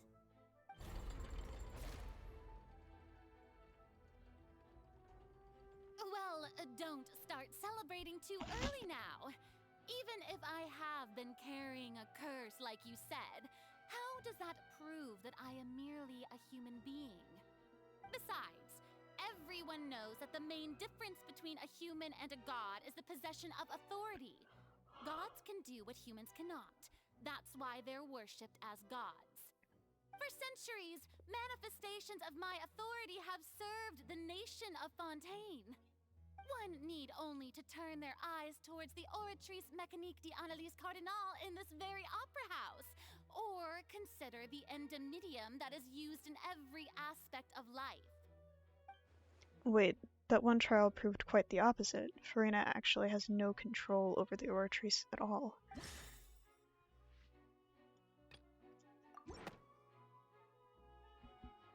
You tried to reference the Oratrice, but weren't you as confused as all the rest I had to of us when the get the Oratrice pro declared kid out. Otherwise, you should have come up with a good explanation. Am I too much? Didn't I make Too myself extra. clear at the time? The decisions of the gods are naturally difficult for humans to comprehend. There is no need to provide an explanation. Lady Farina, I believe a reminder of your current circumstances is in order.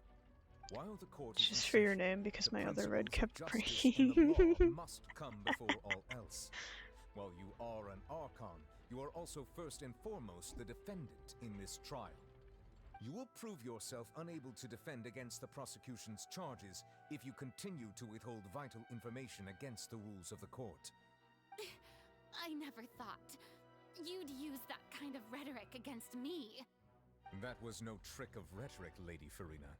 I've merely reiterated the rules of the court. Rules that all should respect and follow. So, you neither knew why Child was declared guilty, nor did you understand the structure and operations of the Oratrice. Instead of having been created by you, the manifestations of authority you mentioned have been made by the real Hydro Archon, haven't they? The real Hydro Archon? Well, now you're really losing me. It is true that I did not know why the Oratrice gave out a guilty verdict that day. But the Oratrice handed out that verdict unilaterally, and it has been operating independently ever since it was first created. You can't argue that just because a divine creation is flawed, that the god behind it must also be no god at all. She's still throwing out all kinds of excuses. Seems like she's confident that we won't be able to produce proof that she has no power over the Oratrice. Sure, we can put the Oratrice aside for now. But then, Miss Farina, could you give us a brief demonstration of your powers as an archon? My power as an archon? There are many ordinary citizens in the audience. How can I just carelessly demonstrate the formidable power of an archon? If that poses a concern, I'm prepared to extend my protection to the audience. You don't need to go that far. A brief demonstration of your power over Hydro should be quite harmless. Surely an archon can at least match the capacities of a human with a vision. Aren't you the Hydro Archon? Or is it that you can't even wield the power of Hydro, much less the authority of a god? Indemnitium! Yes! It's all because of Indemnitium! All Archons derive their power from the faith of the people, and I've converted the people's faith in justice into Indemnitium! Thus did I give up all of my divine power to provide everyone with energy for their daily lives. Have you ever seen a more magnanimous god? Isn't that a huge stretch? Yeah, no matter how generous an Archon can be, how could they give up all their power? Can a god with no power even still be called a god? It seems like nobody's buying Farina's excuse. Hey, come now, everyone. Please don't stare at me as if I was a Just so I don't liar. mess up, you are a guy. Yes. Yes, I am a guy. The one that you loved. Shouldn't you want to believe in me? Please? You've got to believe me. If what the prosecutor I said thought is true, adding the she really has committed I thought adding the facial hair on my PNG might have made that a bit obvious, but I don't mind clarifying. Enough. That's enough. Tell me then, if I'm not the real Hydro Archon, then who is? If you have no evidence of another Hydro Archon's existence, nor can you find anyone who can back up their claim to be such, then what grounds have you to say that I'm not actually the real deal? Yes. This one does, at least. My others are a little older, and I've only recently started drawing myself with facial hair, so... If we can't prove that she isn't the Archon, we can try to prove that she is just human, and if she's only human... Oof.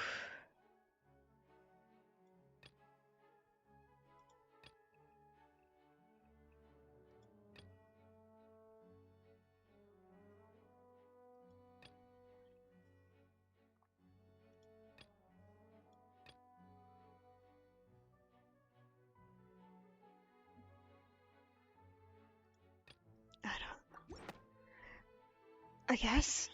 It has been established that all Fontainians can dissolve in water from the primordial sea.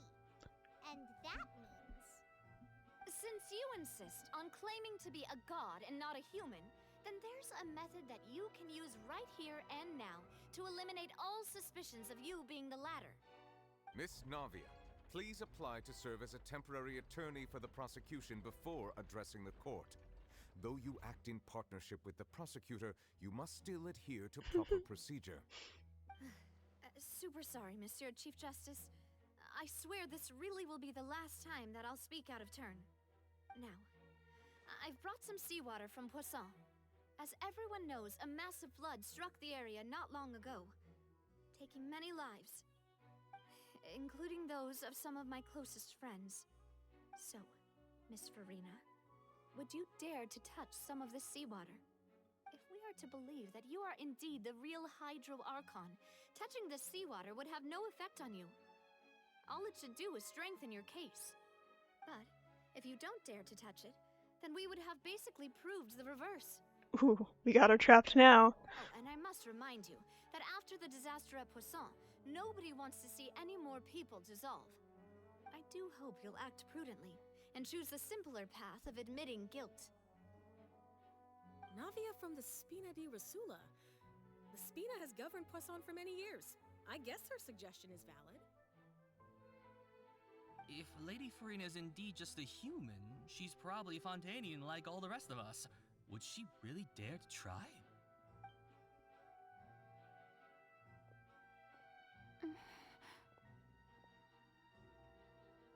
What are you relying on? Farina? Lady Farina, this test Your has been little guy is unilaterally ready. It's on proposed by the papers, the patient might be bad. As it Give? falls outside the realm Right of now? standard court proceedings, Show? you possess the right to decline participation. Well, of course he had to tell her that. but refusing to participate is basically the same as a confession. Oh, it's PCG's Discord. She's just staring You at can the put it water in without saying a Artpog. single word. It really does seem like she's quite terrified Under of the it. scrapbook. That could only mean... What's going on? Is she really planning to... That's not what we thought she would...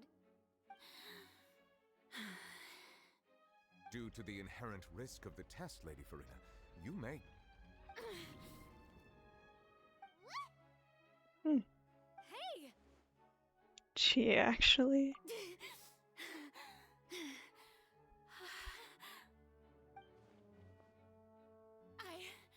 I'm fine! Look at me, everyone! My hand is still here! I haven't been dissolved! Will you believe me now? I really am your archon! I'm nothing like a normal human who would fall apart as soon as they touch this water! Really, was this not the most obvious thing in the world? Miss Siegewing? If you are present, Miss Siegewing, please come forward and attend to the defendant. Siegewing? Don't be nervous. It'll just take a few seconds. Let me see. That should be enough. Please announce the results of your evaluation to the court, Miss Siegewing. As everyone doubtlessly saw, Miss Farina was displaying symptoms of hyperventilation and flushed skin. These indicate that she was experiencing the adverse effects of exposure to primordial seawater. The extent to which she was affected is the same as other humans when exposed to primordial seawater of a similar concentration. Thank you, Miss Siegewing. Lady Farina, you may return to the defendant's stand. You're fucked. Oh, wait. What did she just say? I didn't get dissolved. Shouldn't that be enough to prove my innocence? Well, neither did Fremine. Well, considering your tendency to run from your problems, we did originally prepare a direct sample of the seawater around Poisson. However, after extensive discussion, we exchanged it for a sample that is not concentrated enough to dissolve an actual human. After all, on the off chance that something entirely unexpected might occur, we don't want anyone else to lose their life to the sea. Yeah, so out of regard for Farina's life, you secured a low-concentration sample and asked the head nurse to serve as an expert witness. Oh, that's so cute. Seeing that the direct sample wasn't actually used, Farina could have... I can't believe... You...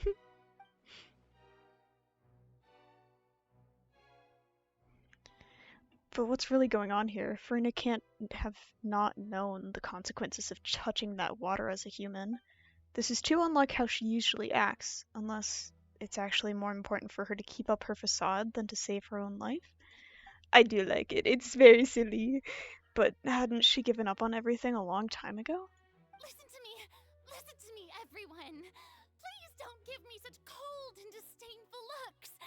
What happened just now didn't prove a single thing. Think about it. How can you conclusively prove that an archon can't also be affected by the primordial seawater? That's what the prophecy is about. Should I do Cornex? Just scare him with it? Yes. Absolutely.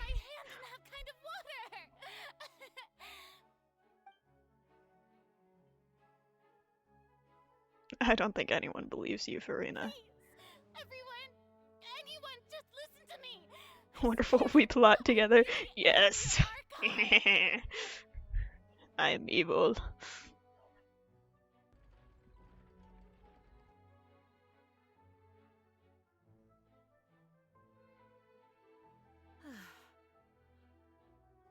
I don't think anything she says at this point will sway anyone. The odds are just too stacked against her now. With all the things that have been said, Paimon doesn't think there's any way left for Farina to win. I believe the time for arguments and presentation of evidence has come to an end. If there are no objections, we will move on to the final judgment.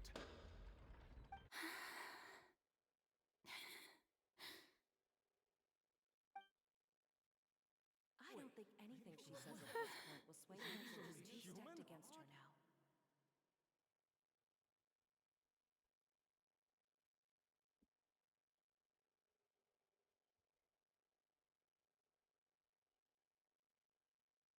In my capacity as Chief Justice, I shall now render judgment on Farina's misrepresentation of herself as the Archon of Fontaine. As a human who knowingly deceived her fellow citizens, Farina is guilty. Ooh.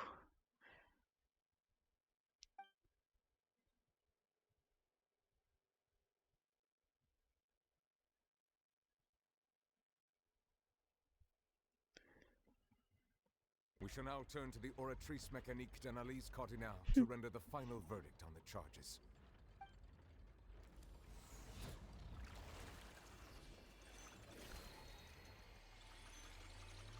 Just, hey Void, scroll up a little bit. I have core fan art that you can use. According to the judgment of the Oratrice Mécanique d'Analyse Cardinale, Farina is... What's wrong? What's the Oratrice's It verdict? can't be. Did the Oratrice just declare Farina to be innocent? No. The Oratrice also displays a guilty verdict. Isn't that correct then?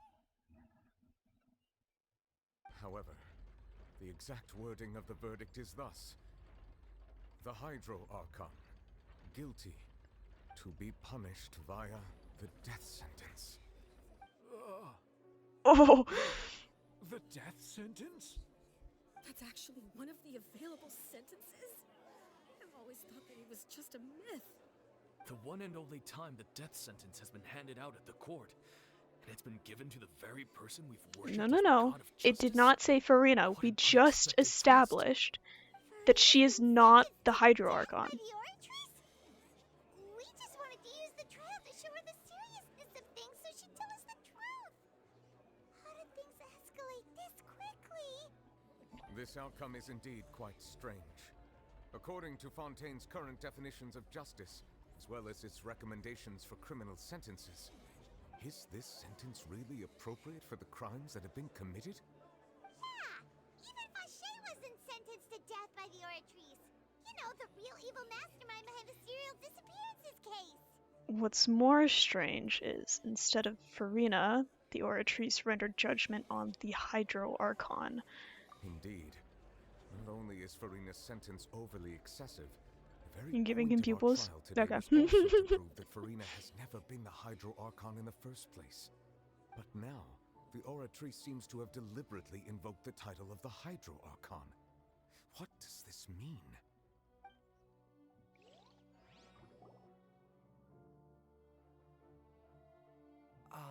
Excuse me, if I may interrupt. Is the trial still going? Fremine! You finally made it. I assume this means you've completed your mission? Mm-hmm. Any mission Father assigns to me will always be top priority. My fingers, only on my left hand, are absolutely freezing right now. That the first prophecy slate? Huh. So the knave privately arranged for Fremine to try and find the missing slate. I looked everywhere and finally found it at the bottom of the sea. It took me a long time to get around some dangerous stretches of water. But has the trial already concluded? Then doesn't that mean I've come too late? Oh no. Father will be disappointed in me. Don't worry, the mystery hasn't been resolved yet. It's still not too late for you to shine. Thank you for your hard work, Mr. Fremine. Please allow me to review the record left on the slate. Traveler, I believe that you have already seen the other existing slates, and would like you to come here and confirm their contents. Navio is also there, though. Huh? So what do you see? What is it? This looks like the previous Hydro Archon releasing her divine power, turning the Oceanids into human beings. I believe I have now made sense of the Hydro Archon's crime. Not me screwing up this whole time. It happens. Huh? Isn't the Hydro Archon just guilty of deceiving her people? Oh, wait, no, that's Farina, and we've already proven that she's not the Hydro Archon. So when you say Hydro Archon, do you mean the real Hydro Archon we've been kinda talking about? In truth, everything that you've encountered in Fontaine up until this point can be traced back to the contents of these stone slates. However, I'm uncertain as to how much sense they currently make to you. An association between the contents of the slates and events in real life. Okay, let's try to recall the contents of the other 3 stone slates. Paimon will do her best to help you remember.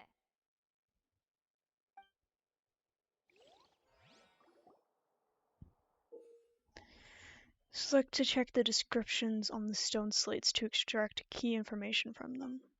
You can find scenarios relating to the stone slate's contents in the incidents recorded in the interview notebook. There you can verify said content. As the verification process continues, the fountain water level in the menu interface will rise. When you have finished verifying all stone slates, the truth behind the prophecy shall be revealed. Whew. The first stone slate describes what you just said. It seems to show the previous Hydro Archon using her divine power, and then the Oceanids turn into humans. Does that mean that Fontainians are transformed Oceanids? Oh, Paimon wasn't expecting that. But if Oceanids can turn into humans, then perhaps this process can be reversed as well. The second stone slate shows Celestia floating in the sky, and the Hydro Archon and her people worshipping it together. But the heavens still brought judgment down upon them. This must be the point when the Hydro Archon and the Fontainians were branded with their original sin. Does this mean that the original sin and the Hydro Archon sin are the same thing? The third slate shows the Hydro Archon sinking into the sea surrounded by many people. That reminds Paimon, didn't we also watch that happen to someone else? Well, the fourth slate is the prophecy the Fontainians have been talking about. People dissolving into the sea, the Hydro Archon crying on her throne, and so on. We didn't believe that such a crazy disaster could happen at first, did we? But after that incident, it was just a question of when and not if. Okay, it seems to show the former Hydro Archon using divine power to turn Oceanids to people.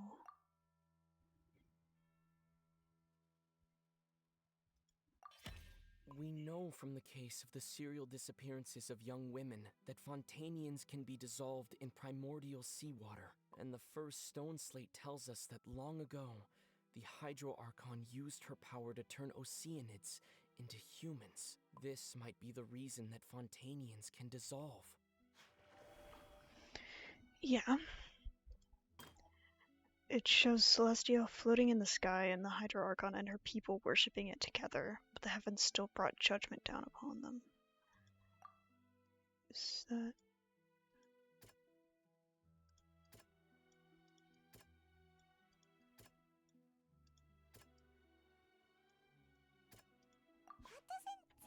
Okay. Perhaps what is about to take place has all happened before.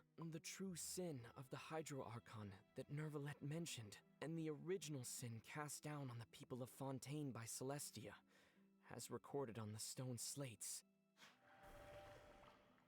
Okay. It shows the Hydro Archon sinking into the sea, surrounded by many people. That's Navia, right? It's not as simple as falling into the sea. When Navia fell into the sea, her consciousness was subjected to judgment. The stone slates show the people gathered around the Hydro Archon in the sea. Could that be alluding to the same thing?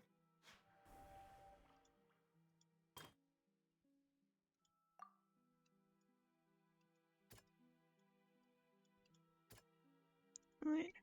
Shows a scene that is basically identical to that described in the prophecies circulating throughout Fontaine. Fontainians will eventually be dissolved into the sea, and the Hydro Archon will sit alone on her throne and weep. Okay.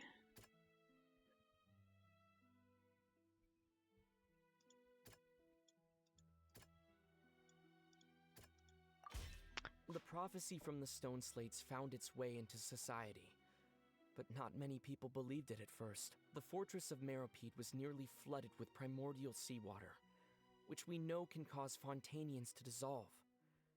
It seems increasingly likely that the prophecy may come true. If we hadn't dealt with it in time, things could have gone very badly.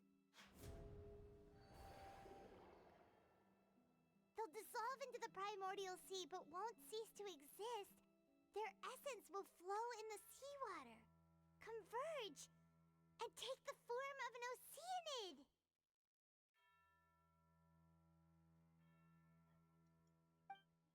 The Hydro Archon was sentenced to death in court, shocking everyone present.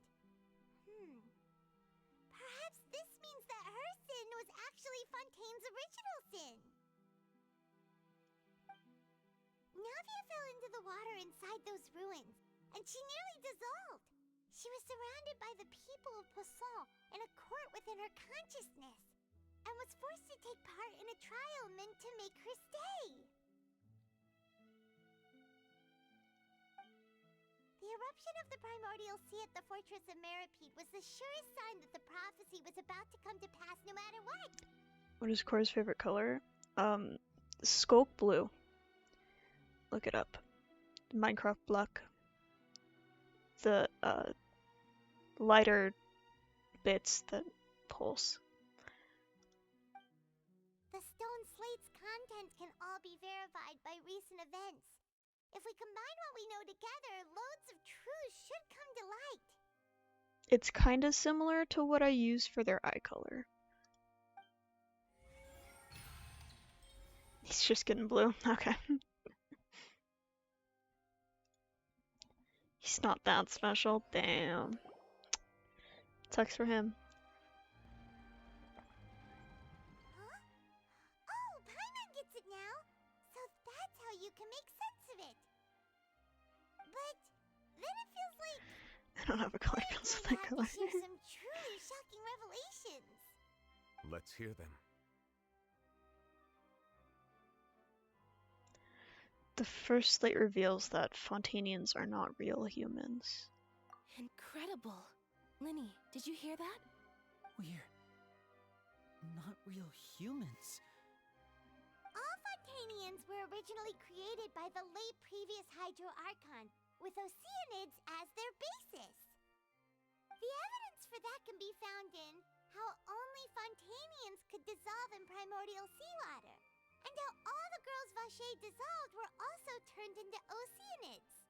Oh, and according to Navia, when she was about to get dissolved, she also saw everyone gathered around for a trial, all of them in the shape of oceanids.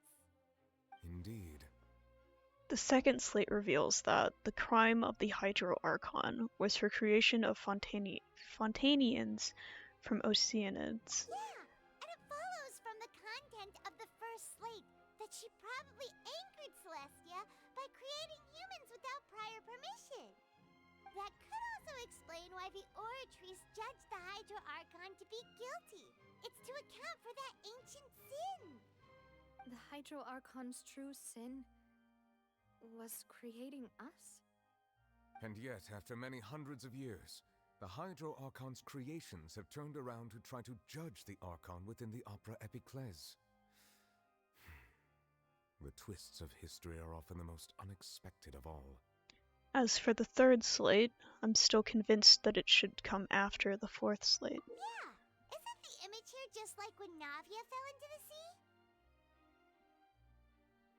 So wouldn't it be trying to show the image of the Hydro Archon also falling into the sea once the prophecy has been fulfilled in the fourth slate? The fourth slate depicts the fulfillment of the prophecy as it's already widely known. In the end, the people will all be dissolved into the waters, and only the Hydro Archon will remain weeping on her throne. Only then will the sins of the people of Fontaine be washed away. Did Paimon get all that right? You've made some keen deductions. I must say, given how much you still don't know, it is impressive that you've already managed to connect so many pieces of the truth. However, while you were able to decode all the information on the slates, they've also been etched with an additional layer of hidden information using a different power source. When we were at the ruins, I tried to decipher the hidden information recorded in the slates. But since we only had 3 slates at the time, I was unable to come to a full conclusion. Now that the slate collection is complete, I shall make another attempt to decipher the narrative recorded within. If everything goes well, we should finally be informed of the unadulterated truth.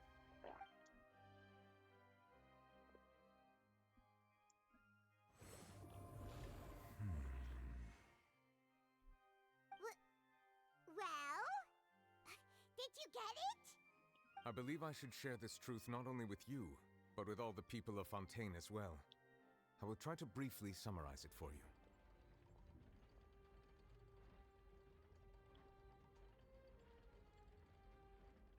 Your hypotheses regarding the origin of Fontainians and the sin of the Hydro Archon were both correct. In the Fontaine of old, the previous Hydro Archon sensed the yearning of her Oceanid familiars for life on land.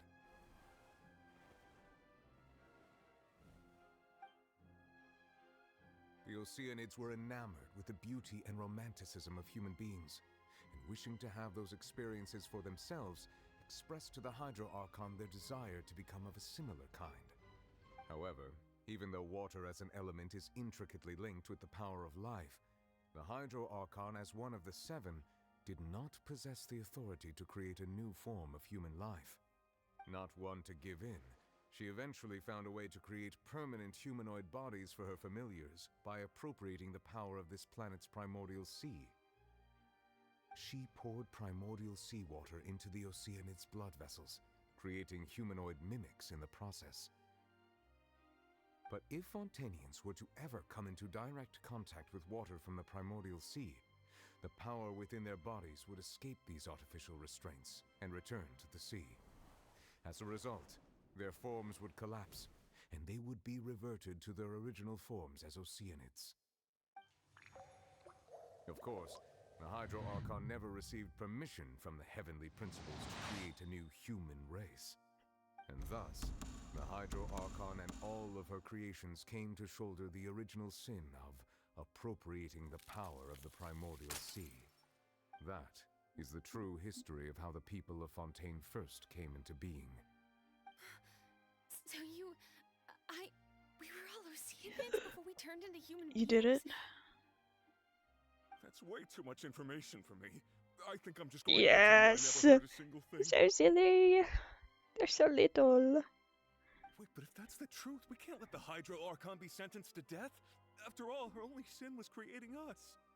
This really might be too much information for your regular Fontainian, but it does answer a lot of our questions. Alas, your hypothesis regarding the 3rd and 4th stone slates was inaccurate. The slates' respective positions are, in fact, correct. So they are in the right order? What's the 3rd slate supposed to represent then? A key point of the visual on the 3rd slate is how all the individuals depicted in the water are humans rather than Oceanids. They have not been dissolved, which implies that the water depicted in this slate is not water from the primordial sea. The nation of Fontaine is the nation of Hydro, as well as the nation of trials and justice. Instead of being the literal element, the water in the scene symbolizes judgment and justice. You may also recall Navia's experience.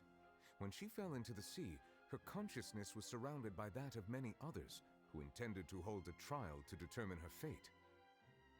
Therefore, the meaning of the 3rd slate is that the people of Fontaine shall try the Hydro Archon at the court of justice. It can't be... Yes, it refers to our present situation. I think I'm following now. So, what you're saying is, even though we decided to put on this trial to avoid fulfilling the prophecy, in truth, everything we've done has happened exactly as the prophecy foretold.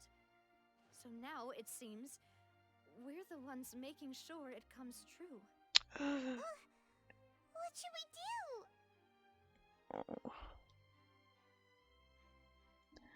I don't know. It feels like there's no way out of this. Huh. No matter what, The prophecy will be fulfilled. Is this what it feels like to be a prisoner of fate? If that's the case, does that mean the scene in the fourth slate will also be fulfilled soon? Traveler, I would like to point out another small fallacy in your deductions. About the fourth slate, you probably thought that the eruption of primordial seawater beneath the fortress of Meropide served as the surest sign that the prophecy was about to come to pass, yes? However, I believe that rather than being a sure sign, that eruption could in fact only be a small warning of something far worse to come. As for the root cause of the catastrophe, I believe you've already encountered it once before. Could it be?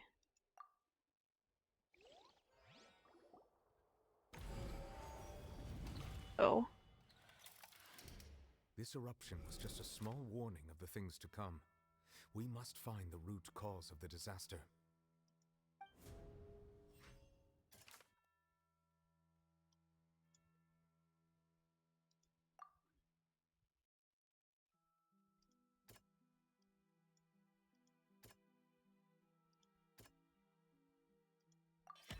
It was both dream and reality.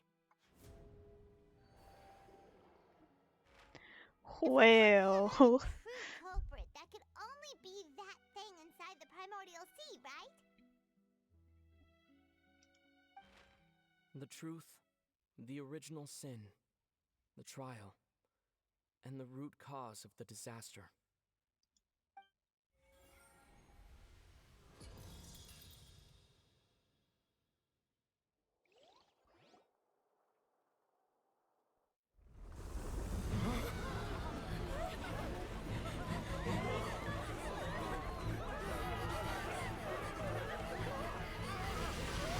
Oh.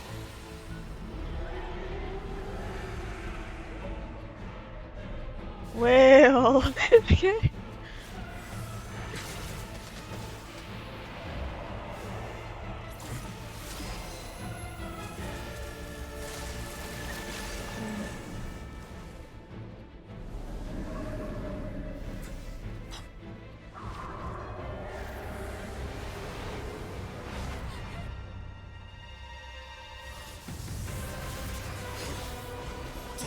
Hi, child.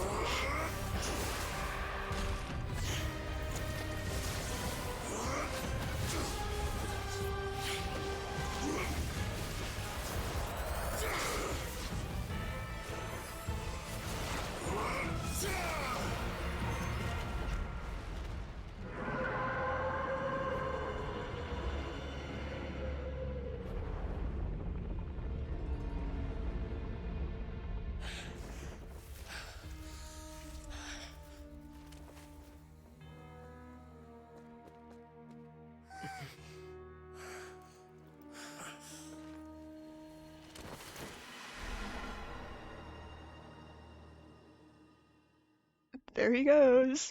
As soon as he's back, he's gone again. That was way too close! How did that thing just burst into the opera house? Wait, was that the huge whale you saw in your dream? That's right. I'd wager that it's also the one the child saw when he was young. So we've met it at last. I understand very well why it has chosen to make an appearance here. That whale does not belong to Tevat. It is a monster that has traversed the stars, weeping all the while. It has been greedily consuming the energy from the planet's primordial sea, using it to grow. That is the main cause for the rising sea levels. And once it has finished consuming all of the energy contained within the sea, its next step will be... You said that when the Hydro Archon first created Fontainians out of Oceanids, she filled their blood vessels with primordial seawater. Precisely. That whale finds the blood of Fontainians nigh impossible to resist. Therefore, when it left the primordial sea, it decided to make its next stop a packed opera house full of food. Food in the form of Fontainians. We just barely managed to push it back, right? In that case, won't it come back to target the people again once it's managed to recover its strength? That is correct. Indeed, it is more accurate to say that we should thank that harbinger for buying us some time. Without him, the whale would have likely come onto land far sooner. From the way he looked, he must have been fighting the creature for quite a long time. You could say that. It's probably been 2.5 months since he went missing. We've always known that he had a special connection with that whale, but we definitely didn't expect it to help us out like this. Anyway, now that we know that this whale is the actual cause of the disaster recorded in the prophecy, all we need to do to stop the prophecy would be to find a way to beat it up, right? It is too late. What do you mean? It had already absorbed too much of the primordial sea's energy before we could notice it. At this point, it has become practically integrated with the sea itself. Even if the entirety of Tevat were to be destroyed, it could still survive and swim off towards some other world. That's not something I will accept. We've already done everything we can, and we even found the true culprit. We've come so far. You can't just tell me that the last hurdle is some impossible foe. That's just not fair. Indeed, that's not how a grand performance should end. I'll fight it to the end, no matter what. So the prophecy will be fulfilled no matter what, huh?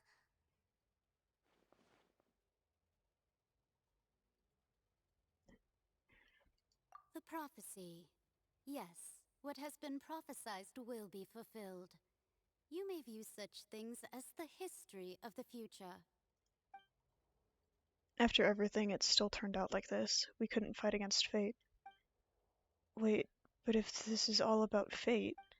Just as prophecies are usually only the future as seen from the perspectives of the gods, could things be happening in hidden corners where the gods' gaze does not fall? Ultimately, fate shall serve as your only guide, no matter what will happen in Tevat's future. All you need to do is to play your part. Could it be that even if the prophecy will be fulfilled, there will still be a way to save everyone? Did I miss something? Wait, I forgot about Farina. What was it that she wanted to say to me at that last moment in the giant magic box? What is her real secret?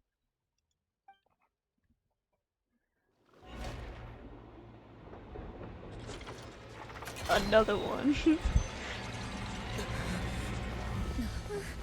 What's happening with the oratories? I believe it is preparing to carry out the death sentence.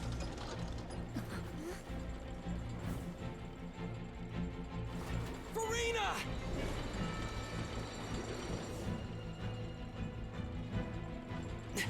No, I still need answers. Damn, bro jumped.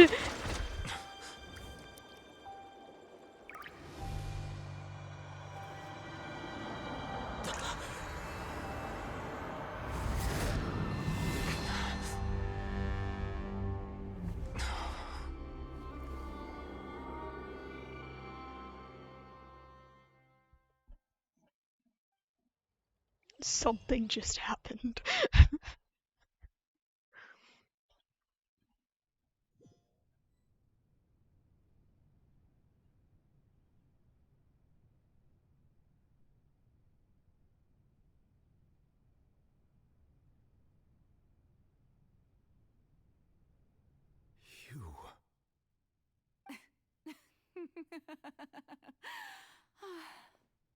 Sorry. That shocked expression on your face is just too amusing. I couldn't help myself. You are not Farina. Who are you? Ah, the sweet sound of bewilderment. Marvelous. A sure sign that my attempt to deceive everyone was a resounding success. But to answer your question, I am Focalor. You know, the god. Focalor? Why did you deceive us? Oh, that wasn't my goal, of course. Goodness, no. But I had to fool everyone else too, if I was to stand any chance of deceiving the heavenly principles. Deceiving the heavenly principles? It's all because of that pernicious prophecy. Dreadful, wasn't it? Everyone doomed to dissolve. Fontaine condemned to be flooded. One was not amused. In fact, one was positively bemused when that problem was thrust upon me by my dearest predecessor. That's the former Hydro Archon Egeria for the uninitiated. It hardly gets more disastrous than a preordained national catastrophe, now does it? She knew full well that the prophecy would surely come to pass. And as one of the seven, she also knew full well that one defies the heavenly principles at one's peril.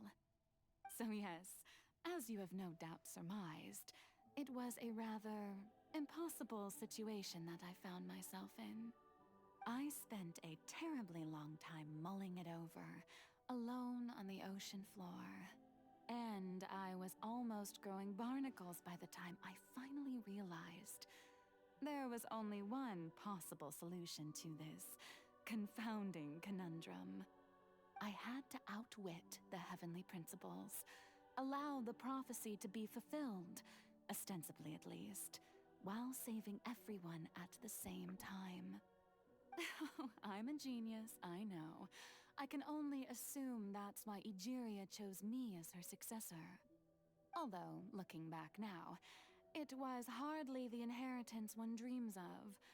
Between the task of saving the nation, the quotidian duties of the Hydro Archon, and not to mention the original sin of creating a new race of humans, I dare say she left me quite a colossal mess to clean up. But one can only play the hand one is dealt. I did not choose this, any more than I chose to be one of her Oceanid familiars. So you were also once one of the Oceanids, transformed into a human by Egeria's hand? Yes, I was. I always dreamed Gulp. of becoming human. And I still do, even now. In my eyes, to be human is to be part of the greatest opera ever known. After becoming a god, I separated my divinity from my body and spirit, leaving behind only a self that was as naive and bewildered as my past self on her first day as a human being. The me you see before you now is that divinity. And the human counterpart I left behind, I named Farina. She could feel joy, sorrow, and everything in between. She could be as vain and conceited, or as meek and vulnerable as she wished. Her strengths were of a kind only a human could possess, as were her shortcomings. But in my eyes, Farina's humanity was what made her perfect. She was perfectly human in every way. The person I always wanted to be. Anyway, so then I cursed her. All part of the plan, of course. The plan to deceive the heavenly principles. Do you still remember the final scene of the prophecy? The Hydra Archon alone, weeping on her throne. In order that the prophecy might appear fulfilled, I invited Farina to be an actress, to play the part of the Hydro Archon in the prophecy. Under the curse I placed on her, so long as I, Focalor's divinity, continued to exist, she could not die. But nor was she free to live her life in the pursuit of happiness. Instead, she was forced to take the stage in the opera house, to embrace the role of leading lady, to forever play the part of the god from the prophecy, all to create a deceitful appearance of that prophecy coming to pass. I suppose now you probably understand why your court is called the Opera Epiclese. But Farina is only human, isn't she? Even though she has had a long life, her mind is no stronger than that of any other ordinary human being. I cannot begin to fathom what she has had to endure. It must have been torture for her. It has indeed. And although she is, in a sense, me in human form, I most definitely owe her an apology for it. It's been 500 years, and all along, she's been playing her part in the most unimaginably long, unbearably lonely, and agonizingly painful opera of all time.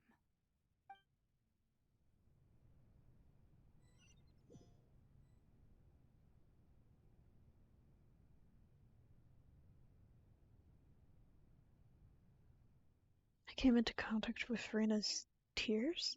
If I remember correctly, tears often contain a being's strongest emotions.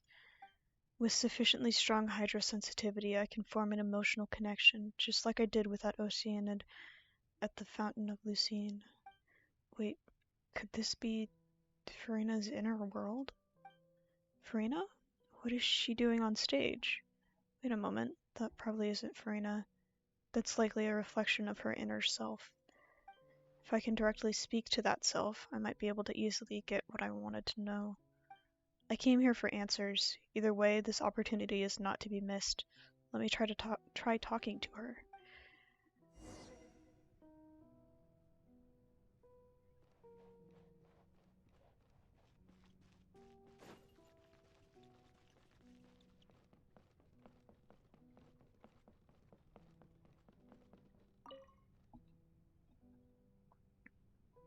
Oh, who permitted you to come onto the stage?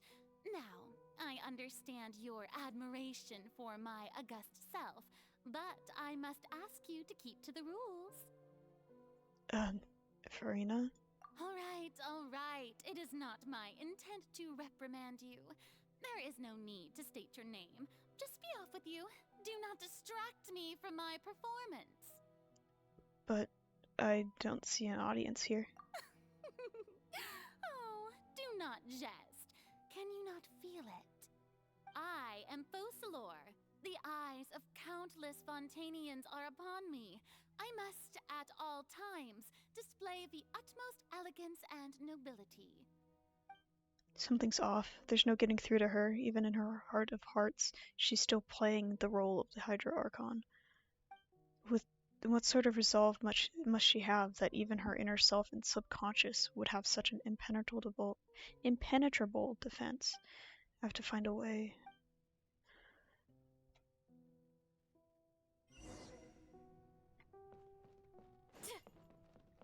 Dear audience, the performance is experiencing a technical difficulty, but worry not. The guards shall resolve it soon enough.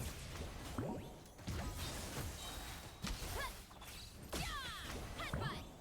It's justice o'clock! And shroud!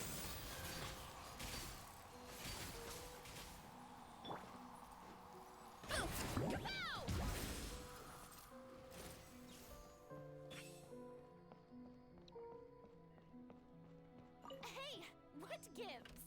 The audience is still watching me, you know. Guards? Wait, where are the guards? Guards!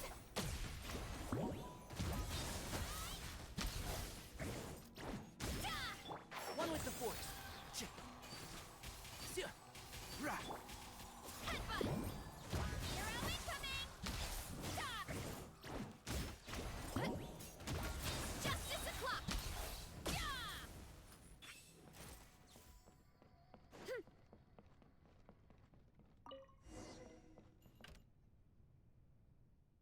That's all the spotlights turned off. In Ferna's heart, they must have symbolized the eyes of her people on her. Speaking of which, I think I just received some sort of signal. Was that her true voice? A ticket? When did that end up here?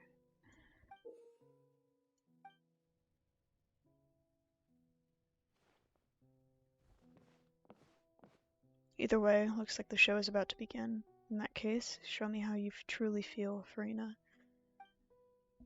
All you can see is her hat. Scene 1, before a mirror, Farina.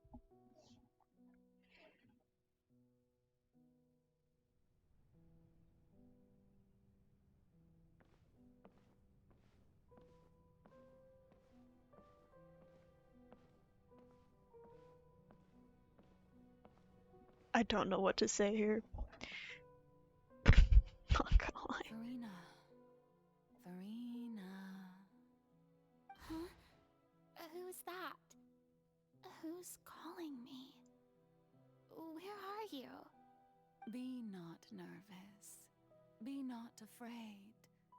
I am before you. Wait a moment. You're mirror me? How can this be?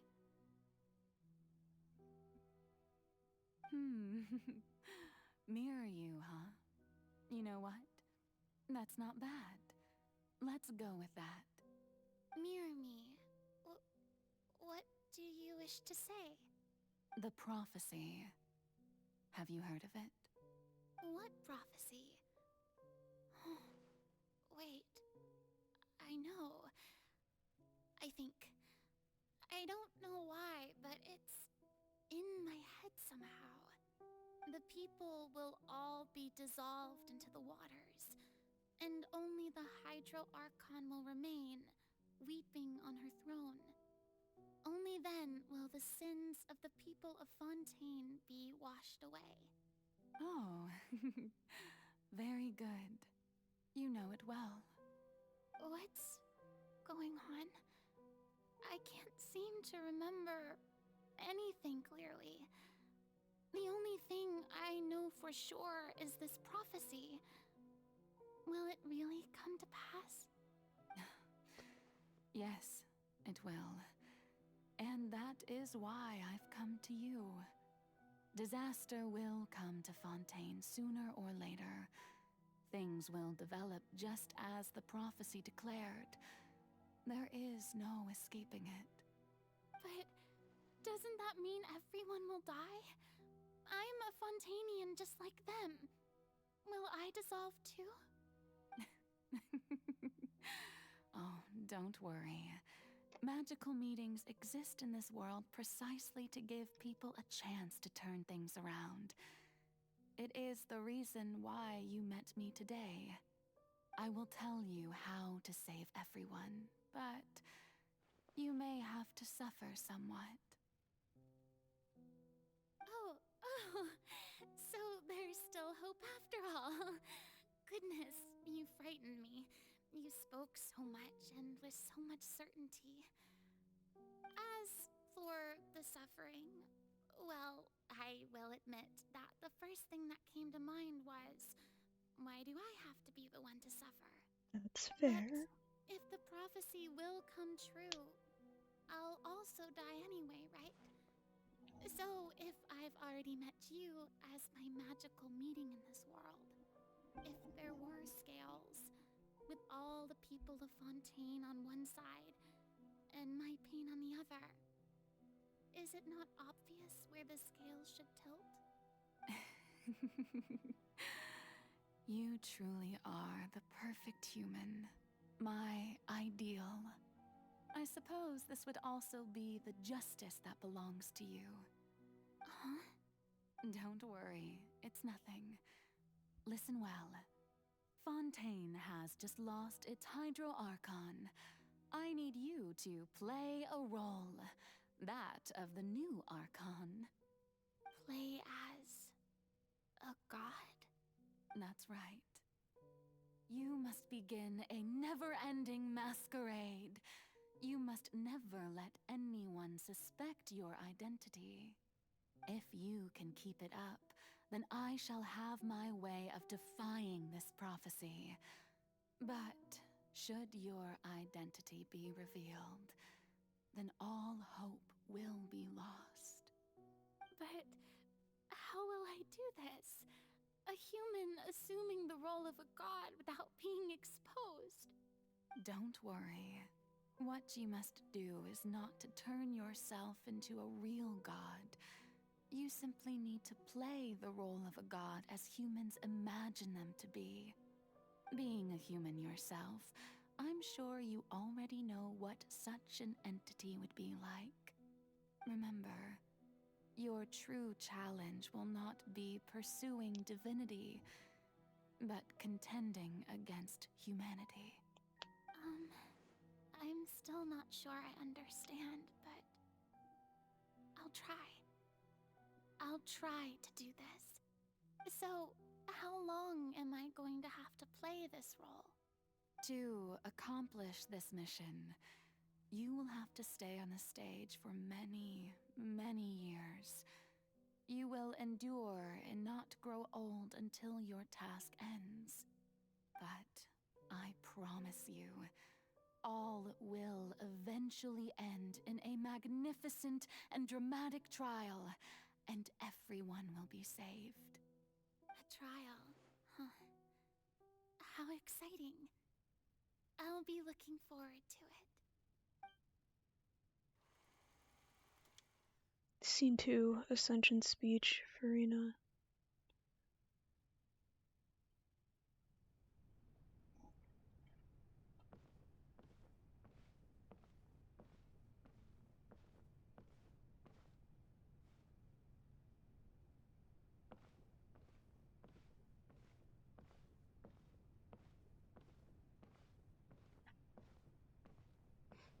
Should probably go where there's steps.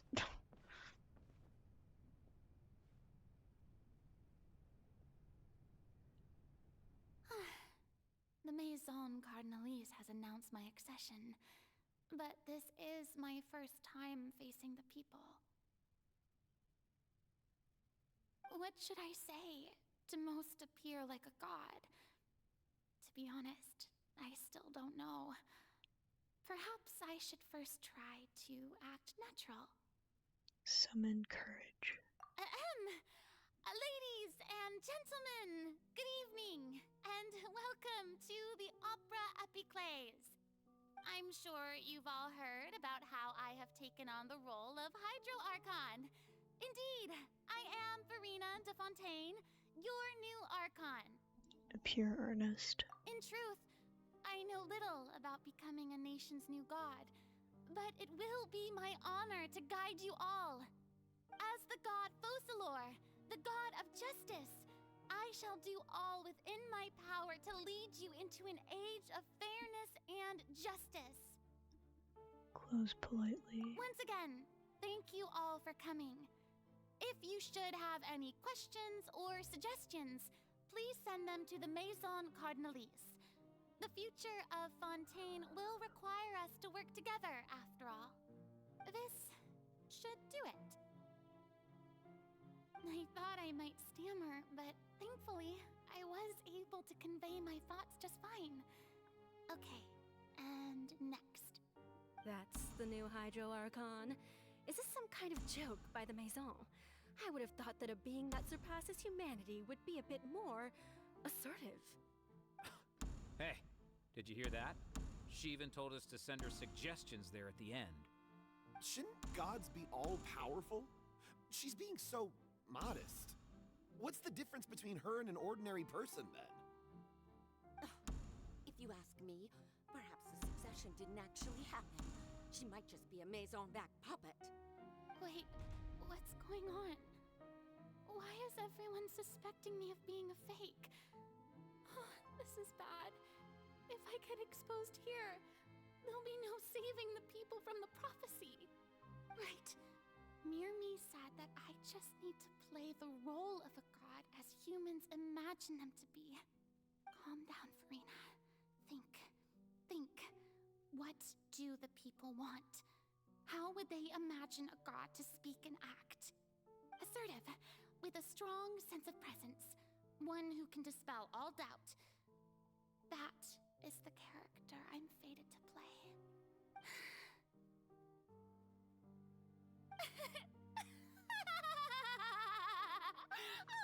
Oh, very good, my people. Only ones such as you are deserving of my rule. Now, I was wondering if some weak puppet were to one day come onto the stage and claim ownership of this opera house, would the children of Fontaine follow them? Well, it seems that you would all see right through them. Having passed my test, you are qualified to witness wondrous trials alongside my august self, here in this opera house. You may consider my previous act a door gift of sorts. I thought it was a debut that suited the atmosphere. Now then, let us be reintroduced. Ah, so that was just a performance. How could I have forgotten that we were inside an opera house? Personality? It's quite shocking, to be honest, but I suppose it's a better look than before. Such a fascinating and bold deity. How wonderful! Our future may yet be bright after all. It seems I've turned them around. Best follow this flow and restart my accession speech. Resolutely, with conviction. My dear people, whether you acknowledge me or not, whether you trust me or nay, I say to you, keep faith in your ardor for justice. We have heard it said that this nation's sins can no longer be washed away. Well, I say that justice is most fragrant when it blooms amid sin. The scales of justice should not weigh heavy in the hands of its God. On one side, it must carry fairness and justice. And on the other, praise and applause. May law be the prayer on our lips. May judgment be our worship. Let us light the fires and drink to the future of Fontaine. There is no trouble in this world that justice cannot solve. All that is needed is for you, my people, to believe in it, heart and soul. So long as I, the archon Focalor, stand within the opera epiclese, so long as I stand before the oratrice, I shall even judge the gods of this world!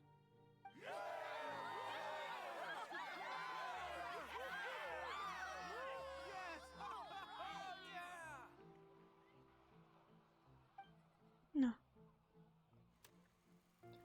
Scene 3, Opera House, Farina.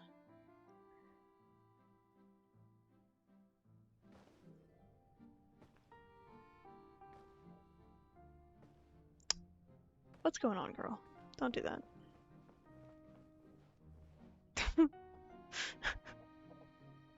Lady Farina, here are today's case reports as well as a summary of the follow-up for your perusal. Come now, was I not just at the Opera House in person? Leave these kinds of things to Neuvillette.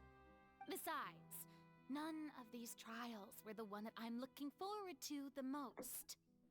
If I may be so impertinent, what kind of trial are you truly looking forward to? A magnificent, dramatic, and wondrous trial. A trial to end all things. How could you hope to understand? That's true. I fear I lack the ability to grasp your divine thought, Lady Archon. No need for fright, and do not take what I said before too seriously. Go now, do your duties. The trial I await. It will come one day.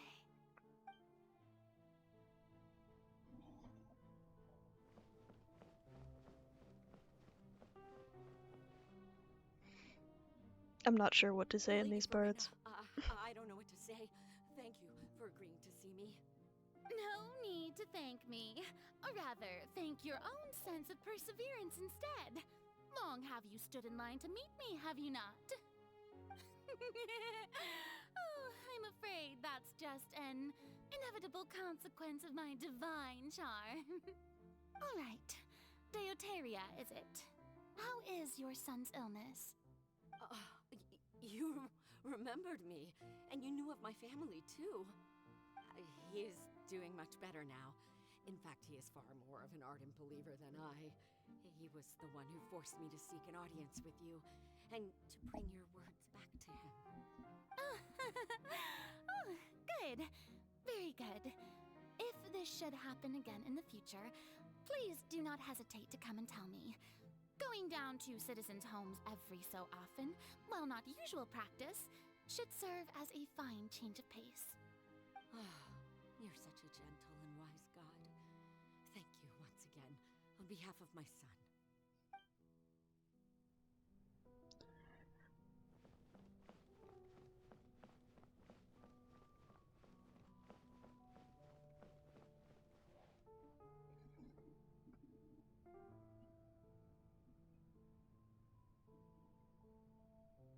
Lady Farina, here are the latest hydrological reports.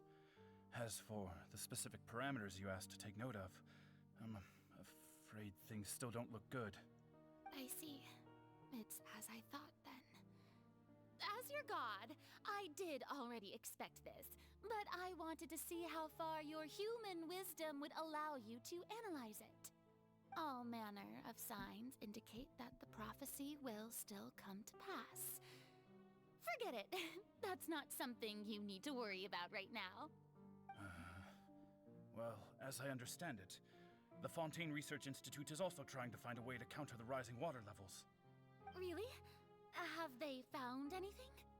I'm afraid that they haven't found any effective solution thus far. Oh, is that so? Well, no wonder. This issue has reached the realm of the gods after all. Still, their spirit is praiseworthy. The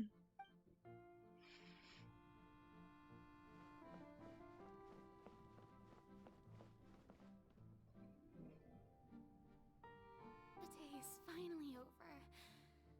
I haven't had a moment to breathe this whole time.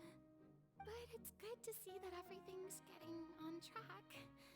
There are no longer any voices of suspicion. Maybe this is fine.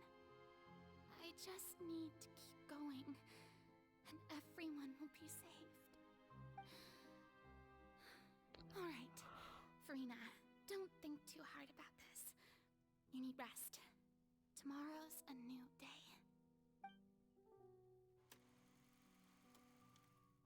Scene 4, Opera House, Farina. Lady Farina, here are the new trial reports for the latest cases, as well as a summary of the follow-up. There'll be no need for that. I've seen them already. There's no need to go back over scenes I've witnessed in person before. Lady Farina, I've waited so long for this chance to see you in this manner. Indeed, my dear, loyal citizen. This joyous moment is an honor for us both.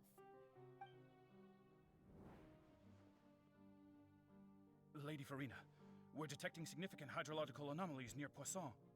Understood. Keep monitoring. Keep me informed should anything come up at the Institute.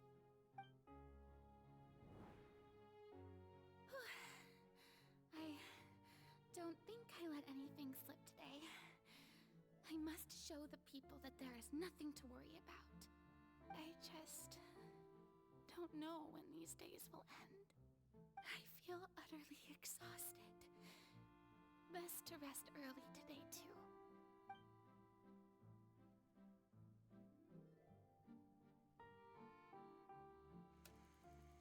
Scene 5, Opera House, Farina.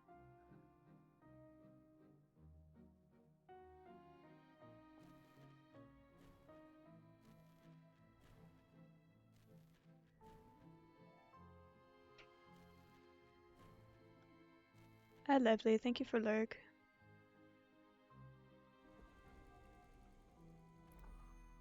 Oh, hydrate? Okay. Oof. I'm not reading that number. Lady Farina, it's like a dream being able to speak with you up close like this. I've heard I that have the hydrated. first member of our family who was honored to receive an audience with you was Madame Deoteria, almost 20 generations ago. And what a fine family yours is indeed. It brings me great joy to meet such a faithful believer, a descendant of a line most ardent. Surely you exaggerate, Lady Farina. My lady? What is it, good citizen? Are you crying? Oh, really now? I didn't even notice. This must be the overflow of hydro from my person. Well, can't quite help being the god whose dominion is the waters, can I? No wonder. No wonder. A manifestation of your power, then. Oh, Archon, I am honored to have witnessed it. Honored indeed.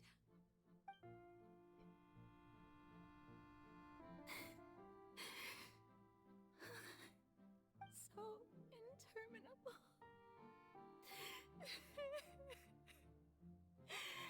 So lonely. Just how much longer? Hundreds of years must have passed by now. Perhaps the show must go on for hundreds more. I never imagined that it would hurt so much. Have I reached my limit? No. Perhaps I reached it long ago. Today I didn't even notice my own tears. I want to tell someone, anyone, about this. But would that not destroy all I've done so far? I've conducted so many investigations across the centuries. But there's not even a sliver of hope that we might break the prophecy. All I can do is keep heart. I must maintain this act. It is the only way to save Fontaine. Please, mirror me. You have to succeed.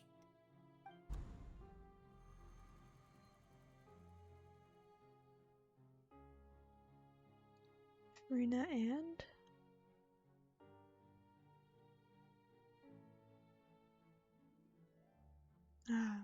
Farina, you don't have to shoulder this burden alone. Although I don't know what you might be keeping from everyone. Your people are more than willing to share your burden with you. That's my voice? Is this scene from when we were within that giant magic box? This is great. I didn't think this scene would replay in our inner world. Surely I'll find out what she wanted to tell me this time. Share my burden. That's impossible. It was fated right from the start that this would be my duty alone. But even if your burden doesn't need to be shared, you can still choose to confide in someone. Just share it with me. I'm what you'd call a witness. A witness? Yes. I've heard that you came to Tevat from beyond the stars, yes. In other words, you never belonged here. And if Tevat is, in its entirety, a show on a stage, then you're just a spectator, aren't you? If that's the case... He's right. I could confide in him, couldn't I? But if things don't play out as expected, the people of Fontaine will be the ones to pay the price. No, Farina. You shouldn't be selfish. But what if it's really alright? Farina, you've worked so hard for so long. Surely it would be okay to put yourself first for once. Just this once. Is it such an outrageous thing to do anyway? To find someone in whom you can confide your frustrations and sorrows? Surely it could not hurt. If you let this opportunity slip through your fingers, it might never come by again. Think about it long and hard.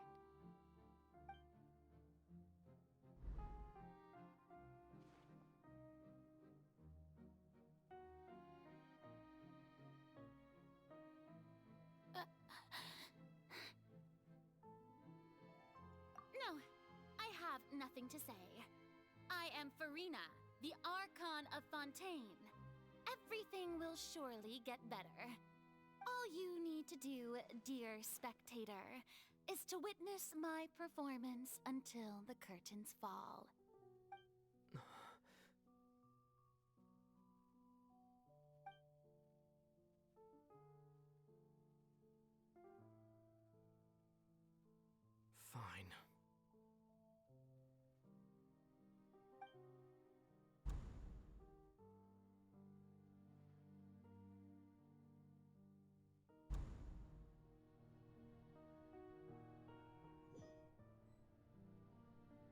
So even Farina doesn't know the truth?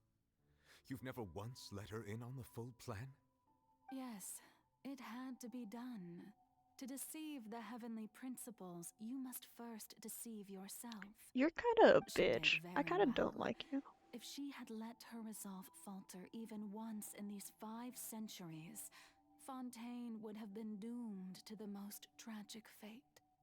It seems that trusting humanity was the right decision after all. I believe that I understand how your deception works, but that is only half the truth, is it not? How would you build on this foundation to save the people of Fontaine? That is the most important thing. Ah, good, good. Of course, the Iudex of Fontaine has pinpointed the crux of the issue. I'm sure you've long sensed that the Oratrice is no simple machine, yes? I've always suspected that it had its own consciousness, and Linny did mention that he heard a human voice within the core chamber. It now seems that that person was you, hidden within the machine all along. Am I right? And then I became one with the Oratrice, taking Fontaine's gnosis with me. Yes, it would seem so, wouldn't it? Alas, your understanding of this device still lacks sufficient depth. In truth, it is no enactor of justice. It is, in fact, a device created to kill the god of justice. I beg your pardon?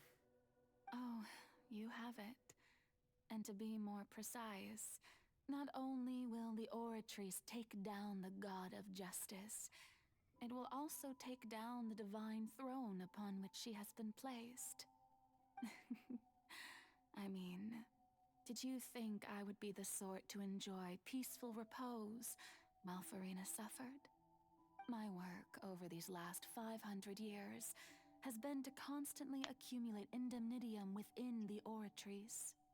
But really, some have already discovered that only a small fraction of the energy generated by the device was ever used to provide power to Fontaine.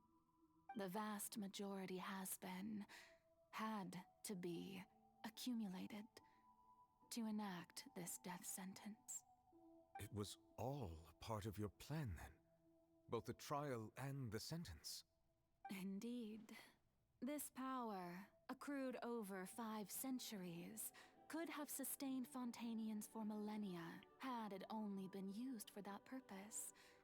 Almost all of it has now been stored within the Oratrice.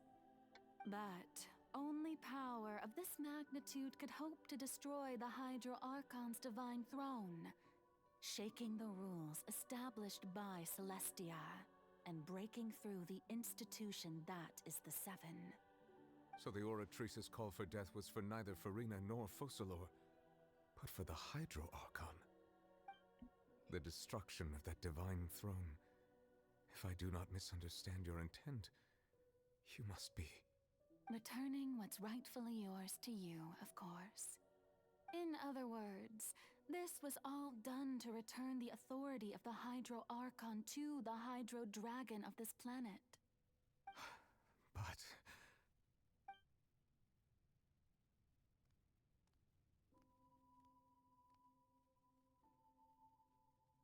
Oh, what? Getting sad again, are we? The authority of the ancient dragons shall soon be yours once more, O Hydro Dragon Sovereign. And this is the face you make. all you've done throughout the years is just so you can sacrifice yourself at the very end. You doing hot boy shit? Congrats. I've never quite seen Good it for that you. way, you know. Even now, I'm quite pleased at how well my deception worked.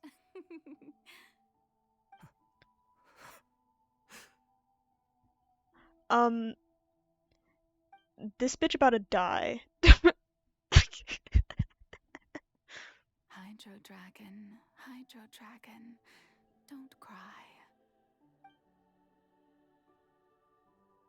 I must say, had it been within my rights, I would have loved to judge the heavenly principles themselves. were they not guilty of essentially the same crime? Egeria stole the power of the primordial sea, and the heavenly principle stole the power you ancient dragons possess. Nah, you didn't. I, for my part, am Again, the god this of bitch is just about to die, that's it. And is it not just that your original powers should be returned to you? Speaking of justice, I have always believed Shit's that happening, justice sure, but lies in the process of pursuing human existence itself.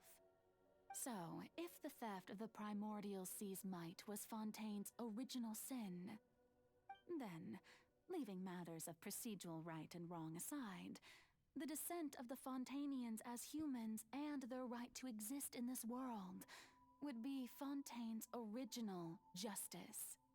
In other words, existence was Egeria's justice, and to me, justice is the continuation of that existence. Defying the prophecy and ensuring that Fontaine's people shall live on, that should be the justice enthroned over all others. At this point, we, whether it be myself or all other Fontainians, have shouldered the burden of this sin for far too long. Iudex Neuvillette, the highest judge in our land, when you regain your full power as an elemental sovereign, what verdict shall you pass upon us? So when I was invited to the court of Fontaine to serve as Iudex, I see now that that was your idea too. At last, I now understand the true purpose behind this position. In the beginning, I was uninterested in human existence. But these 5 centuries of living alongside them have gradually brought about mutual understanding between us. And I have even attempted to feel as they feel. You are a devious one, Focalors. Things being as they are, surely you know that I could never declare them to be guilty.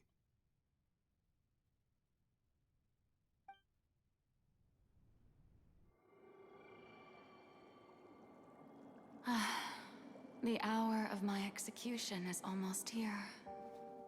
For the sinner, the curtain call has come. I know I may not sound it, but faced with death, I find myself a little afraid. Perhaps this is one thing both gods and humans have in common.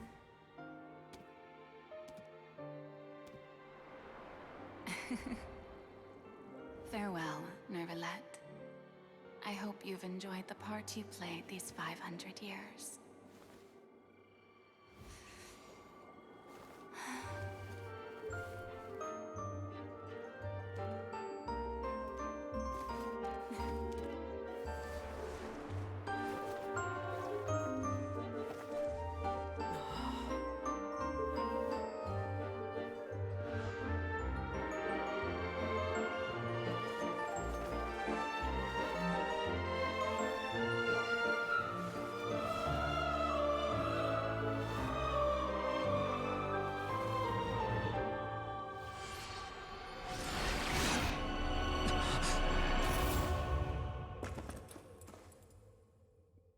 There she goes. Bye-bye, Focalors.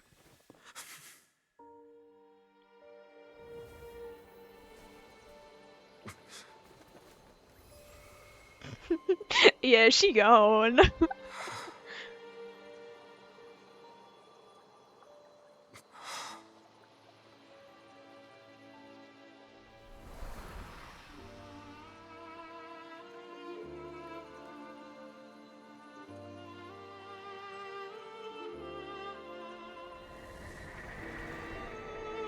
Oh. Oh.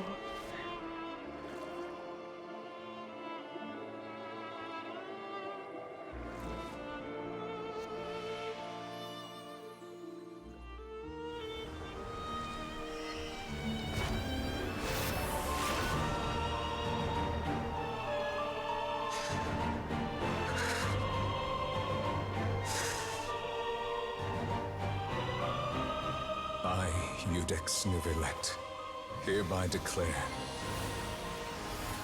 People of Fontaine, your sins are forgiven.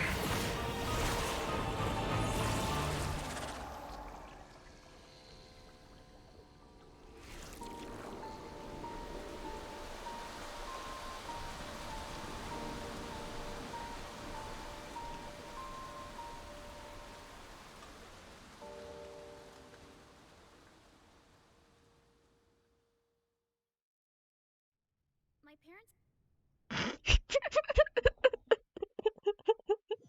That was a bad time for one of Veresa's idols to play.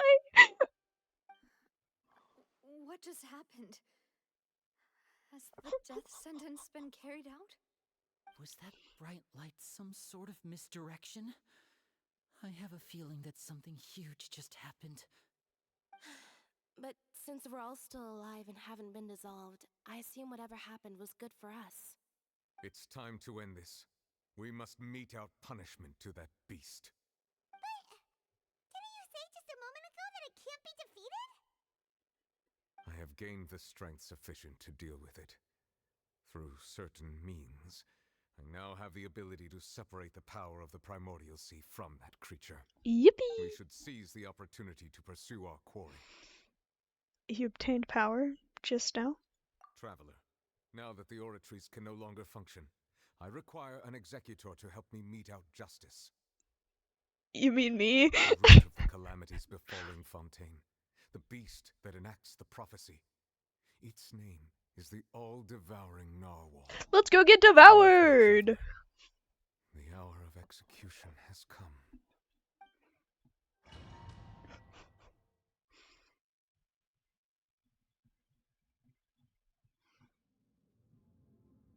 There it is. There's Veresa, standing there. Hey, bitch!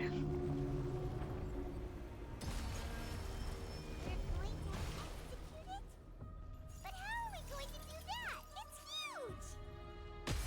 I've already done my best to separate the power of the Primordial Sea from the way. Considering the size of the beast, I cannot reach the power source. Unless we can find a way to attack it from within.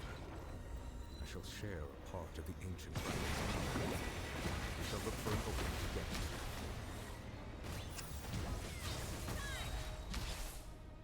Damn. I can feel its sorrow turning into hostility.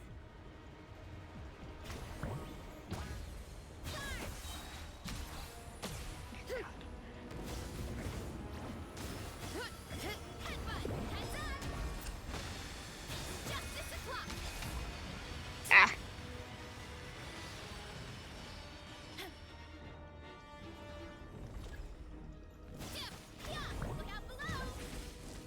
The all-devouring narwhal cannot resist its instinct to devour. Continue to trigger its hostility. Chance will present itself.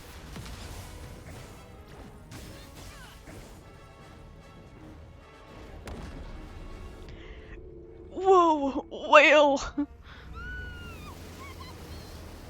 Yippee!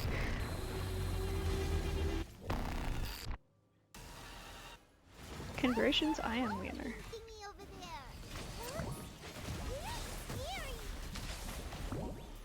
Eh.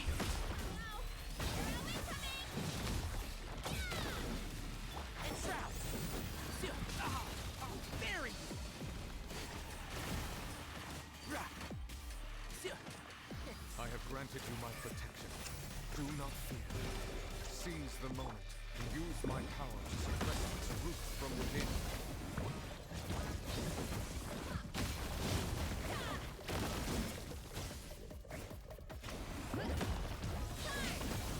This music is very epic.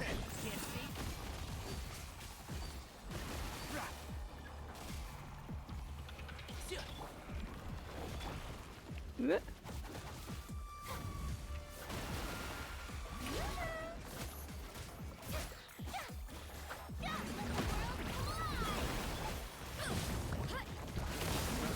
The authority of the ancient dragons. Witness the might of the primordial sea.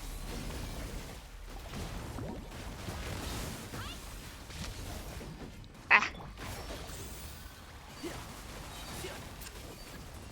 everything.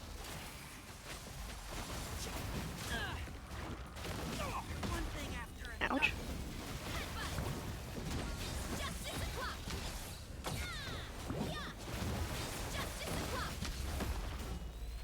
One with the force.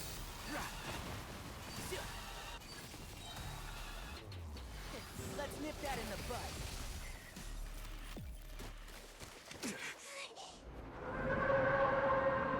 I did something.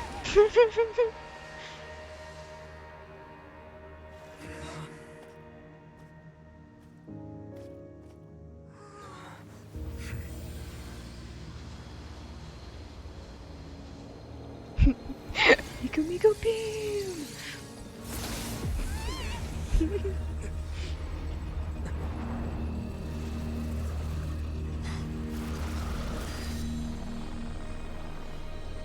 Hello, Skirk.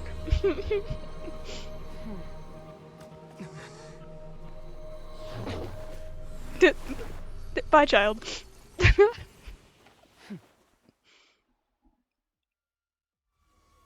Farewell.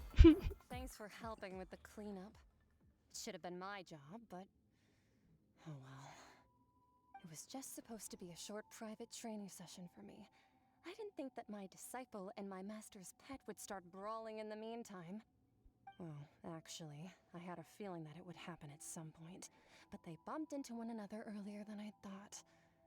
What a blunder. I suppose I'll have to swing my sword 3 million times as penance.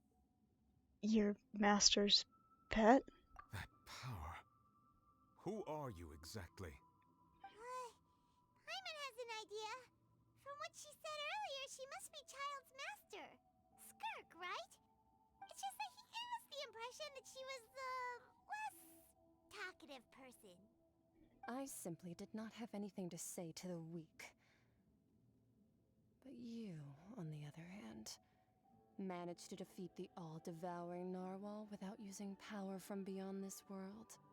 So you may speak to me as equals. What sort of person would take the all-devouring narwhal as a pet? I have to agree. It's a strange use of a planet's primordial waters just to raise an all-devouring narwhal. That kind of power is wasted on it. It's not cooperative, it eats too much, and I have more important things to do with my time than pet sitting. The only thing that creature has going for it is its looks. All in all, it fails as a pet. Miss Skirk? I think you might have missed the point. The point being? Well, being that this pet almost destroyed an entire nation. So what sort of person is your master? Well, Child's master's master. Wait, is that right? Oh, right. So you don't know him. Sorry, I assumed you did. His name is Sertologi. Who? I am unfamiliar with that name. Huh. So Master is insufficiently famous. How should I describe him then? Have you heard of the name The Fowl? The Fowl? Still nothing? Well, how about the Visionary? Vetterfalnir then? Or Gold Rhine-daughter? Ooh, that one we've heard. Rhine-daughter's part of the Hexen Circle. She's Albedo's mom, right? Oh, so you do know that name. To be honest, I also heard all of those names and titles from my master. I don't actually know them either. But I suppose you understand now, yes? My master is likely a similar sort to Rhine-daughter. They are both pursuing some form of perfection. Wait, didn't you also mention a visionary person? Hyman didn't quite catch their name. Actually, never mind that. I believe it expedient to inform you that the all-devouring narwhal used up nearly all its strength fighting you. Such roiling hydro energies will prove difficult for the planet's deep seas to digest. As such, the fontaine back on the surface has most likely been thrown into chaos. In other words, the prophecy that you've been fretting over should now be in full swing. Womp womp. There's little to be surprised about, Paimon. It is natural, after all. The prophecy will surely come true. We knew this and accepted it. However... Not to worry. Focalor has already managed to deceive the heavenly principles.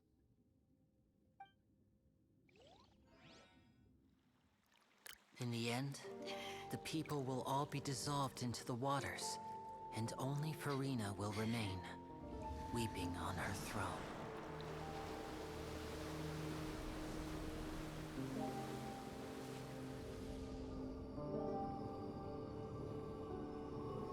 Only then will the sins of the people of Fontaine be washed away.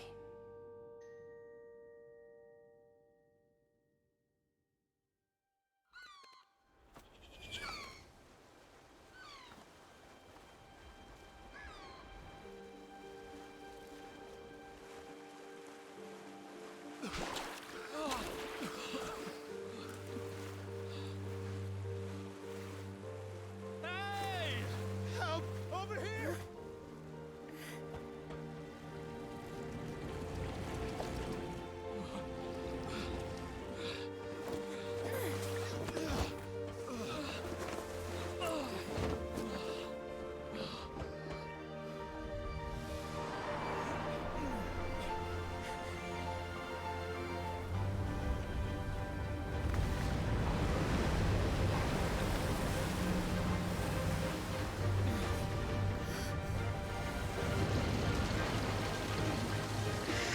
Fuck yeah! All hands, initiate emergency rescue!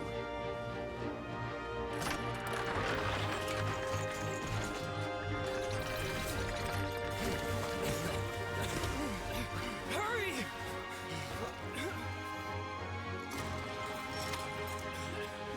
Hey, lend a hand!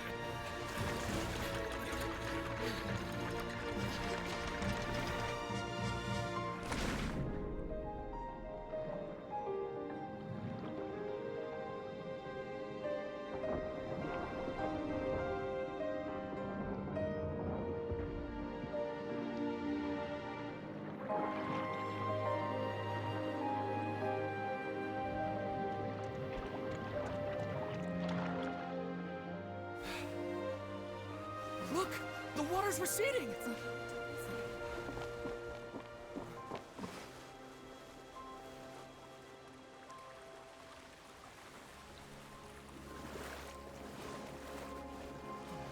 It's a miracle! Water's receding. We didn't dissolve. The prophecy was wrong. The prophecy was wrong.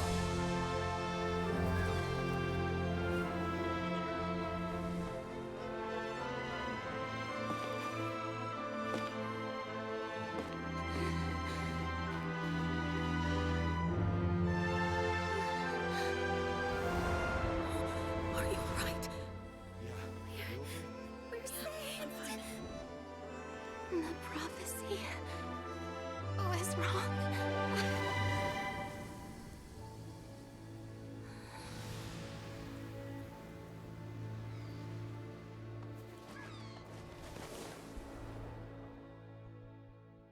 Yippee!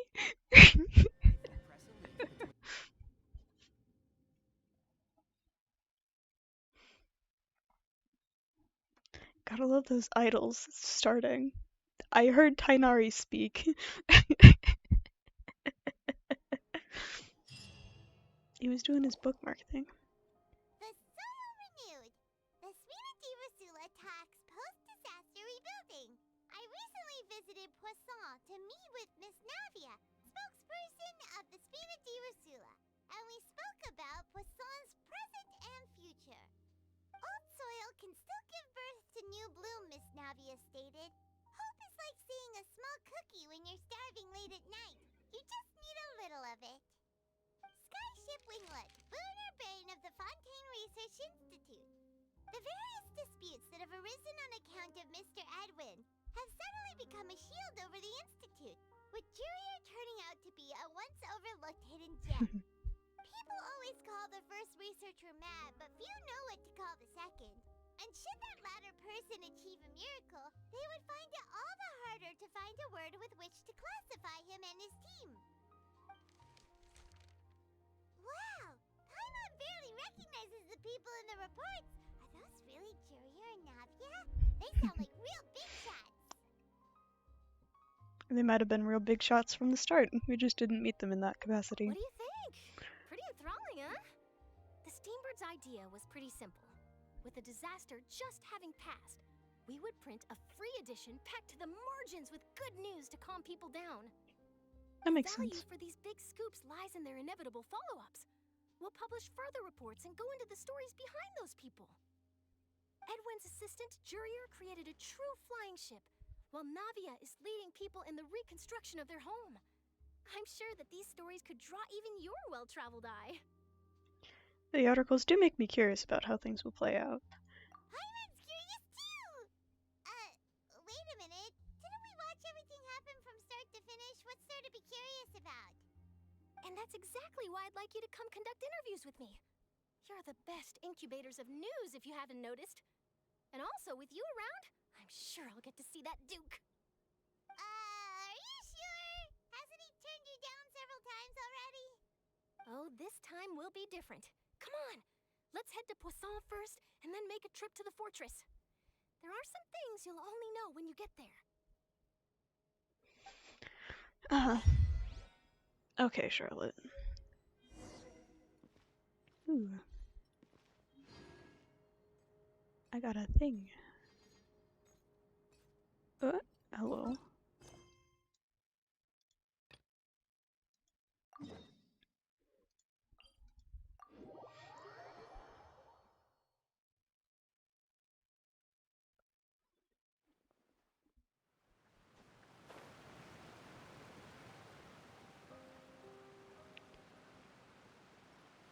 Go, Tanari, go.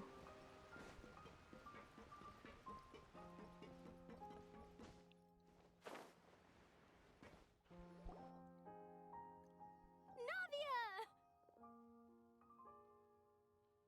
Oh, it's you. What brings you all here? Hey, we're just having a look around. I'm here to update myself on how things are going here. Oh, the Fatui are here too! Let me introduce you. This is Mr. Garunt Snezhevich. He represented the Knave in sending us a large amount of supplies, and is helping with our work. Our residents are hard at work as well. Thanks to everyone, work is progressing nicely. We've lost a lot of people, but we're moving forward. That will have to be enough. Hello, Miss Charlotte. I'm a big fan of yours. I especially like that article you wrote last year about Fontaine's stray cats. But if you don't mind, could you not emphasize our role too much in your report? It's not charity we're doing here. We just happen to share the same interests as the Spina. I get where you're coming from. I'll keep it as simple as possible. Or would you be willing to feature as friendly neighbors? That would be fine. Thanks. Oh, you're back too. How are things? We finished laying down the construction materials. It'll be another hour before the workers are able to go over there. Huh? You're here too, Clorinde? Well, her reputation's greatly risen after that whole duel business with Miss Farina. So she's here in Poisson to wait out the heat. All right. She really came here to help me out. There's too much to consider in the reconstruction of Poisson. The Spina has need of more decision-makers. And, well, I do already happen to be connected to Mr. Callis. Oh, wait just a moment. Do you mind me asking a few questions? You know, about how you felt before the duel, about what it was like facing down a god. There's lots of exciting material there, I bet. Forget it. I'm sure you can find a better theme than that, Miss Charlotte. I see you're the same as always. Couldn't you do me a favor, for Navia's sake? Well, if we're talking about doing things for my sake, you might as well just take a few more photos of me. Or of the Traveler. It's better than wasting time persuading Clorinde at any rate. Of course I will. I'm not gonna let him off that easy. All right, then everyone who wants to be in the photo, gather up. And smile.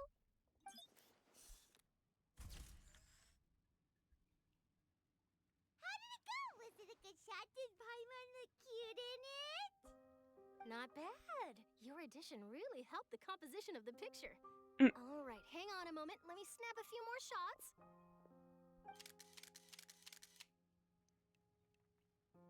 All right, that should do it. I'll be back here later anyway, so let's call it a day.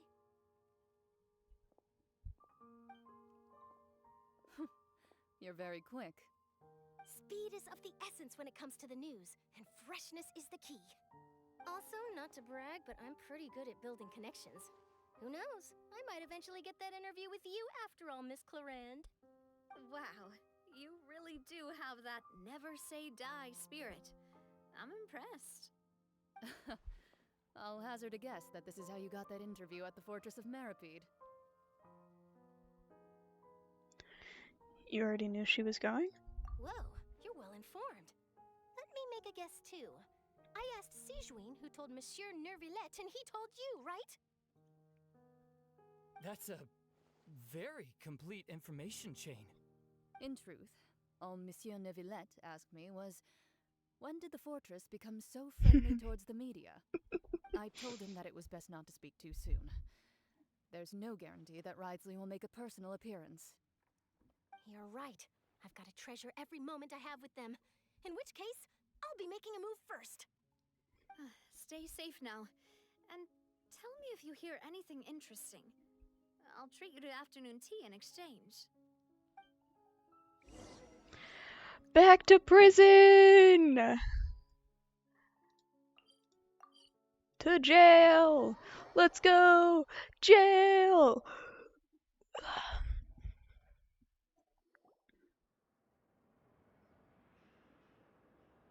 Wow, guess we're here again, huh? There's a real nostalgic feeling to this place. Looks like you've been missing us. Duke! Did you come all the way to the entrance to greet us? Of course. I'm here to welcome you and our dear Miss Charlotte, whom our good head nurse recommended to me. It's an honor to finally meet the much-rumored Duke. Thank you for consenting to my visit to the fortress, sir. No need to thank me. But that said, I shouldn't be the focus of your interview. I trust you recall our agreement? Of course, of course. All right then, this way.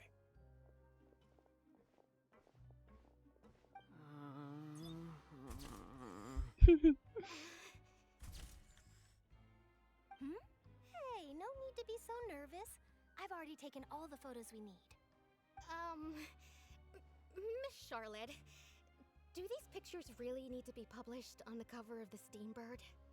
It would seem that Miss Lorvine doesn't want her face to appear beside that of Mr. Jurier, Sir, please don't say things like that. Just But admit. looks like dear Mr. Jurier denies it. Just Might this admit it. interview be very important to you then? No, I just... This is my first time being interviewed, and I'm very thankful to the Steambird for... Now, I might not look it, but I actually did meet Mr. Edwin once. And I'll be honest, I enjoyed chatting with you more. You've definitely got more of that genius vibe going on. The boat that brought about a miracle, the ark that saved the people. Why, you recreated a myth back there, like an emissary of legend.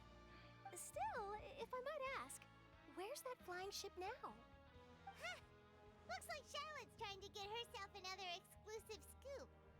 I took a nap, you're still apologize, streaming. but that Yeah. ship is presently in the This is bowels of the normal. factory. I'm afraid it won't be Especially when easy I for play you to get a Genshin. shot It's pretty normal when I'm playing Genshin for it to go to about 8 hours. An interview with you to make up for that loss? She really does know how to squeeze opportunities for all they're worth. You already know my answer, I'm afraid. Best you interview our head nurse instead. Or perhaps you'd like to take another photo of this couple of researchers? Did you really have to use the word couple? Well, then, 2 solo photos will do. Is my hair messed up? Please, someone help me have a look. Things sure are getting pretty lively here. We've seen this kind of thing before. Oh, seems like everyone's here. Would any of you like to try this new drink I came up with? Ah, Sijuin. Hey, Miss Charlotte. Why don't you, take some pretty photos of our head nurse. Sure. Come on, Miss Sijuane, over this way. Let's find a brighter spot. Huh? Sure. Do I have to smile? So, how have things been at the fortress?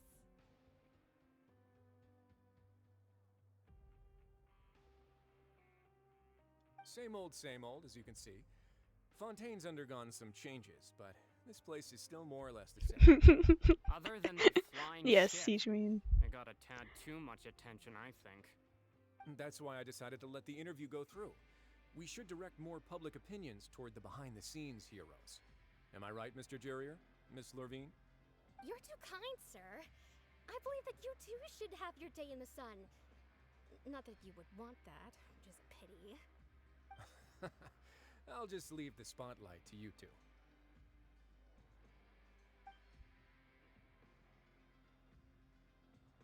I see. Lots of things happened that day, huh?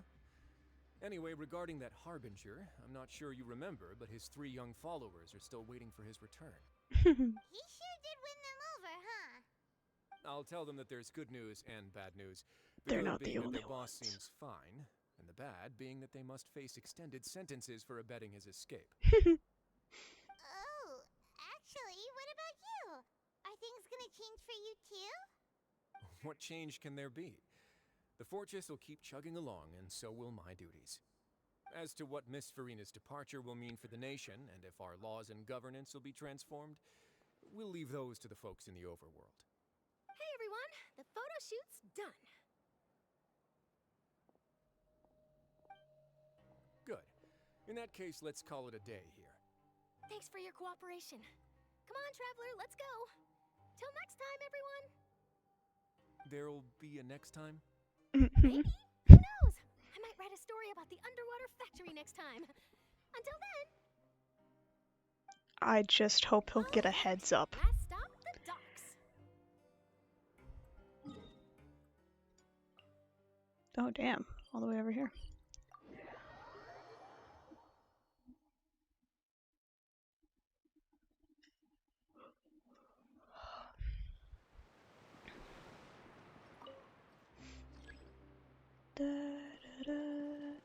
I could just jump off, but I feel like it's better to actually go on the elevator this time.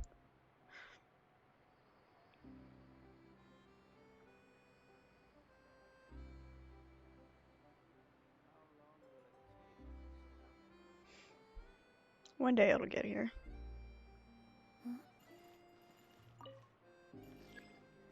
Come on. Hurry up.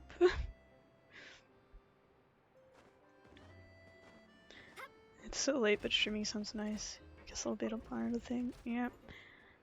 Fair enough.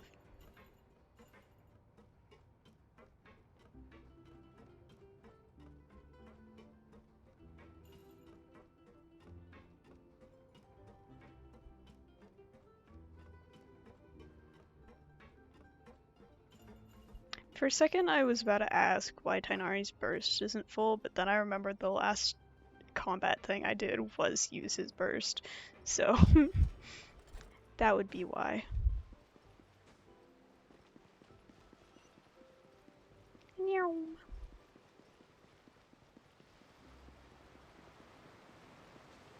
Oh.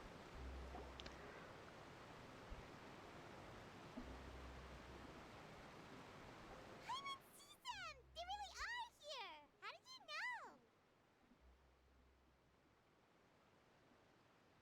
Navia mentioned that she stayed in touch with Linny and the others after working together. Apparently, they've been at the docks distributing these strange pockets the whole time since. Traveler, Paimon. Ah, and Miss Charlotte, too. Would you like a magic pocket? What sort of gadget is it? It's a wondrous bag that can be used to carry many things. The water level has returned to normal, but if you see any of your things floating around, you can use this to carry them.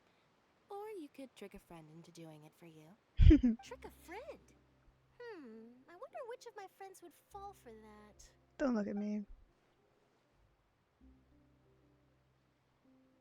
You could just make a friend like Fremine here.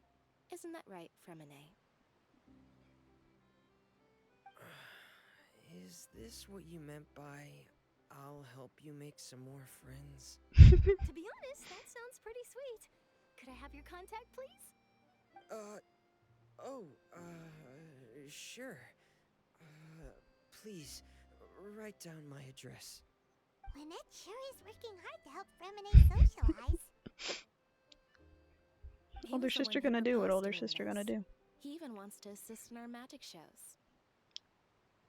Sounds like that would suit him. Yes, I was planning to first introduce Pear as an assistant, and later Fremine himself. In the future, I think we can leave underwater escape magic to him too. That Makes said, sense. would anyone want to see a diver escape underwater? Oh, it'll work out. Ah, Every journey begins with the first I step. hit my hand. It'll become a part of our show eventually. Lynette, could you come over? Miss Charlotte says she wants to take a picture of us. Got it. My, that Charlotte is rather perceptive. She got rid of everyone the moment she realized I had something to say to you. So, how have things been, traveler? I'm doing alright. Father says that you did a great deal during the latest events. She's very grateful for your contributions to Fontaine. That's alright. We were more than happy to help.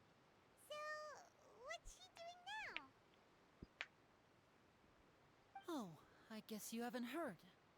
Well, after Lady Farina left, Father and Monsieur Neuvillette opened negotiations, during which he gave Fontaine's gnosis to her as a diplomatic gift. Ah. A diplomatic gift? A gnosis? Yes, I was quite surprised at first myself. But when I thought it over, there were actually a number of things going for it. It could have been done as an apology for the incident with Lord Child, or as thanks for his help in tying the all-devouring narwhal down. Furthermore, Father did also lend significant aid to Fontaine and Poisson. Good night, Void. That's true, but Have good this eep. is a gnosis we're talking about. Doesn't this seem a bit irresponsible? I would agree, but I've also heard that it seems that Monsieur Neuvillette has Been had here a the whole time, significant just change of drawing. heart regarding the matter. So Hydrate? there's some Okay. reason for this that only Neuvillette knows about? I suspect you'll have to ask him about that yourself. Ah, yes, speaking of which, I did see him strolling around the entrance to the fortress Nightcore. of Meripede a while back. Isn't he real busy and stuff? Just got here to say goodnight. Yep. For that. But back to the topic. The gnosis was given You were to touching the grass? maid, right? Congrats. What about Child? I should They probably say do that. he's returned to Snezhnaya to recover from his wounds. I hear that the recent disaster really did a number on his health. I do like your art. It is very silly. Well, I guess I can now call him one of my war buddies. That's true. When you think about it, we've had loads of run-ins with the Fatui. To think we'd be allied with them this time. So shocked by such a Wait for simple ice, switching please. of sides? Shnezhnaya? Yeah. I figured you didn't want to try to type that out. Father! Well, what do you know?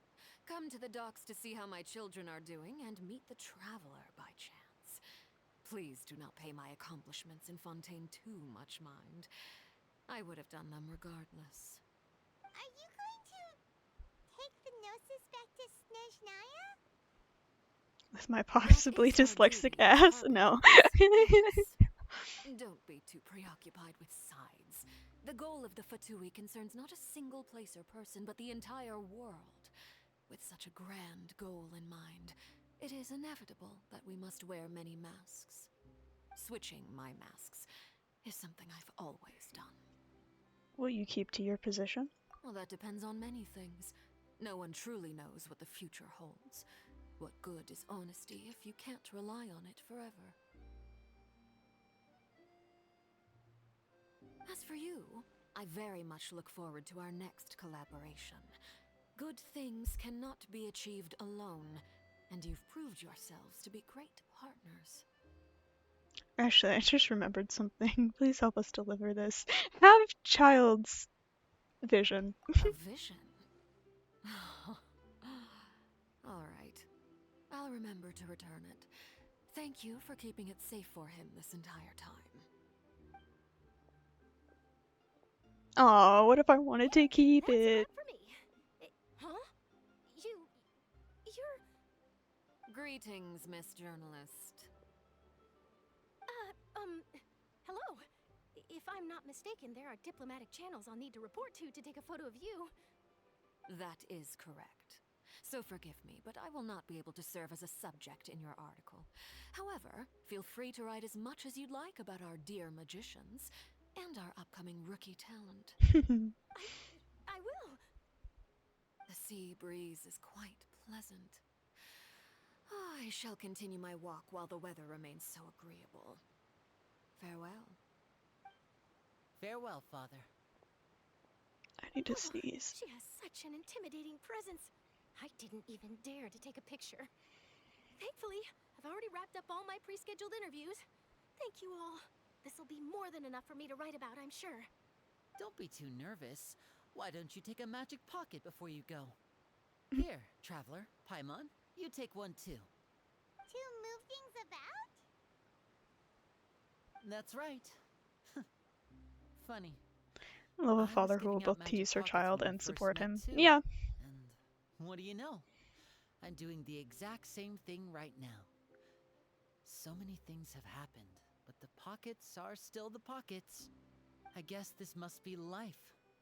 We will all follow our own paths, and serendipity will lead you to your fated friends. All right then.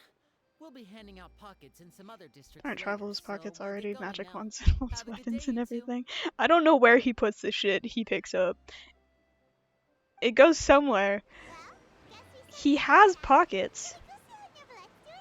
Of course he's not so busy that he doesn't have time to chat anyway.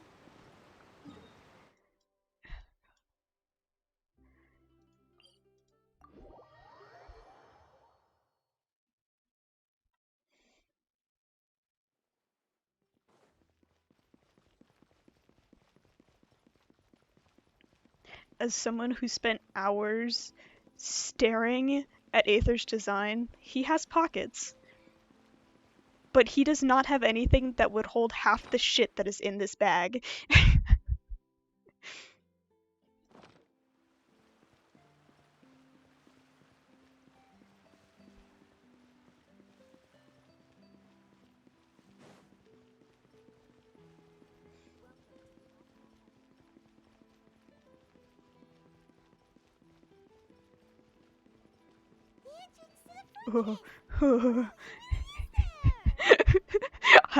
I almost just went directly off the edge because it stole my camera. That would have been bad.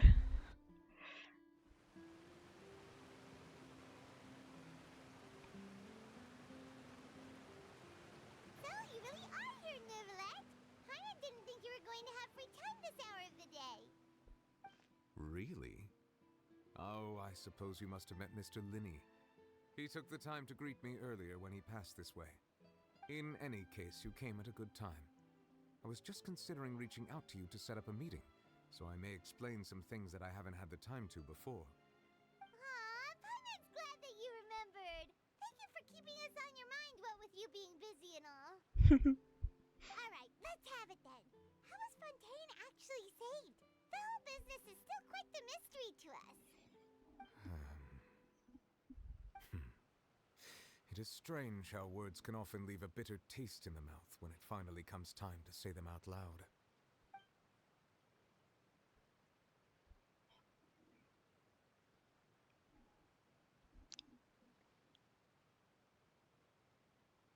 Whoa. So that's what happened? I only saw Farina's part myself. Focalor destroyed the divine throne of the Hydro Archon and restored your power to you, transforming you into a fully fledged elemental dragon sovereign. But Paimon still doesn't quite get what you did to save the Fontainians from dissolving. For me, the authority of the ancient dragons refers to absolute control over the hydro element. Fontainians were incomplete humans born of Egeria's use of the power of the primordial sea, with constitutions similar to that of mimics. But so long as those primordial energies remain within them, I could use the ancient dragon's authority to grant them true blood, after the fashion in which life was first brought into being on this planet. In other words, when I gave my verdict, Fontainians became true humans, and thus would naturally no longer be dissolved by water from the primordial sea. Fossilor must have counted on you to make that decision as well. Your verdict was the key to making the prophecy appear to have come true while saving everyone. You could say that it was at that moment that the Fontainians were truly born. Yeah, and in a manner of speaking, Fossilor finally managed to fulfill the original Hydro Archon's wish to turn Oceanids into real people too. Who's Nouvellet's VA feels familiar, but I that you still have more things know you it wish can't to be ask. the only one I think of. I don't know. I don't remember. The truth as I know it. Oh. I have investigated his case along many avenues, and I have learned I that hope he you're once ready fell for into yapping. an unknown chasm when he was young.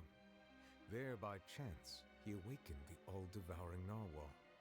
But whether it be by sentiment or reason, that should not have been enough to consider him the root cause of the disaster. At most, he would have had tangential liability. As for the judgment passed by the oratrice during the trial, whether it was due to that liability by association, I'll go find it while he's yapping. Focalor deliberately using him to I still buy have the time Genshin for us wiki on the open. assumption that he would be able Ow! to hold the creature off, I cannot say. Hurry up and load. Thank you. In mind the whole time. In the end, it was thanks to her that they finally became real humans. Hang on a second. Paimon suddenly got another question. Back when Fontainians hadn't yet become real humans, were the children they had also transformed Who is your voice actor? Life has always flowed like water. Do you recall how Fontainians would often come to the Fountain of Lucine to pray for children?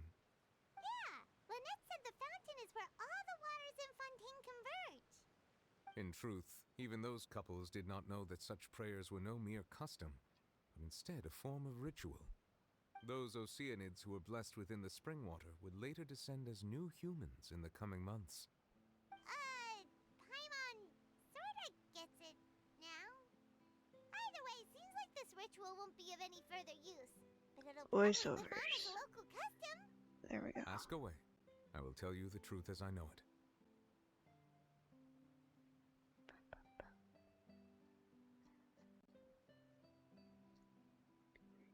Can you tell me?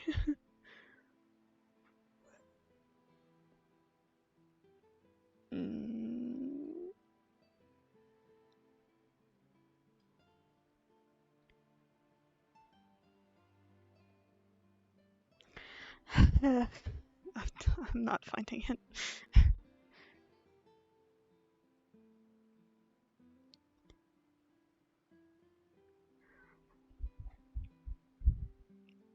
Is he now red? Is he?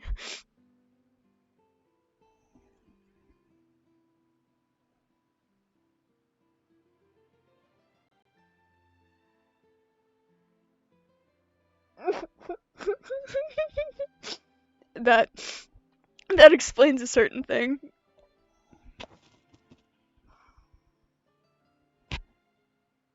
I'm just gonna pretend like I don't fully simp over Einar.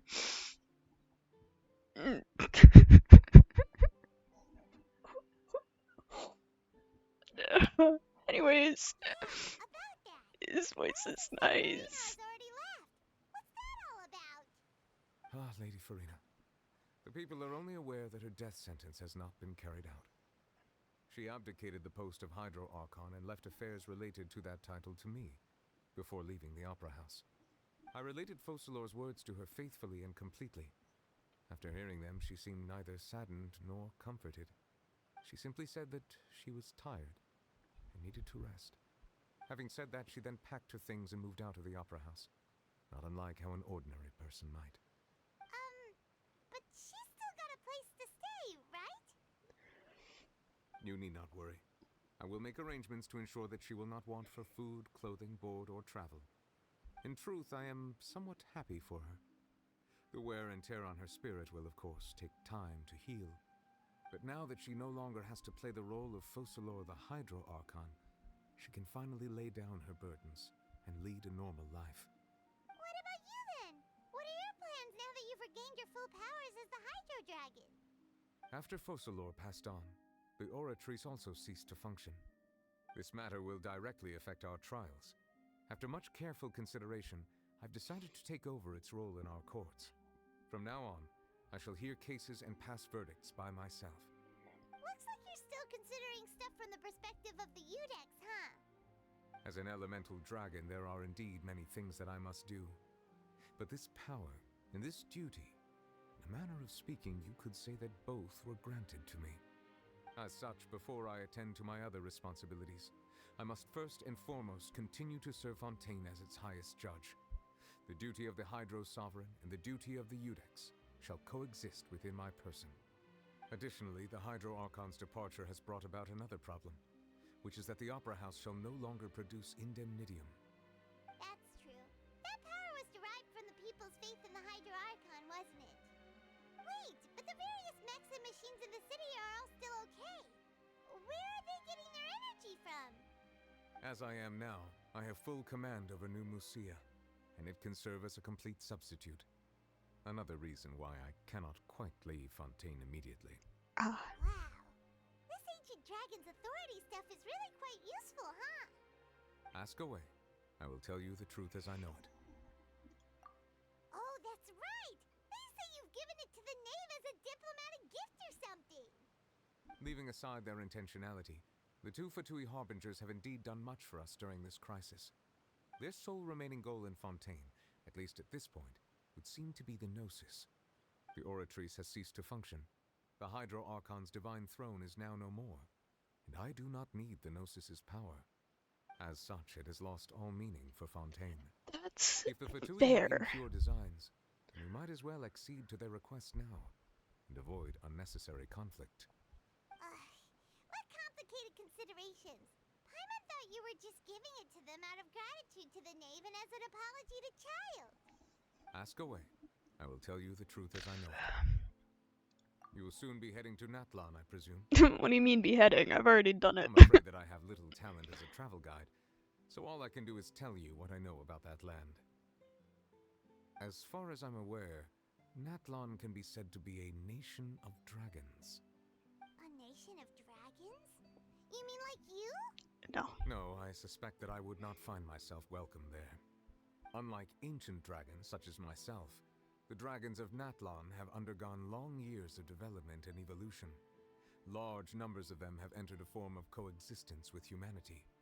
Natlan is also the nation of war. War ravages those lands like an undying flame. There is one other piece of information I got incidentally from my negotiations with the knave that I believe may be useful to you.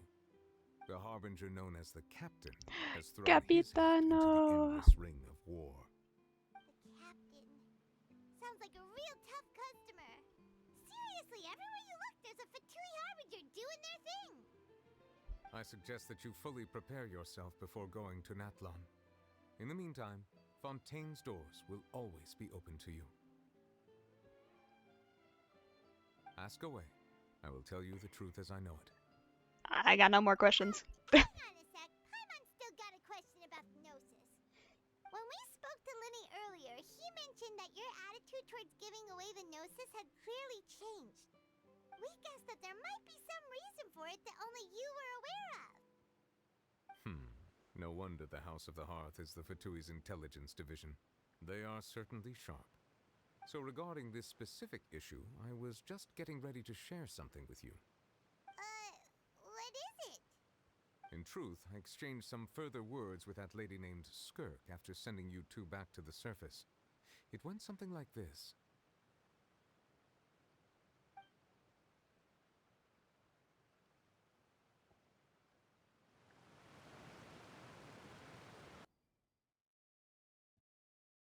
That was some water sounds.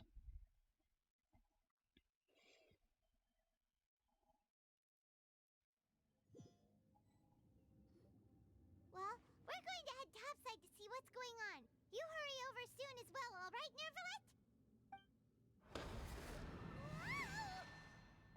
What next? The all-devouring narwhal isn't here, so I'm no longer getting any interference. I can finally catch the scent of your power, what it's made of. It is the authority of the planet's primordial dragons, but with something very similar to a god's curse mixed in. It's quite a novel blend. I'm sure I've encountered something like this before. What was it again? I do not know what you speak of. Ah, of course. How could I forget? You should have the remains of the third descender on your person, yes? Remains? I've never heard of any such thing. Huh. According to your parlance, I believe it may be called a gnosis. Well, that much is true. After Focalor's divinity faded, she handed her gnosis to me. But I fear I have never heard of it described in the manner that you just did. I've been training with my master, the Fowl, ever since I was young, and I have never returned to the surface since. So most of the information I possess, I got from him. It is only natural for those who are greater than humanity to possess a different sort of common sense, which is why there are so many problems in our attempts to communicate with humans. Regardless, you should probably get rid of objects of misfortune to prevent any disasters from befalling you. To live in itself is a blessing. But once a person dies, the bonds he once had with this world shall all turn to curses. What do you mean by that? No need to fret.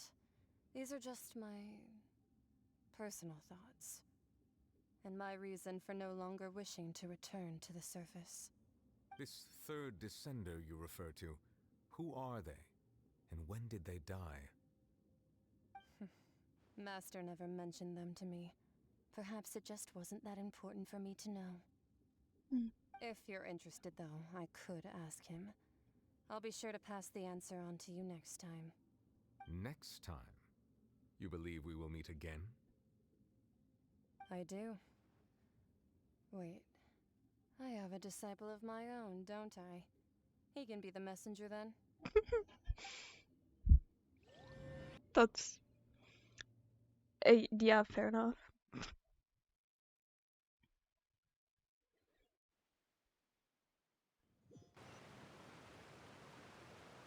That's what she told me. Whether it would prove useful or not, I wanted to pass that information on to you. The remains of the third descender? So that's what the Gnosis actually are. Paimon just thought they looked like chess pieces. How could they be a person's remains? All the same, assuming that there was no misunderstanding or special metaphor at play, that is what she meant to say. And she said that it would bring misfortune and that you should check it, which is why you gave it to the Fatui. If she speaks the truth, then I would simply be putting Fontaine at unnecessary risk by keeping it here. A descender. She mentioned one of them. I am the fourth descender. For me, this information means two things. One, that the Gnosis are related to descenders, and two, that the one who came before me has already died. I had guessed that you might already be familiar with this concept, but I did not expect you to be one of them. Hi! That means that the Gnosis, which are exceedingly element compatible and can even enhance elemental abilities, do indeed come from the third descender. I wonder, does your body also possess similar properties? I mean, I control all of the elements, but... Like being able to use elemental powers without a vision! That does sort of count as special compatibility, right? No, let's not think about this stuff right now. It just feels creepy. Comparing the Traveler to the dead third descender and all. Don't worry, I won't die so easily. That's what you say, but this topic still feels like bad luck. Once Child recovers, let's get some more answers out of him. Or go look for his master and get the answers that way. I too believe it unwise to make too many blind guesses when information is lacking. The same is true of being at court. Alright. Whatever the case, it seems like the crisis here in Fontaine's over for now. Yes. All of Focalor's efforts were for this moment as well. But she sacrificed herself in the end as a god, and she suffered through all those years as a human. Was that really what she wanted? I suppose that would be the mystery of a god's will. Can you understand the will of the gods? I suspect not. But once in a while I too would guess that if wishes were like the clouds in the sky, they will one day return to the earth as raindrops. Life flows like water, and rain is the final answer. The water levels may sometimes tilt one way or another, but the rain falls fairly upon all. And what, ultimately, is the difference between the rains that fall upon all of us?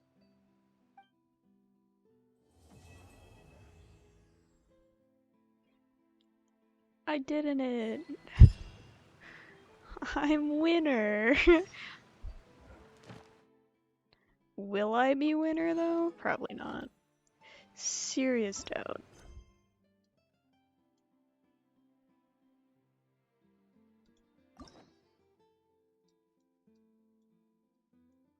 Ah, I see you. And Navia, and Shiori, and Arlecchino, and Emily, and Escoffier. Okay. Just like almost all the ones at the back. Oh god. Oh, I have so many I have to get through eventually. As well as these. I've almost done all of these. That's a shocker.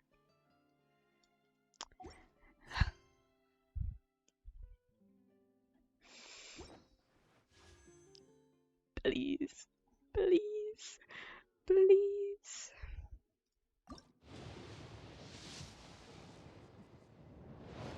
Four-star. Ah, hi Lynette. Ah, another Lynette constellation. Double 4-star? Double 4-star. You just gave me double 4-star. You know what? At least I can get another one.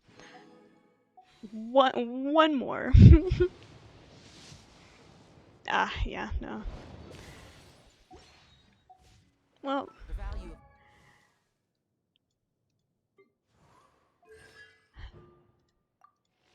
that's fine. Am I gonna use either of these two? Probably not. But that's okay. I also have Beto constellations, which I will never use. I have a Charlotte constellation? Knowledge cannot simply be quantified in monetary terms. Okay, hang on. I wanna also get Traveler's Hydro constellations, and then I think I'm gonna end stream because I cannot with people yapping anymore. That was the wrong button. Yeah, but Venti, get out. Just what will we come across this time?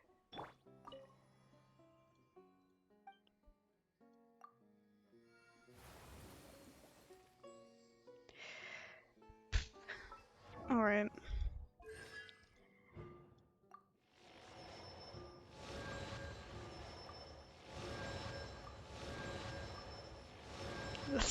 There's just only one more. Ah, look at my one. I don't use Hydro Traveler, like, ever.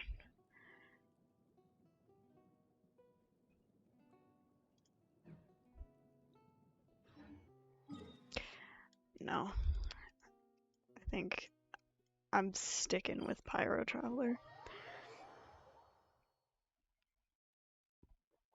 'Cause why not?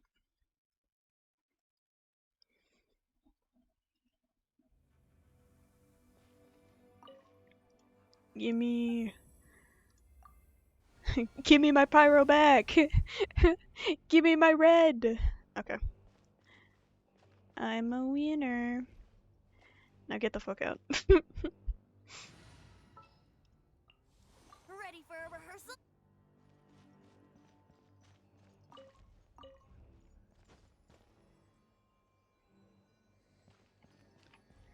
Anyways. Alright. Let's claim some achievements, shall we?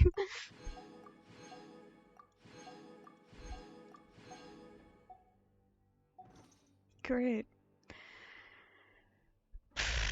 Well,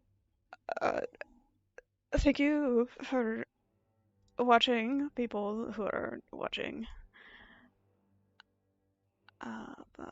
Nobody I'm following is live, so y'all are just gonna get sent to the void to do whatever you wish. I'll see ya either over the weekend or on Monday, like my schedule is. 'Cause weekend streams can happen.